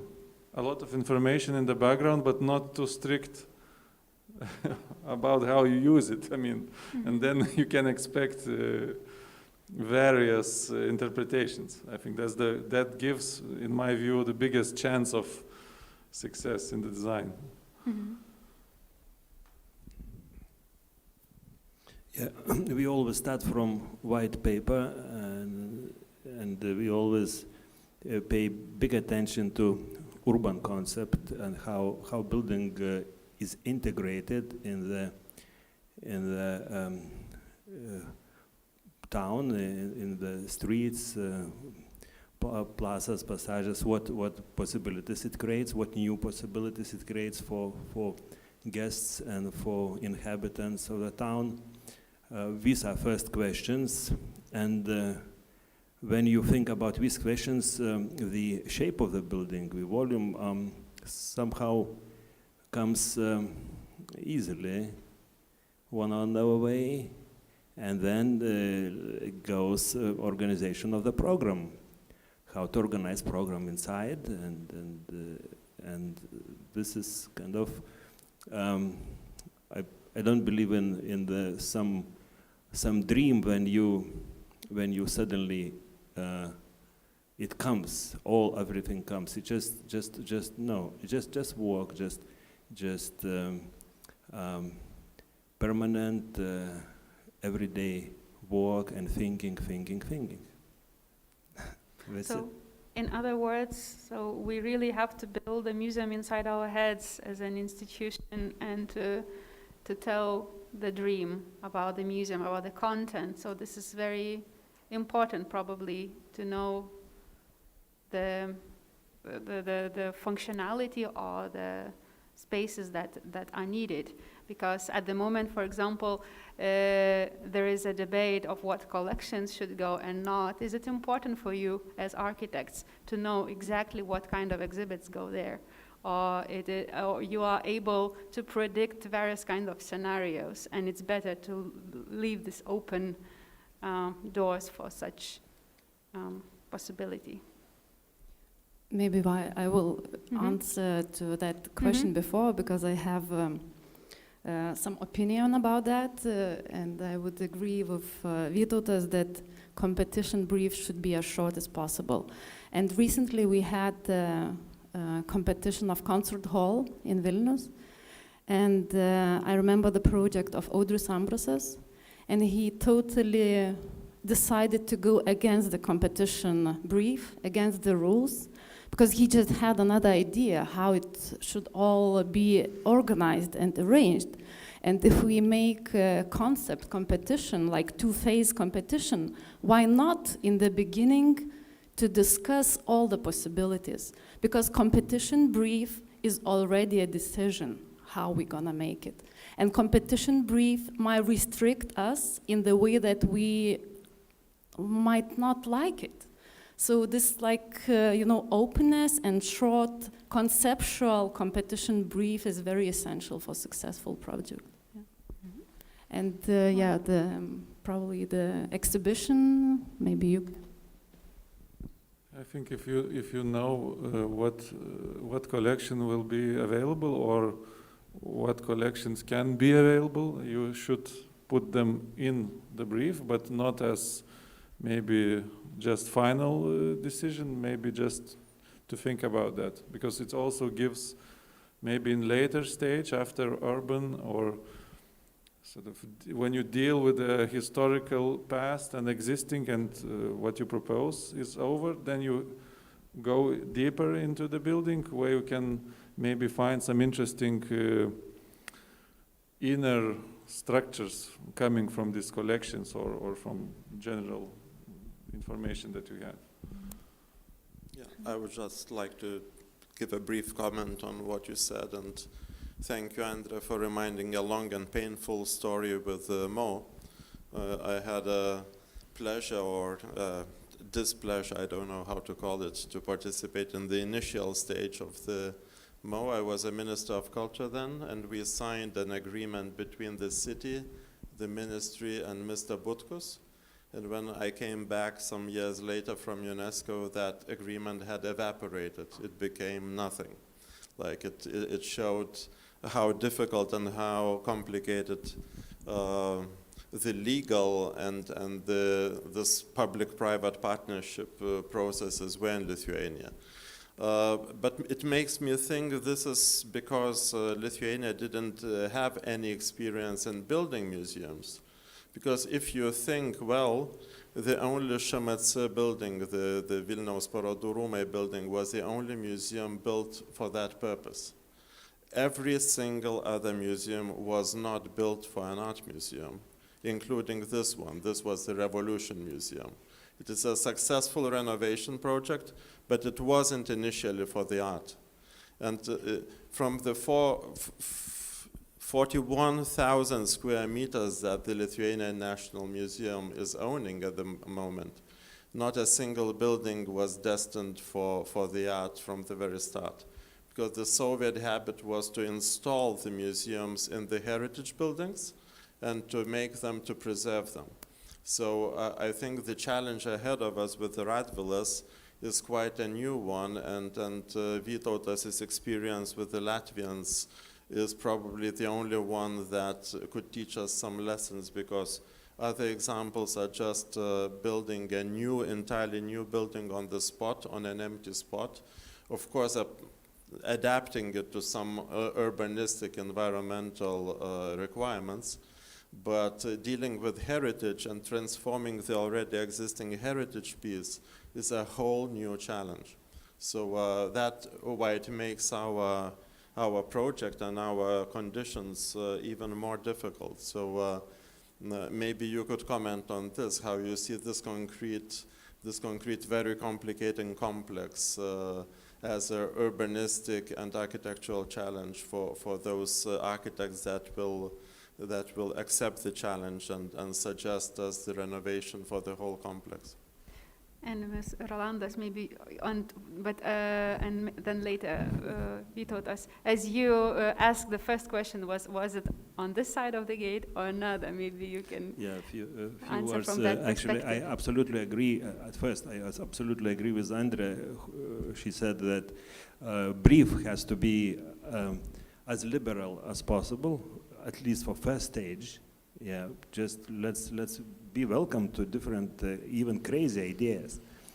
But asking to your question, yeah, I think we almost are not talking about the new architecture in Old Town in that conference, at least not us. But that question is absolutely important.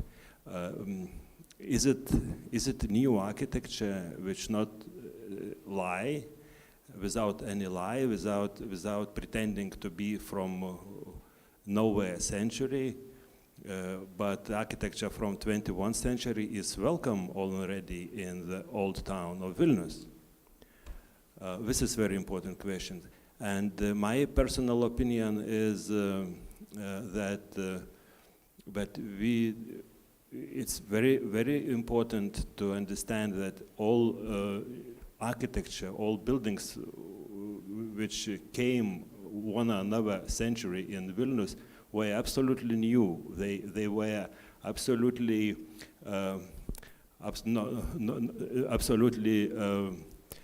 progressive at that time.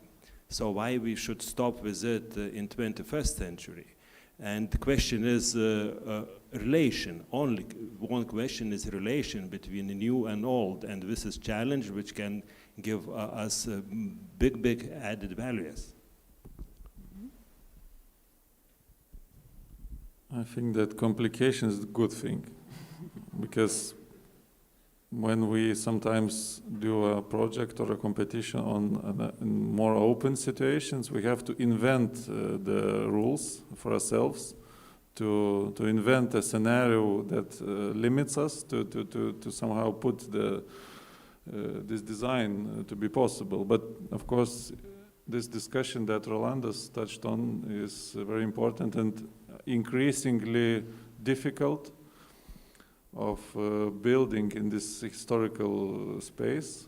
And our project in Riga represents maybe some kind of radical suppression of the new, to have just underground building and then exhibited or exposed old buildings. But I think this some misunderstanding, I think, lies in concept that somehow when we deal with the historical buildings, that we can only preserve them, that they are the value, but we forget that the current design and the new things that we do with this even old building is also the same heritage. And what we do today, even in most utilitarian form, also speaks about our sort of time. Development level, even maybe, of our society, and fixates certain stage of our thinking. And I think it should not be somehow prematurely limited, even before we start doing the design. So I think the quite open rules are welcome in this situation, that we can have quite easy space for proposals. Mikkel Bo is watching us, and he commented that good point being made that the competition brief should be open, but it is essential that the brief is clear about the vision for the museum. And maybe we have time for the last question, just maybe to answer very quickly. A person asks, speaking about the challenges of architecture, how important for you and your work is universal design making museums inclusive? Maybe you can comment briefly on that. Someone? Was that a question for me? Yeah. About inclusiveness of universal design. Yeah, universal design. This is probably about the accessibility for all. So probably we should be at some stage that we should not discuss this as default. If the building should have the windows or not. This should be, such a normal rule for all of us, and probably we are working to that. But about the restrictions and about Aruna's comment that you are challenging. Your big challenge is that you have old building and you have to have extension. So, for example, in Mo Museum, the competition brief said that they needed an exhibition hall that is 6 meters height and 1,000 square meters size and so on. But it happened to be that it appeared a way lower space that was vacant because of technical premises. Some just were reshuffled. And this space is not by the brief meant for the museum normal space, because it has only 3 meters of the height. But the curators, they are very creative. And from all these uncomfortable spaces, they create wonderful exhibitions. And they encourage them to think deeper, to think more about the essence, not just that you have as a given just big space where it's very difficult to start. And with all these restrictions, they just get some new things, yeah. Okay. Thank you very much. I want to invite everybody to a short break to have coffee and come back here for this group discussion where we want to hear much more people and concrete questions, and I hope you don't disappear too.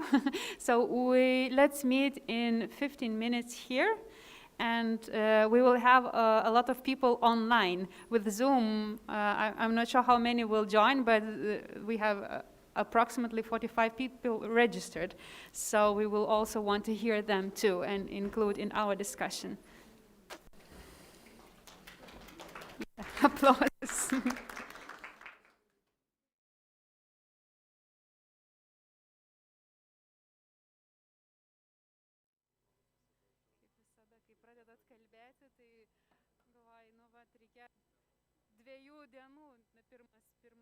Pirmas projektas forumo buvo 2 dienų, bet su ta visa COVID situacija taip.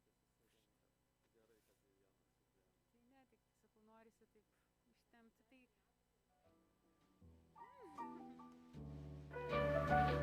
Every time we say goodbye, what has come of me, leave me to cry.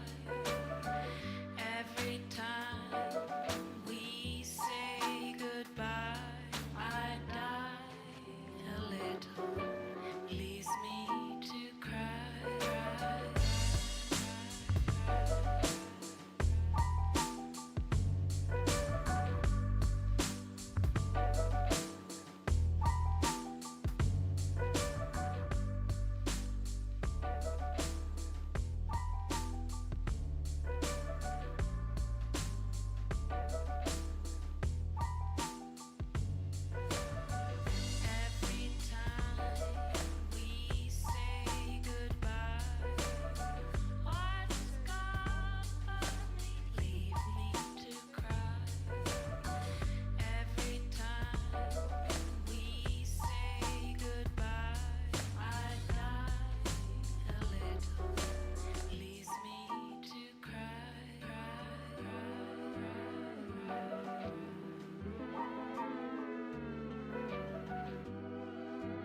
of mind ever view.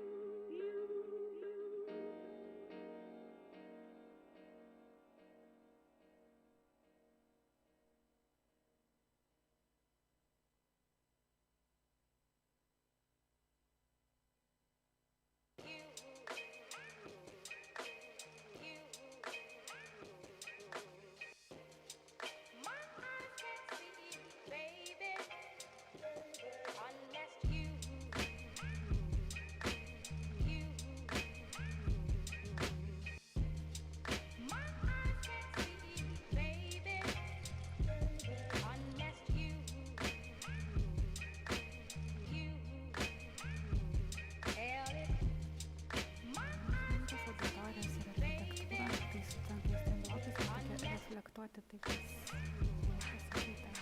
Norite pradėti?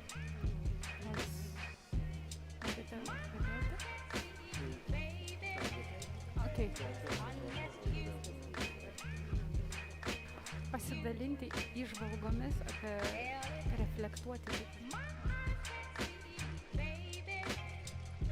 Tai aš labai visus kviečiu ateiti, atsisėsti kuo arčiau, kad tikrai būtų lengviau ir susikalbėti, nereikėtų bėgioti su mikrofonu. Tai bus dar vienas mikrofonas čia.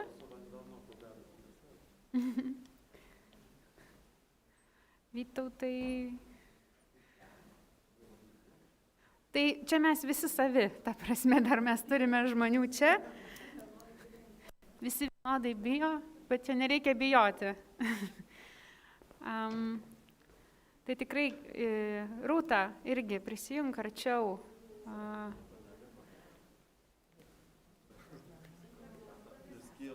Tai,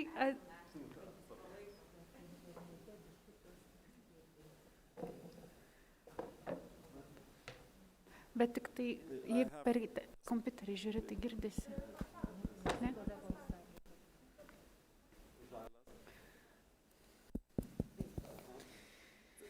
A certain information has reached us that our discussion is not audible online. Is that true? Can you confirm that, please?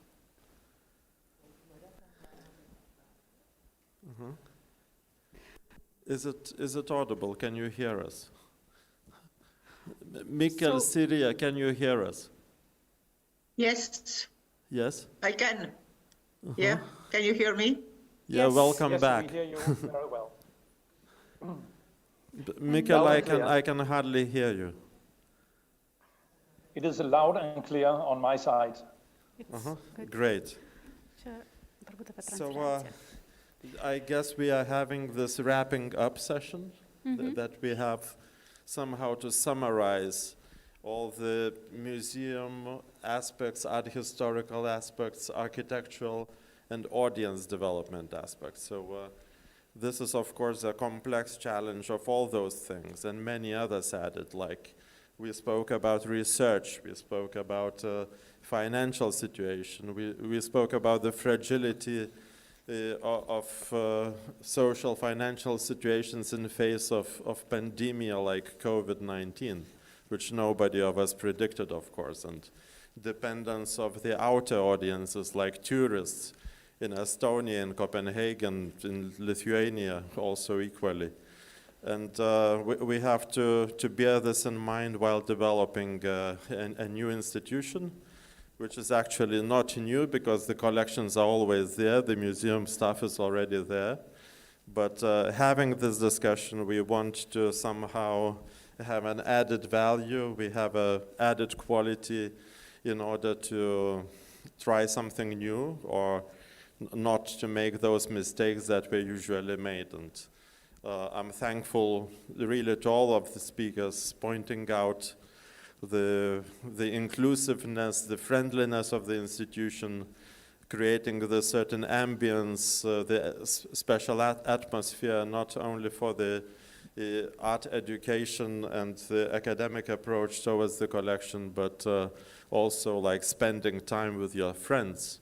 Museum as a suitable venue to see some great art being provoked by pertinent questions of today, like, I don't know, colonialism, racism, the role of social media, immigration, other challenges, lots of issues to discuss around, and then spend some hours at the cafeteria continuing the discussions.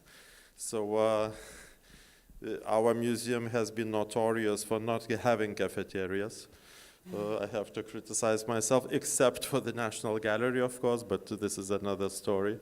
So we are very keen on developing this ambience part of the museum, but not losing the robust part of the museum, as Michael Borg was saying.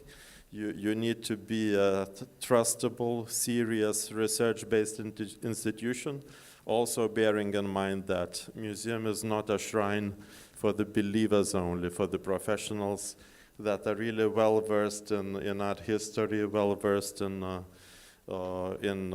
cultural sensitivities, and simply some people just are coming to the museum to spend some good time.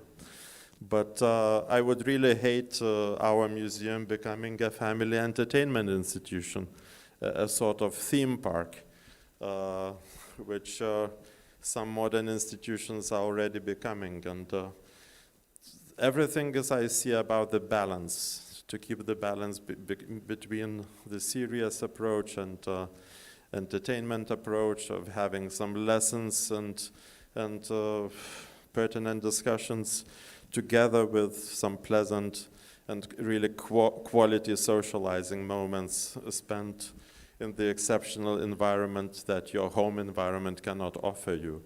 And I really believe that this COVID time really taught us that the screen entertainment, the screen information cannot replace a live experience.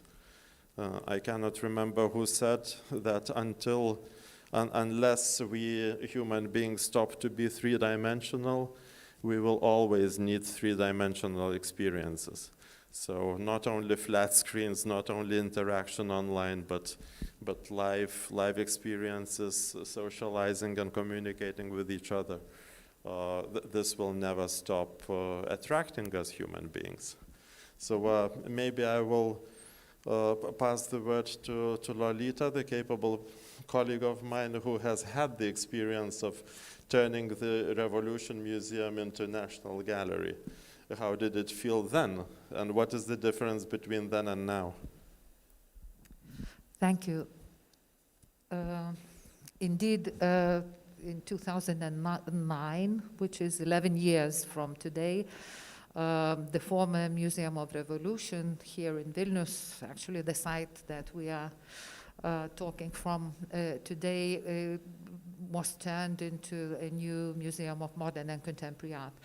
So the situation was rather different at that time, because the National Gallery of Art came out as one of the first museums of new type, based on principles of new museology, on conceptualizing, curating the program from a critical perspective based on research, as well as introducing a wider public and educational program. But what I think is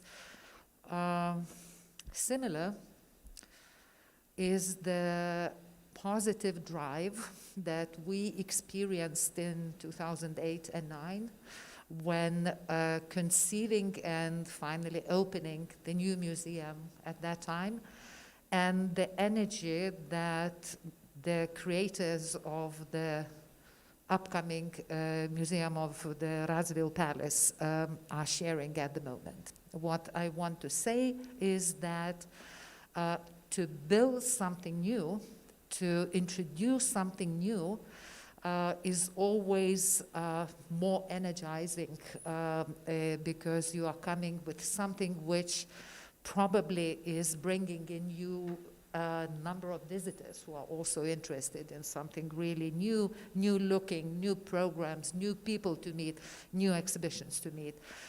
And it's slightly different for an institution which, for instance, as in the case of the National Gallery of Art, has been running for 10 years.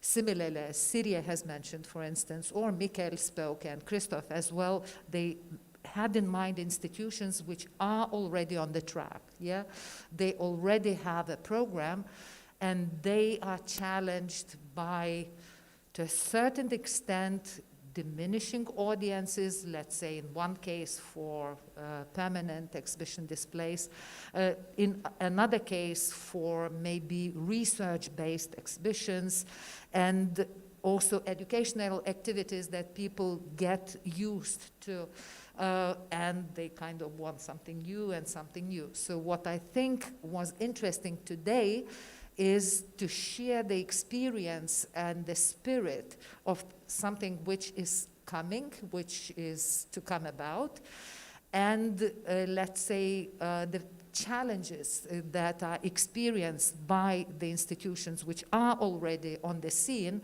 and are, let's say, challenged by,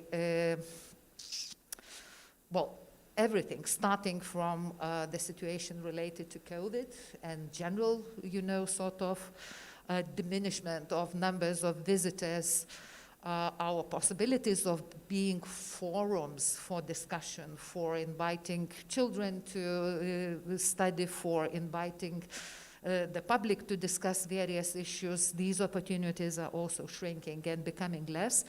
And also various other challenges that contemporaneity, places or puts forward to the museums, such as, let's say, climate change and caring for climate, or social issues that were mentioned.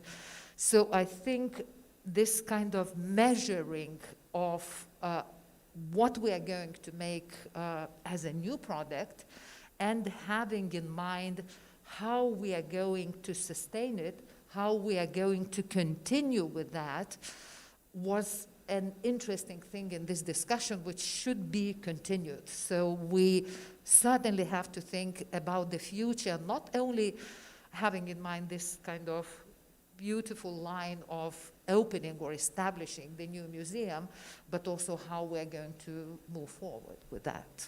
I don't know if I answered your question, Mr. Director. Absolutely. Yeah. I would like to forward your question to Milda Ivanauskienė, if Milda can hear us. Also, the challenges and opportunities when you open new institution, but also maybe you can share your challenges that you face, and also reflecting on the things that were said today, if you had opportunity to listen to our conversations. Yes, hello. It was really a beautiful day listening to the colleagues from abroad, but also architects and the museum's professionals from Vilnius and Lithuania. We just have celebrated our second birthday, and of course are in a situation that all of us are now trapped by the COVID pandemic. So the second year brought us a challenge. We are coping as well as the other institutions, being quite young still establishment, and talking about the audiences and the challenge to be a sustainable museum, as Lolita mentioned. We as a non-for-profit institution face, of course, first of all, some financial issues, like how to fundraise, how to sustain our budget. But nevertheless, we try to think first of all about programming, about the exhibitions, and about the experience, about the experiences we can offer to our audiences. And I would like to comment on the current show we have at the museum, and Peter's Greenaway and Saskia Bodek's show, Why Is It Hard to Love?, which touches upon very different issues, including our ability to accept the other, our ability to be cautious about climate and so on. And we see that people experience exhibition, and it's nice that they can experience exhibition with all their senses. It is immersive and sensory. And in this context, also we encountered some new methodology in curating the exhibition, the show. This artistic curation, including our collection, was something interesting to experience, and now we are sharing this experience with other museums in Europe, because this trend to be able to partner with some artists and provide curatorial research on the collection and to maintain this dialogue in a constructive way, in meaningful way, was quite a challenge. And I'm happy we coped with that challenge, and we have something new to offer to our audience. Okay, thank you. Maybe someone wants to add.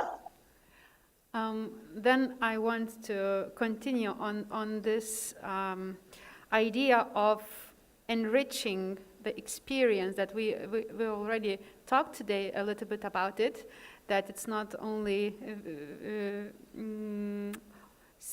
watching and visual approach, but also tactile and smelling and touching. And there are a lot of interesting research made where scientists are able to observe the people moving around art objects, and they can exactly say how you should position the statues, for example, so that it grabs your attention, and where to put it in the room so that you gain more attention or more engagement with this.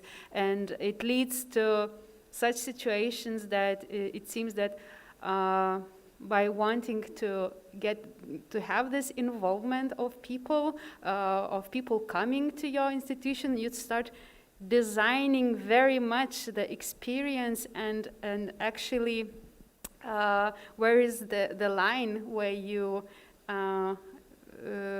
shape the way the people can experience the art, and how democratic is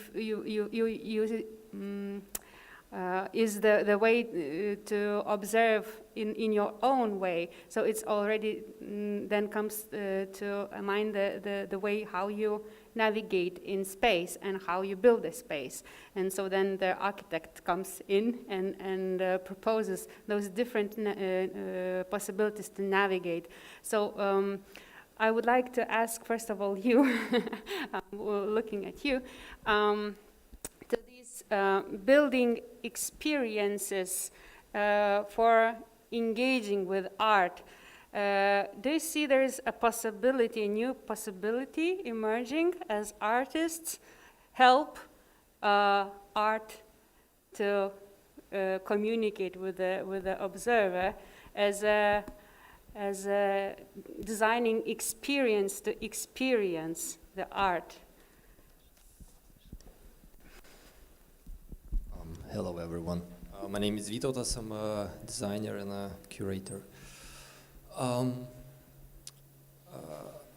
was putting in my mind my own maybe reflection of this whole day, and maybe it will be quite close to answering your question.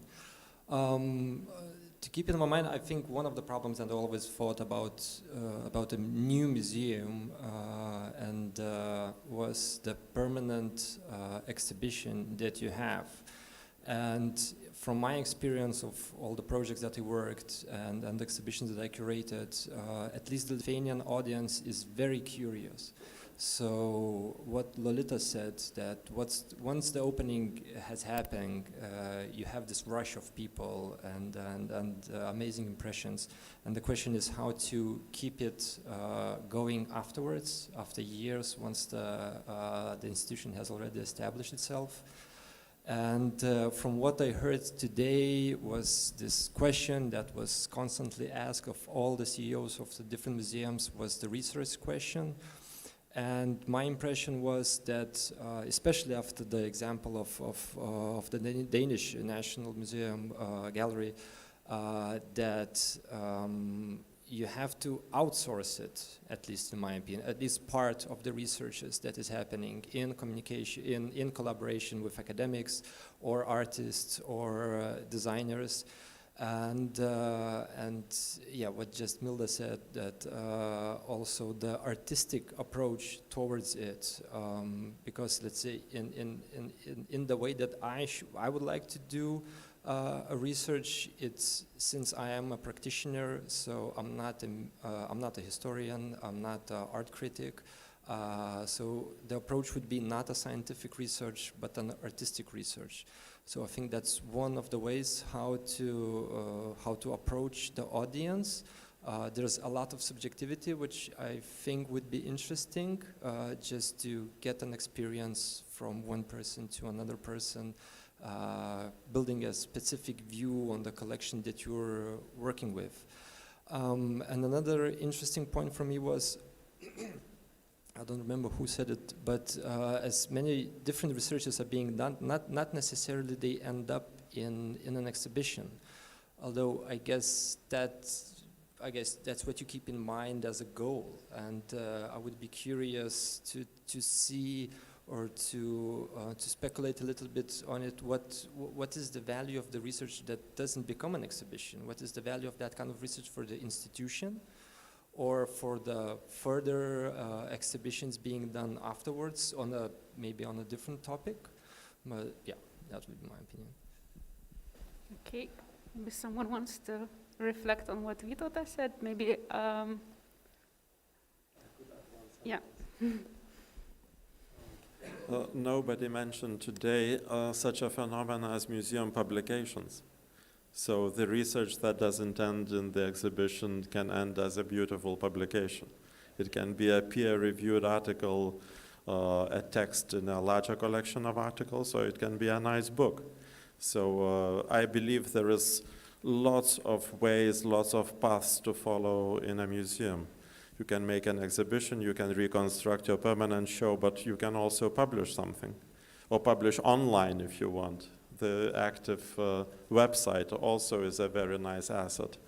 It's reaching out to the audiences that are used to, browse, Google various things, and you can offer them publications. So, there is always a chance, and artistic research or scientific research, I think transdisciplinary approaches are also very welcome, especially given the new role for the museum as not the picture or sculpture institution, but the venue for the very pertinent issues of today, like our Austrian colleagues said, the aggressiveness of social media, fake news, you name it. So a wide variety of those things can be covered. Oh, okay, Mikkel? Please, yes. Yeah, just another comment to follow up on what Aruna said and the question put just before about the reason for having or the uses of research in museums that is not ending up in exhibitions. I think just like Aruna's, there are lots of reasons, and of course museum publications is a platform for distributing such knowledge. But bear in mind that you also need to add knowledge to what you already know about user experience, about how you design galleries. And I wanted in this context to mention just one example from my own institution, SMK. We had one of our educators decided that she would pursue a PhD. She did at Leicester University. And as some of you might know, Leicester University is a kind of a European center for studies in audience development and also exhibition display in Europe. So it was a really good place for her to study. And one of the things she did in her PhD was basing her research on audience surveys made at SMK.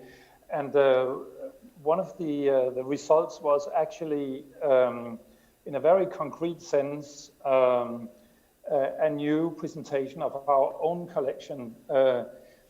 not in terms of art historical display as much as the way we designed the spaces. For example, what she sort of discovered or described and analyzed was the way you work with the attention span of audiences.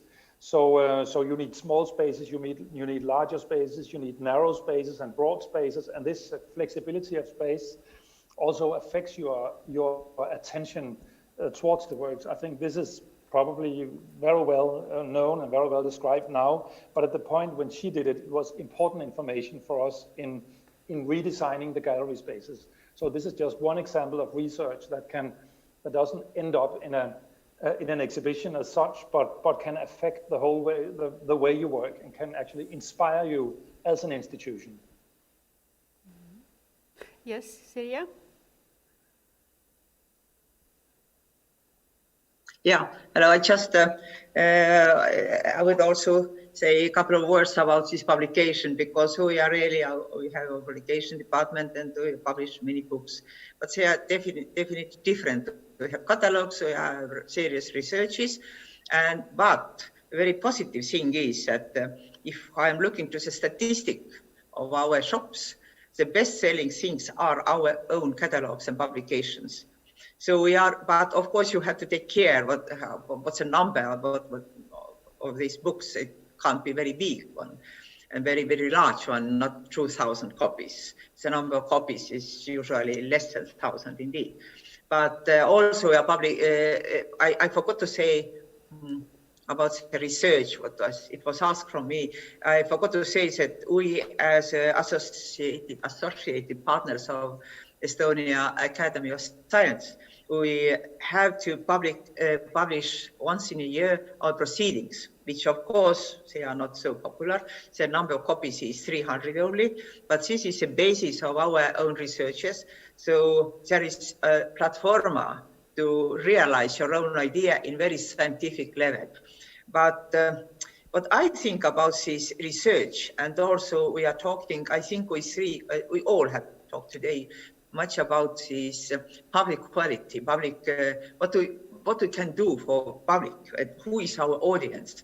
And I think it's very complex of questions, because from one side, we do so many things to have this public, to have our visitors. We are already really, can I use awful word, customers, and to feel themselves very nicely, very, they enjoy the visit. But as more we have visitors, as large as is our audience, the more different it is. It's totally different levels. So we again have to add more program for different groups of people, etc., etc.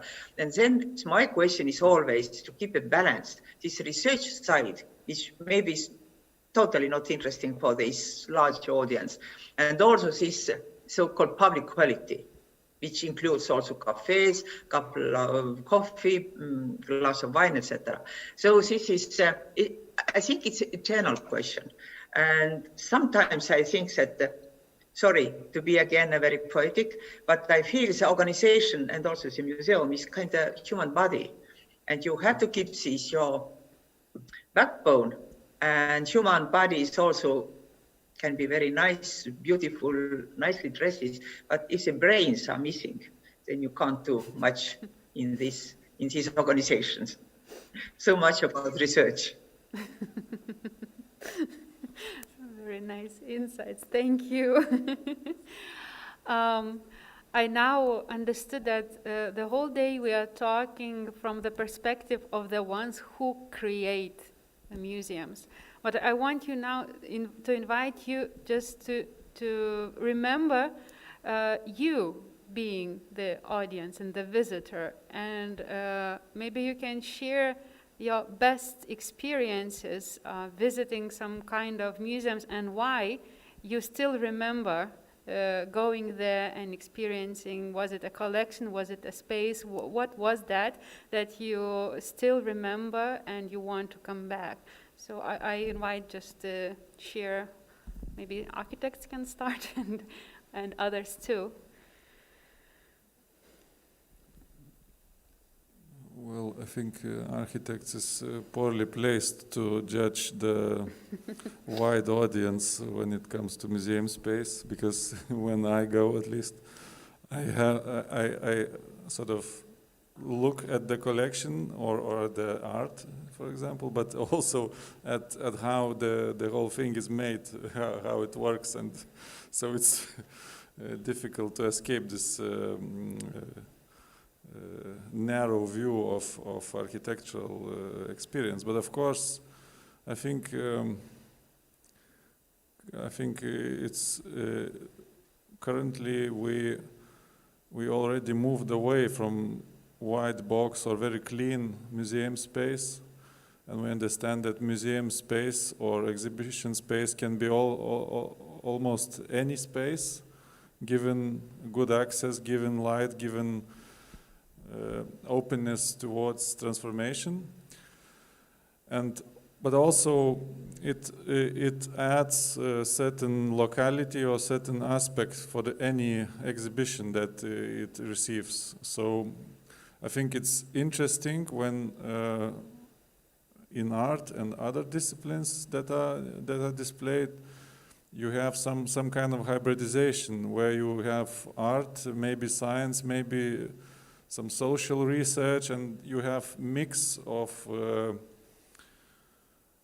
interest or mix of ideas displayed, not just one singular aspect, but a lot, and then each, and if it's presented in a nice way, you can read it somehow from afar, just as a basic, and then if you are very interested or knowledgeable, you can access deeper meanings, deeper concepts, spend more time, sort of research it in your own way. So I think that's, and there's it seems there's no clear way how to do it. I mean, it's a mix of good collection, good curators, good collaborators, good architectural space, good exhibition design. It's difficult to point singular aspect, but I think what museum should provide, that not only space for exhibition, but some kind of platform where these collaborations between artists, architects, whoever is interested and competent can engage to create these exhibitions. I think that's also important, as this 1,000 square meters of space, but also opportunities to get involved and do things. I remember being a student in Amsterdam. I used to go to Rijksmuseum, and there with all these Rembrandt paintings and the light and so on over there. And suddenly there was a flip when they had a vacant post office building, and they made their new temporary museum in Amsterdam. And that was like 15 years ago when they did that in Amsterdam. And there you started to understand that not only the well-designed building is the essence, but the content, that you know what you want conceptually to say to your audience. And probably being an architect, for me, sometimes it's difficult to understand that the building actually without that content and without that pure concept, what you want really to say with your collection, is like totally nothing, what also Vytautas said. And probably the success, like, can we start Radvila Museum now? Because do we have the collection? Do we have the concept? We just are missing some windows and some walls. So probably we can start with the concept even like tomorrow, without waiting for waiting for some beautiful building to come. So and this beautiful building is nothing probably without that continuous concept. And with that parallel, like Rijksmuseum, with that post office museum, I wanted to say that if there is a vacant space for some type of one museum, there will immediately be too much of these type of museums for some 10 years, and we will go back to the old ancient museums again. Because, you know, we as people, we want just that diversity. And every 10 or 15 or 20 years, we go back to some old or some new old findings that were present some years ago. So this is also quite to our human beings' habits. Mm-hmm. I just can add a very short remark about my own experience as well.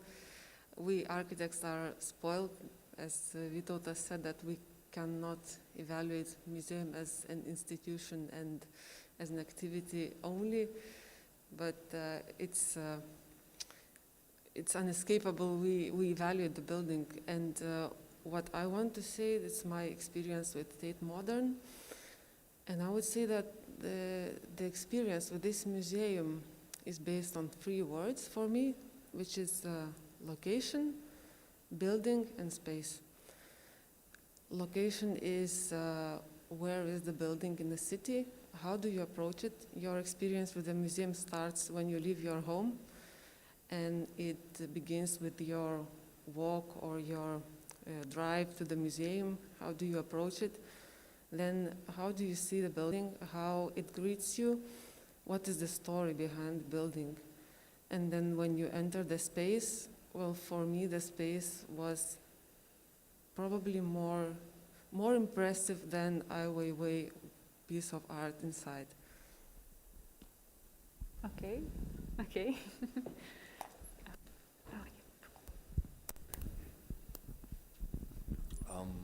My experience would be an example of Van Abbe Museum in Eindhoven in the Netherlands, where I was studying. And since my studies, I try to go back there every year and to visit the city during the Dutch Design Week. And always during the Dutch Design Week, the Van Abbe Museum opens the doors for the public, and specifically for the Dutch Design Week, to curate a show. So they invite different people, curators, artists and designers, to do something very relative in their own topic. And for me it's always an interesting exhibitions, and it's together with the artistic approach, I think it's a very good example of how very important and relative topics could be presented. And I think that the formula for that is that the museum stays open for a specific event that is happening in the same location, in the same city. And once you share your spaces, you give a full autonomy to act in the spaces of the museum. Yeah, I just remember the experience and impression in Naoshima Island in Japan. Those are like 3 probably museums of Tado Ando, and one is in also the first which I visited was in near Düsseldorf. So, and later on, after many years, I went to Naoshima. So these museums you can reach like by boat, and they are quite similar. So as Andrea said, like if you have in a city like similar museums, let's say, I don't know, according architecture, let's say. So, but this is like an island, and you have these 3 very similar, but the impressiveness is about that. It's a concrete, it's a huge space, and there are like not so many artworks. And you can really stay with these pieces of works for a while, and you can really enjoy, and sometimes you go outside and you see the landscape and the sea, and Sugimoto photography with the sea landscape and so on. So it's just this really amazing impression. It's just about the space. You need to have the space, I think, between the artworks when you're experiencing it, not just like to put very close if you have that space. So it's just about that. Mm-hmm. It reminds this approach of 19th century museum, when you had to, you couldn't just go to the museum. You had to have an appointment and only go when you have scheduled your coming. And we have some sort of museums today operating like this, like Schaulager Basel or Boros collection in Berlin, and yeah, allowing only limited amounts of people coming and accessing the museum. It's a luxury, and so it's interesting how you achieve such level of curiosity when you pay a lot of money to go and have this luxury to be alone with art. As we talked today earlier about this, that the engagement with art is actually much more deeper when you allow yourself to be alone, to have this intimate relation to art. And so balancing between those two different experiences, being in a social event, sharing these experiences with the others, and allowing to contemplate on artworks. Also, I think a master work to balance these. Maybe our guests want to reflect on these things or share your best experience in museums as visitors. Okay, Sirija?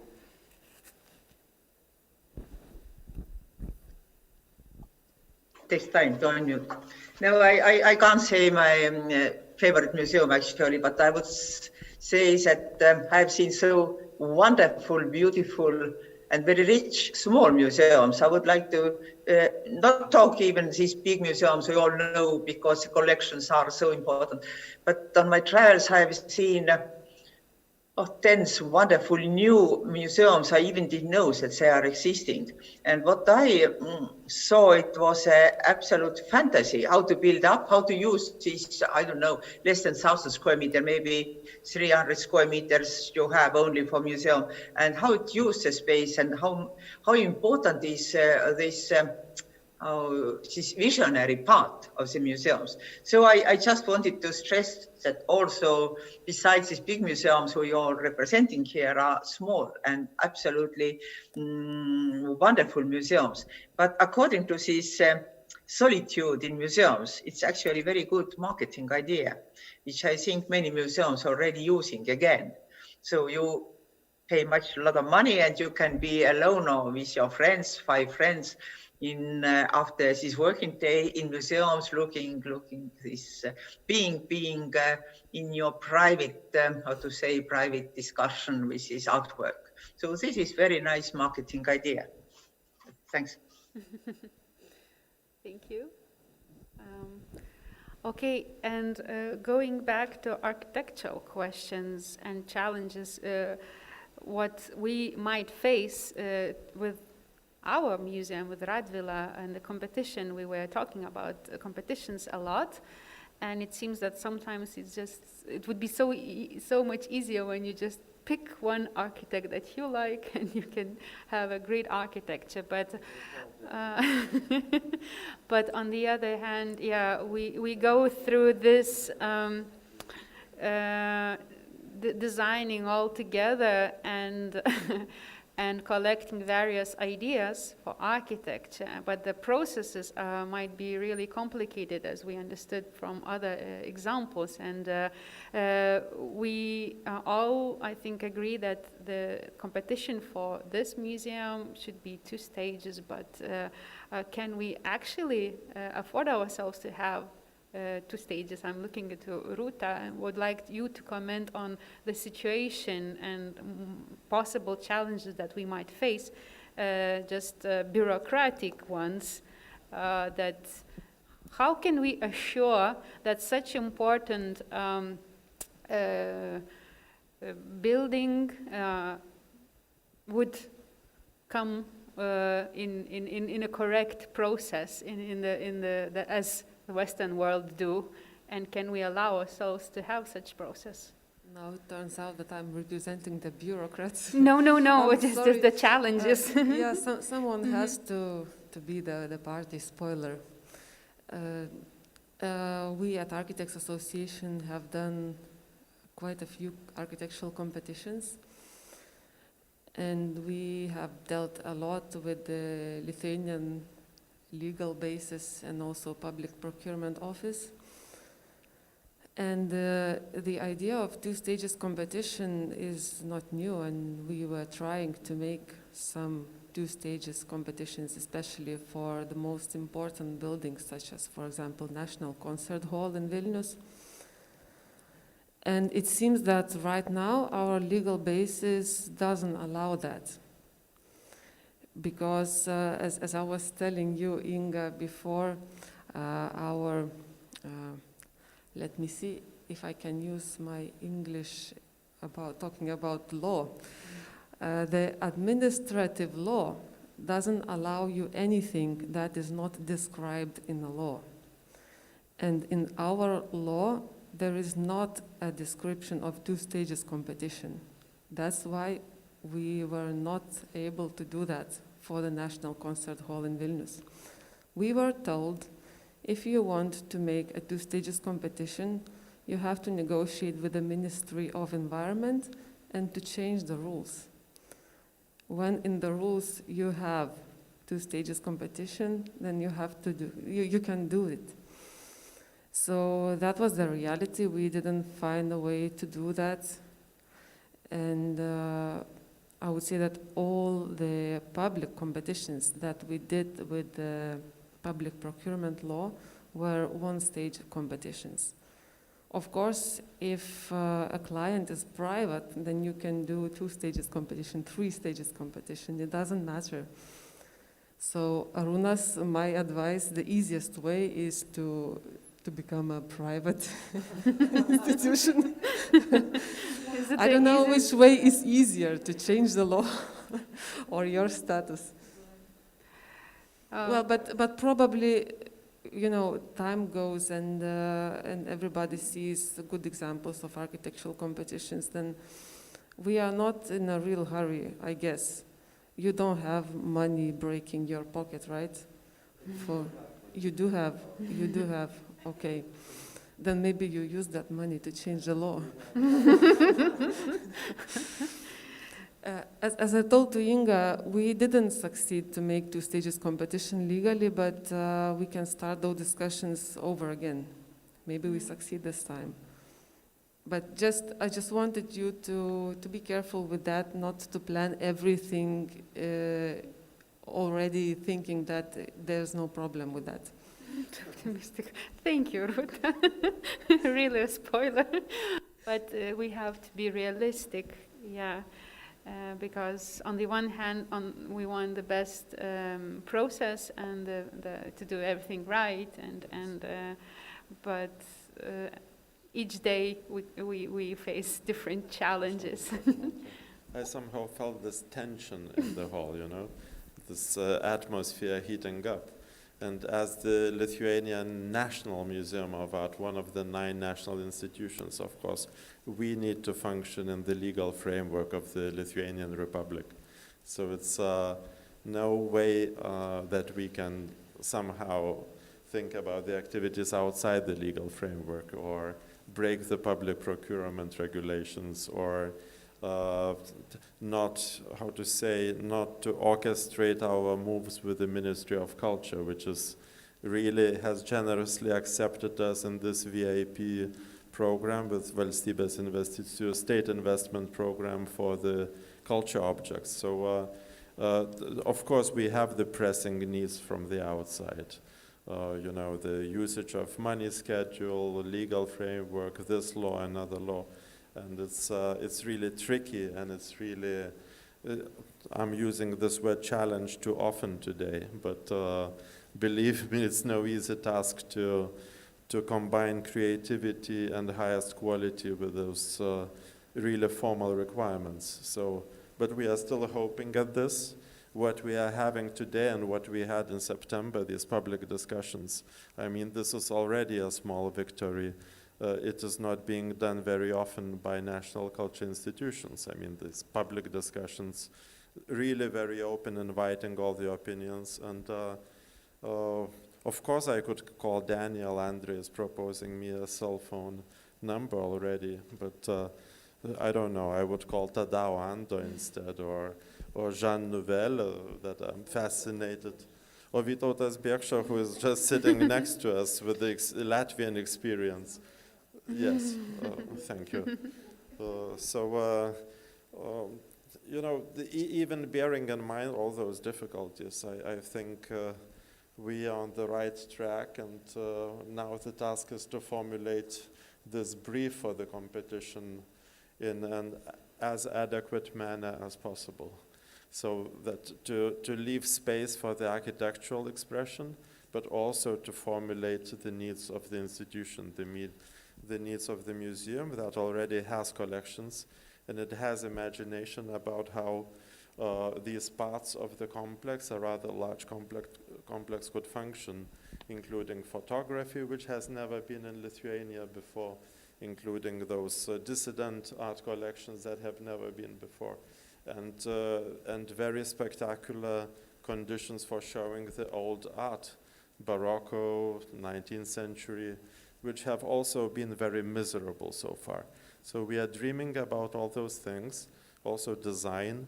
So it's a very mosaic-like, very complex, as Mikkel called, encyclopedic museum, showing the range of artistic and design objects and processes. And but the excitement is still there, and I think we can really cope with this in a very creative and productive way, both benefiting Lithuanian society and the old town of Vilnius, but also fulfilling the needs of the museum, which of course lacks spaces. It of course lacks spaces not only for exhibitions, but for funds, for social environments like cafeteria or educational spaces, and we believe we can have this in future. So it's not like we are operating on an empty space. We are asking questions what kind of museum we should make. Of course, we know more or less 80% of the content that's going to be there, but the rest 20% is really exciting. In which way audiences will access the museum, how, you know, the lobby will function. Will we have the central cashier or separate ones for each part of the palace? These questions remain unanswered, and that's why we need such discussions for. And I really can feel I'm benefiting from those meetings day after day, and it's becoming clearer how to move ahead. Lolita, you wanted to add something? I just thought to address Sirje and Mikkel here, because I think that building a museum is always somewhere between, you know, a challenge and an anecdote. So just wanted to ask Sirje, is it right? Do I remember it correct that when building Kumu, you actually had to change the project by sort of shifting it by 5 degrees because the owner of the small protected house did not agree with the position of the museum. Is that right? Or am I sort of fantasizing? No, you're right. It's one of the best stories our guides are talking to our people, our audience. But actually, it was not me making this decision. And this was the house. It was before me, and the house was not under protection. But the owner said that he was one of these persons who was arrested and spent several years in Siberia, and the house was taken from him. And now he write a letter to government and said, okay, once my house was taken from me, I hope that Estonian Republic, quite young at this time, will not repeat this mistake. And of course, nobody didn't, after this, how to say, what he did say, after this, nobody didn't touch his house anymore. Yes, you are right. So then you had to move the whole museum by 5 degrees. Yes. We had to move the whole museum. All the project was moved, yeah, exactly. And Mikel, did you have any discussion about heritage protection when you were building a new wing, trying to connect the old architecture with a new wing? In a certain sense, yes. Maybe not heritage protection in the sense of protecting the old building, but rather the way we enter the public park area. That was really very controversial, because that public park, even though it's not listed, maybe it is now, but it wasn't back then in the late 90s, but it was a very popular park. And actually one of the few efficient skiing areas in Copenhagen. So try and imagine that the reaction of the local community when a new huge marble block was being designed to be located right there on the in one of the most popular areas during wintertime in Copenhagen. So that was a huge discussion. But I don't recall any discussions about protecting the building. In our case, it's only the facade that is protected or listed. So we can actually make all the changes we want inside the building and also on the other sides. It's only the facade that we can't change. Mm-hmm. So that's maybe a little bit different from your situation.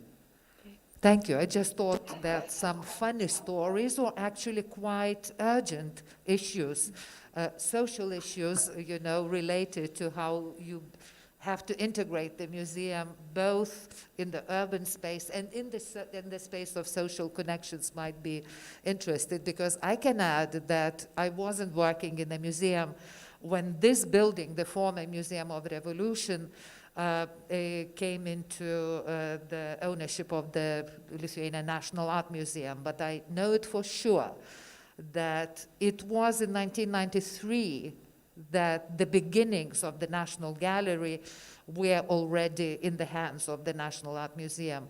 But we opened in 2009 because almost for 20 years it was not only the financial issue, it was an issue of this having been the museum related to the communist part that delayed the decision, because the older generation of artists actually were kind of threatened by the specter of communism, which was hovering here in these spaces, and we're sort of debating or discussing against the Contemporary Art Museum moving into this building. They had other spaces for that, mainly in the old town, and not in this part, on this part of the river where a more working class population lives, let's say. So.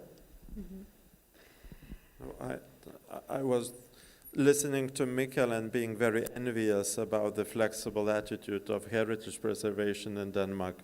I was just remembering the discussions we had about the fundament bricks, some parts that were not allowed to be removed in order to make entrances or elevators for really handicapped people and mothers with baby cars and so on. And I was thinking, why every old brick in Lithuania is sacred? Maybe because the land of Lithuania itself is sacred, but it's a question. Okay, yes, please. I just maybe have a question for Arūnas. That now we are talking about the museum, and what would be your dream audience like to reach? Because we all understand that to go very deep in the museum and to talk only about the research, only about, then we will end up in a very narrow society, if we'll go very deep. So how you have a vision to balance between that very pop that is attracting a lot of audience and being very elite, unique, and very deep museum? No, my main vision or my main obsession is a museum narrative. I mean, everybody is really moved or attracted by stories.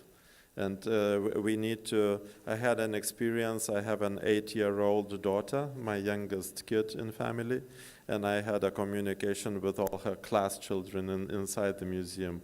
We were sitting on the floor, and I was telling them stories about old portraits of Grand Duchy of Lithuania, which are potentially, theoretically, they are not interesting topics at all for such children. But we have a very creative, very nice exchange. So this is totally dependent on the quality of narrative that you are creating as a museum person.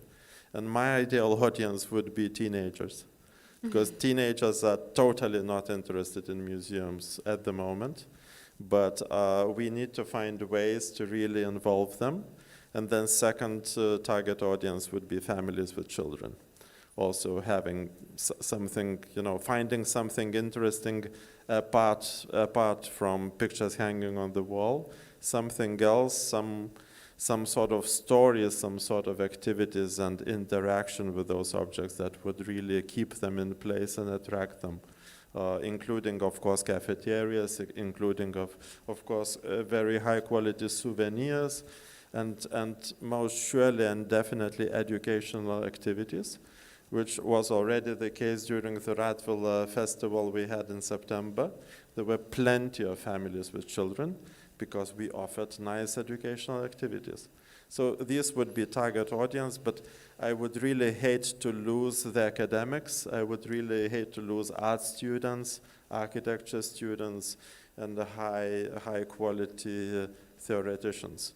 This I would like to keep, but also develop this parallel or additional agenda for including people who wouldn't care less about museums, like my 14-year-old son. So I would like to offer something also to him.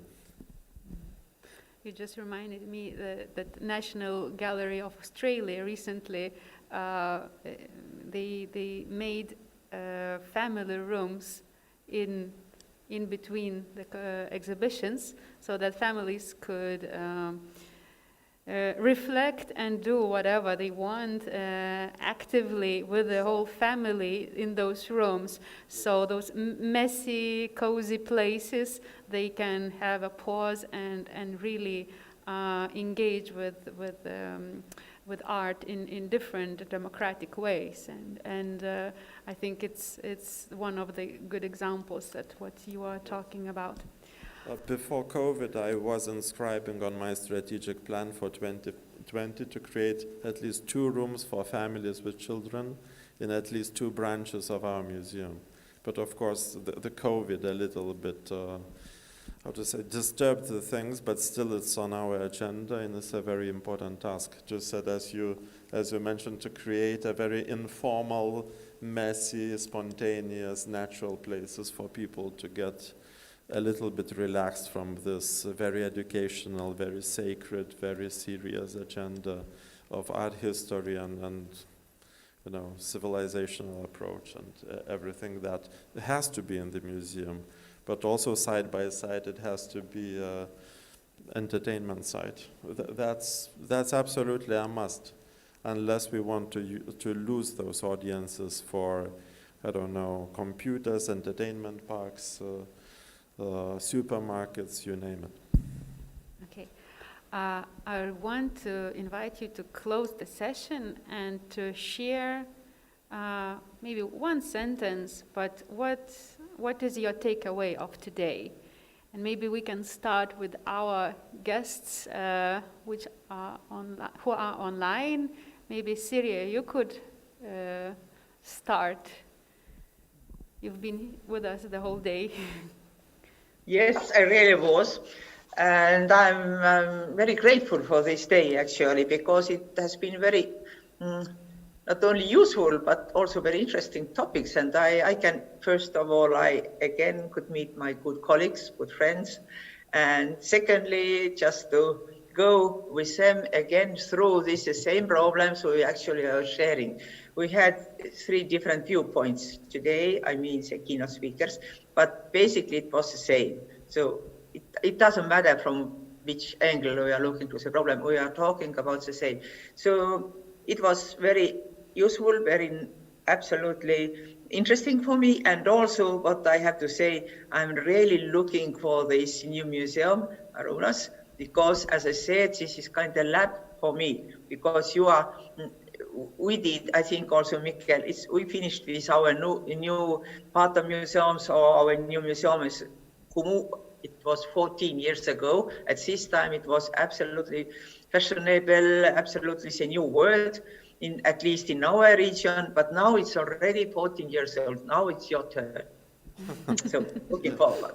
The ball is on my side, so to call. Yes, I promise, Syria, I will do everything in my capacity and I beyond. promise I keep eye on you and your museum. Mikkel? Yes, thank you. Since I haven't had time and the pleasure of listening to the other keynotes and to other discussions than this one, and then seeing my own keynote, I can say that from what I've heard, from the little I've heard of this day's discussions, I can only say I'm being even more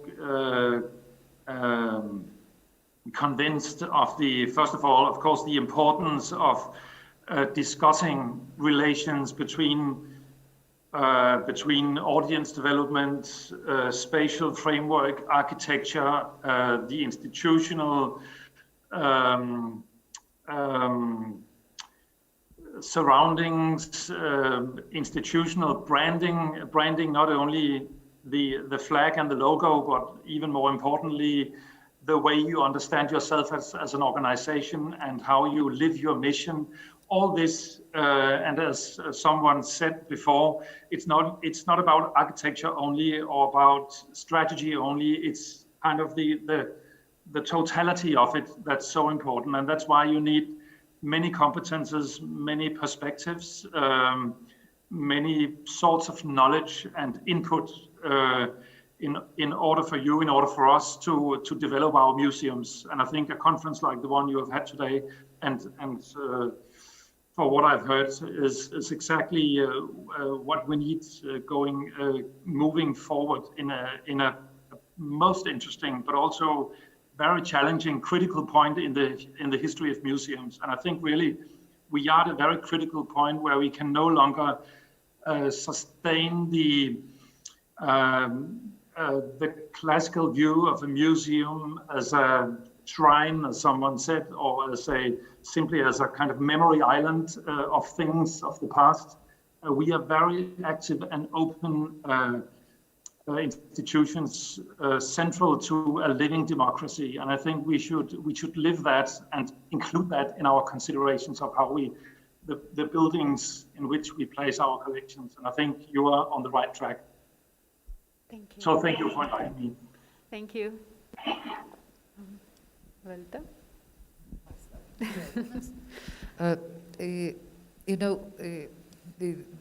I will go a little bit more philosophical. Christoph today in the morning was speaking about the first, second, third, fourth modernities. And after listening to the keynotes and to the discussions, I suddenly felt, I would say a warm feeling that despite challenges which are related to COVID, suddenly we started speaking about the future. Before COVID, we were all speaking more about contemporaneity, which is sunk in today, in presentness related to the past and the memory, and suddenly an issue of the future, of the necessary change in that sort of swimming in the presentness appears. And I think this is a very good feeling, and that encourages both the Lithuanian National Art Museum as a whole and, let's say, the National Gallery as its subdivision to kind of recharge one's thinking with that perspective for the future, which we nearly lost in our previous modernity.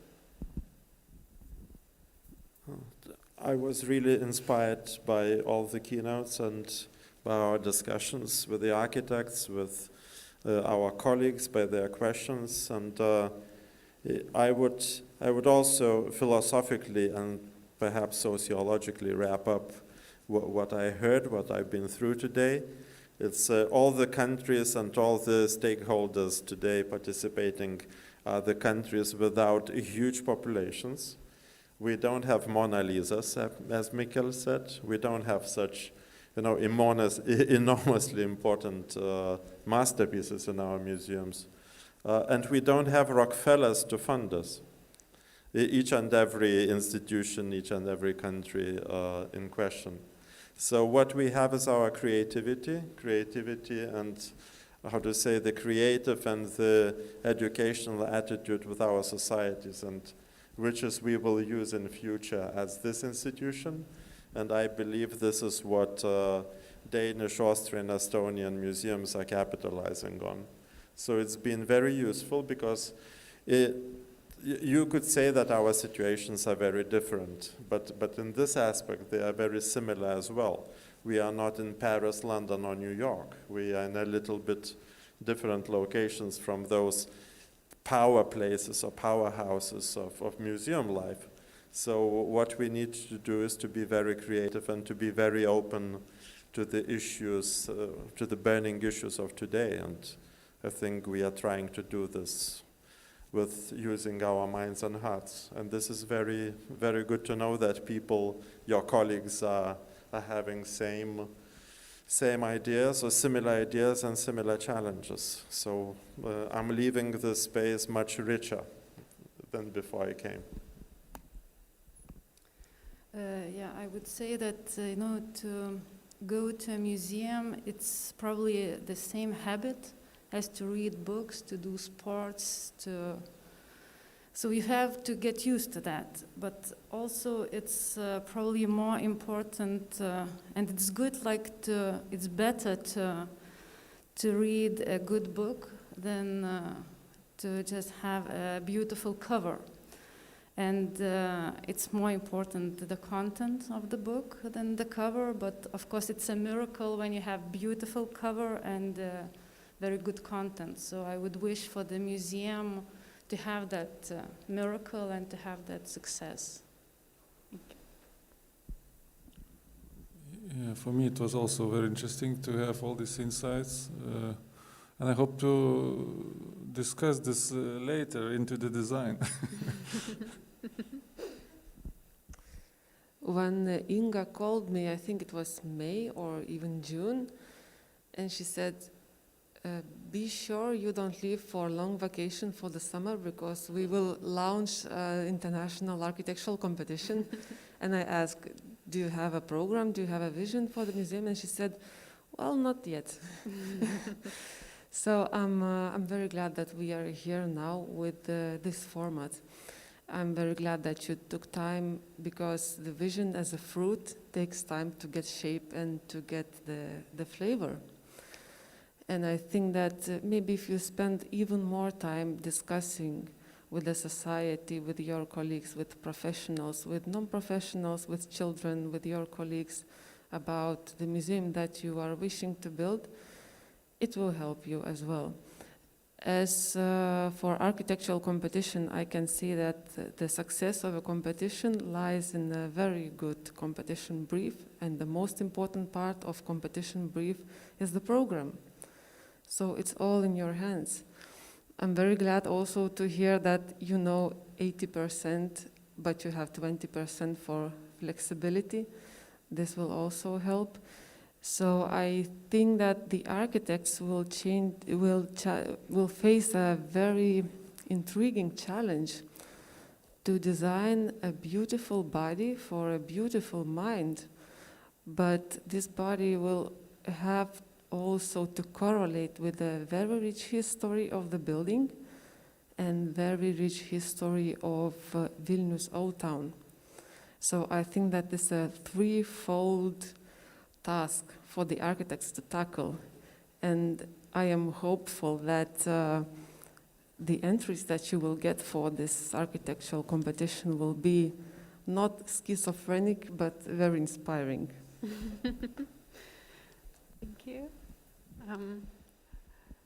I also ask you to share if you want. Just what you take away from today. One sentence. I wish for the museum to be a social, educational, and entertainment space, and approach it with creativity. Okay. Does anybody wants to tell anything more? No? Okay. So thank you, everyone here, you, our guests on Zoom, and audience who was here today live, brave ones who came. But thank you very much for being here, because it's very important to be able to talk to a real person, and and it's a real need in today's situation. And personally, I also take away a lot of ideas and a lot of confirmations, and I think it's very important that certain things are repeated and repeated and repeated until it comes true and a new norm. And today we really heard a lot of talking about designing experience, engaging with the audience, different ways. And we were actually talking about design thinking, yes? And this concept is still very fresh in Lithuania. Maybe in Denmark, it's already very integrated into daily basis.